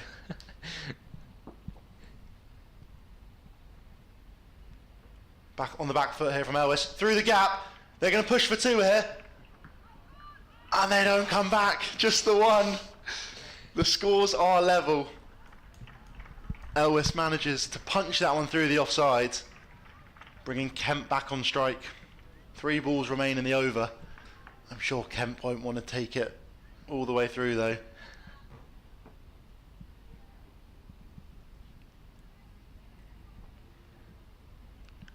Above the eye line, full toss. Ooh. And it would have been a brilliant catch, and the Vipers get there. Clubbed away through the leg side in the end from Kemp. And they make that chase in style. 157 in the end for 3. 20 overs, over 20 overs remaining. And an easy victory in the end from the Vipers, who move top, at least momentarily, of the Rachel Heyhoe Flint Trophy. Sunrisers still playing at the moment against the Thunder. But it's going to be close at the top in the back end of the Rachel Heyhoe Flint Trophy. A brilliant all-round performance from the Vipers. Wicket shared between the bowlers. The star bowler, Georgia Adams, with 3 for 17. Mary Taylor with 3 for 32 as well, and a wicket apiece for Freya Kemp, Freya Davis and Charlie Knott. And then with the bat, the key partnership was that one between McCagan, who got 49, and Elwes, who was 64 not out. Made what had potential to be a tricky chase, especially given the early overhead conditions. Made it comfortably with 20 overs and 2 balls to spare. A very good win for the Southern Vipers. Comfortable in the end. And yeah, they'll move top now. On to 23 points. With the Sunrisers currently playing on 19. A victory for the Sunrisers will draw them level. Bonus point victory will probably keep the Vipers top on a better net run rate. And a loss means Vipers will stand clear at the top of the table, depending on other fixtures around as well. But a dominant performance from the Southern Vipers here, as they look to defend their Rachel Heyhoe Flint Trophy. Thank you all for joining us, and the Vipers will be back very shortly for some more fixtures to try and defend their title.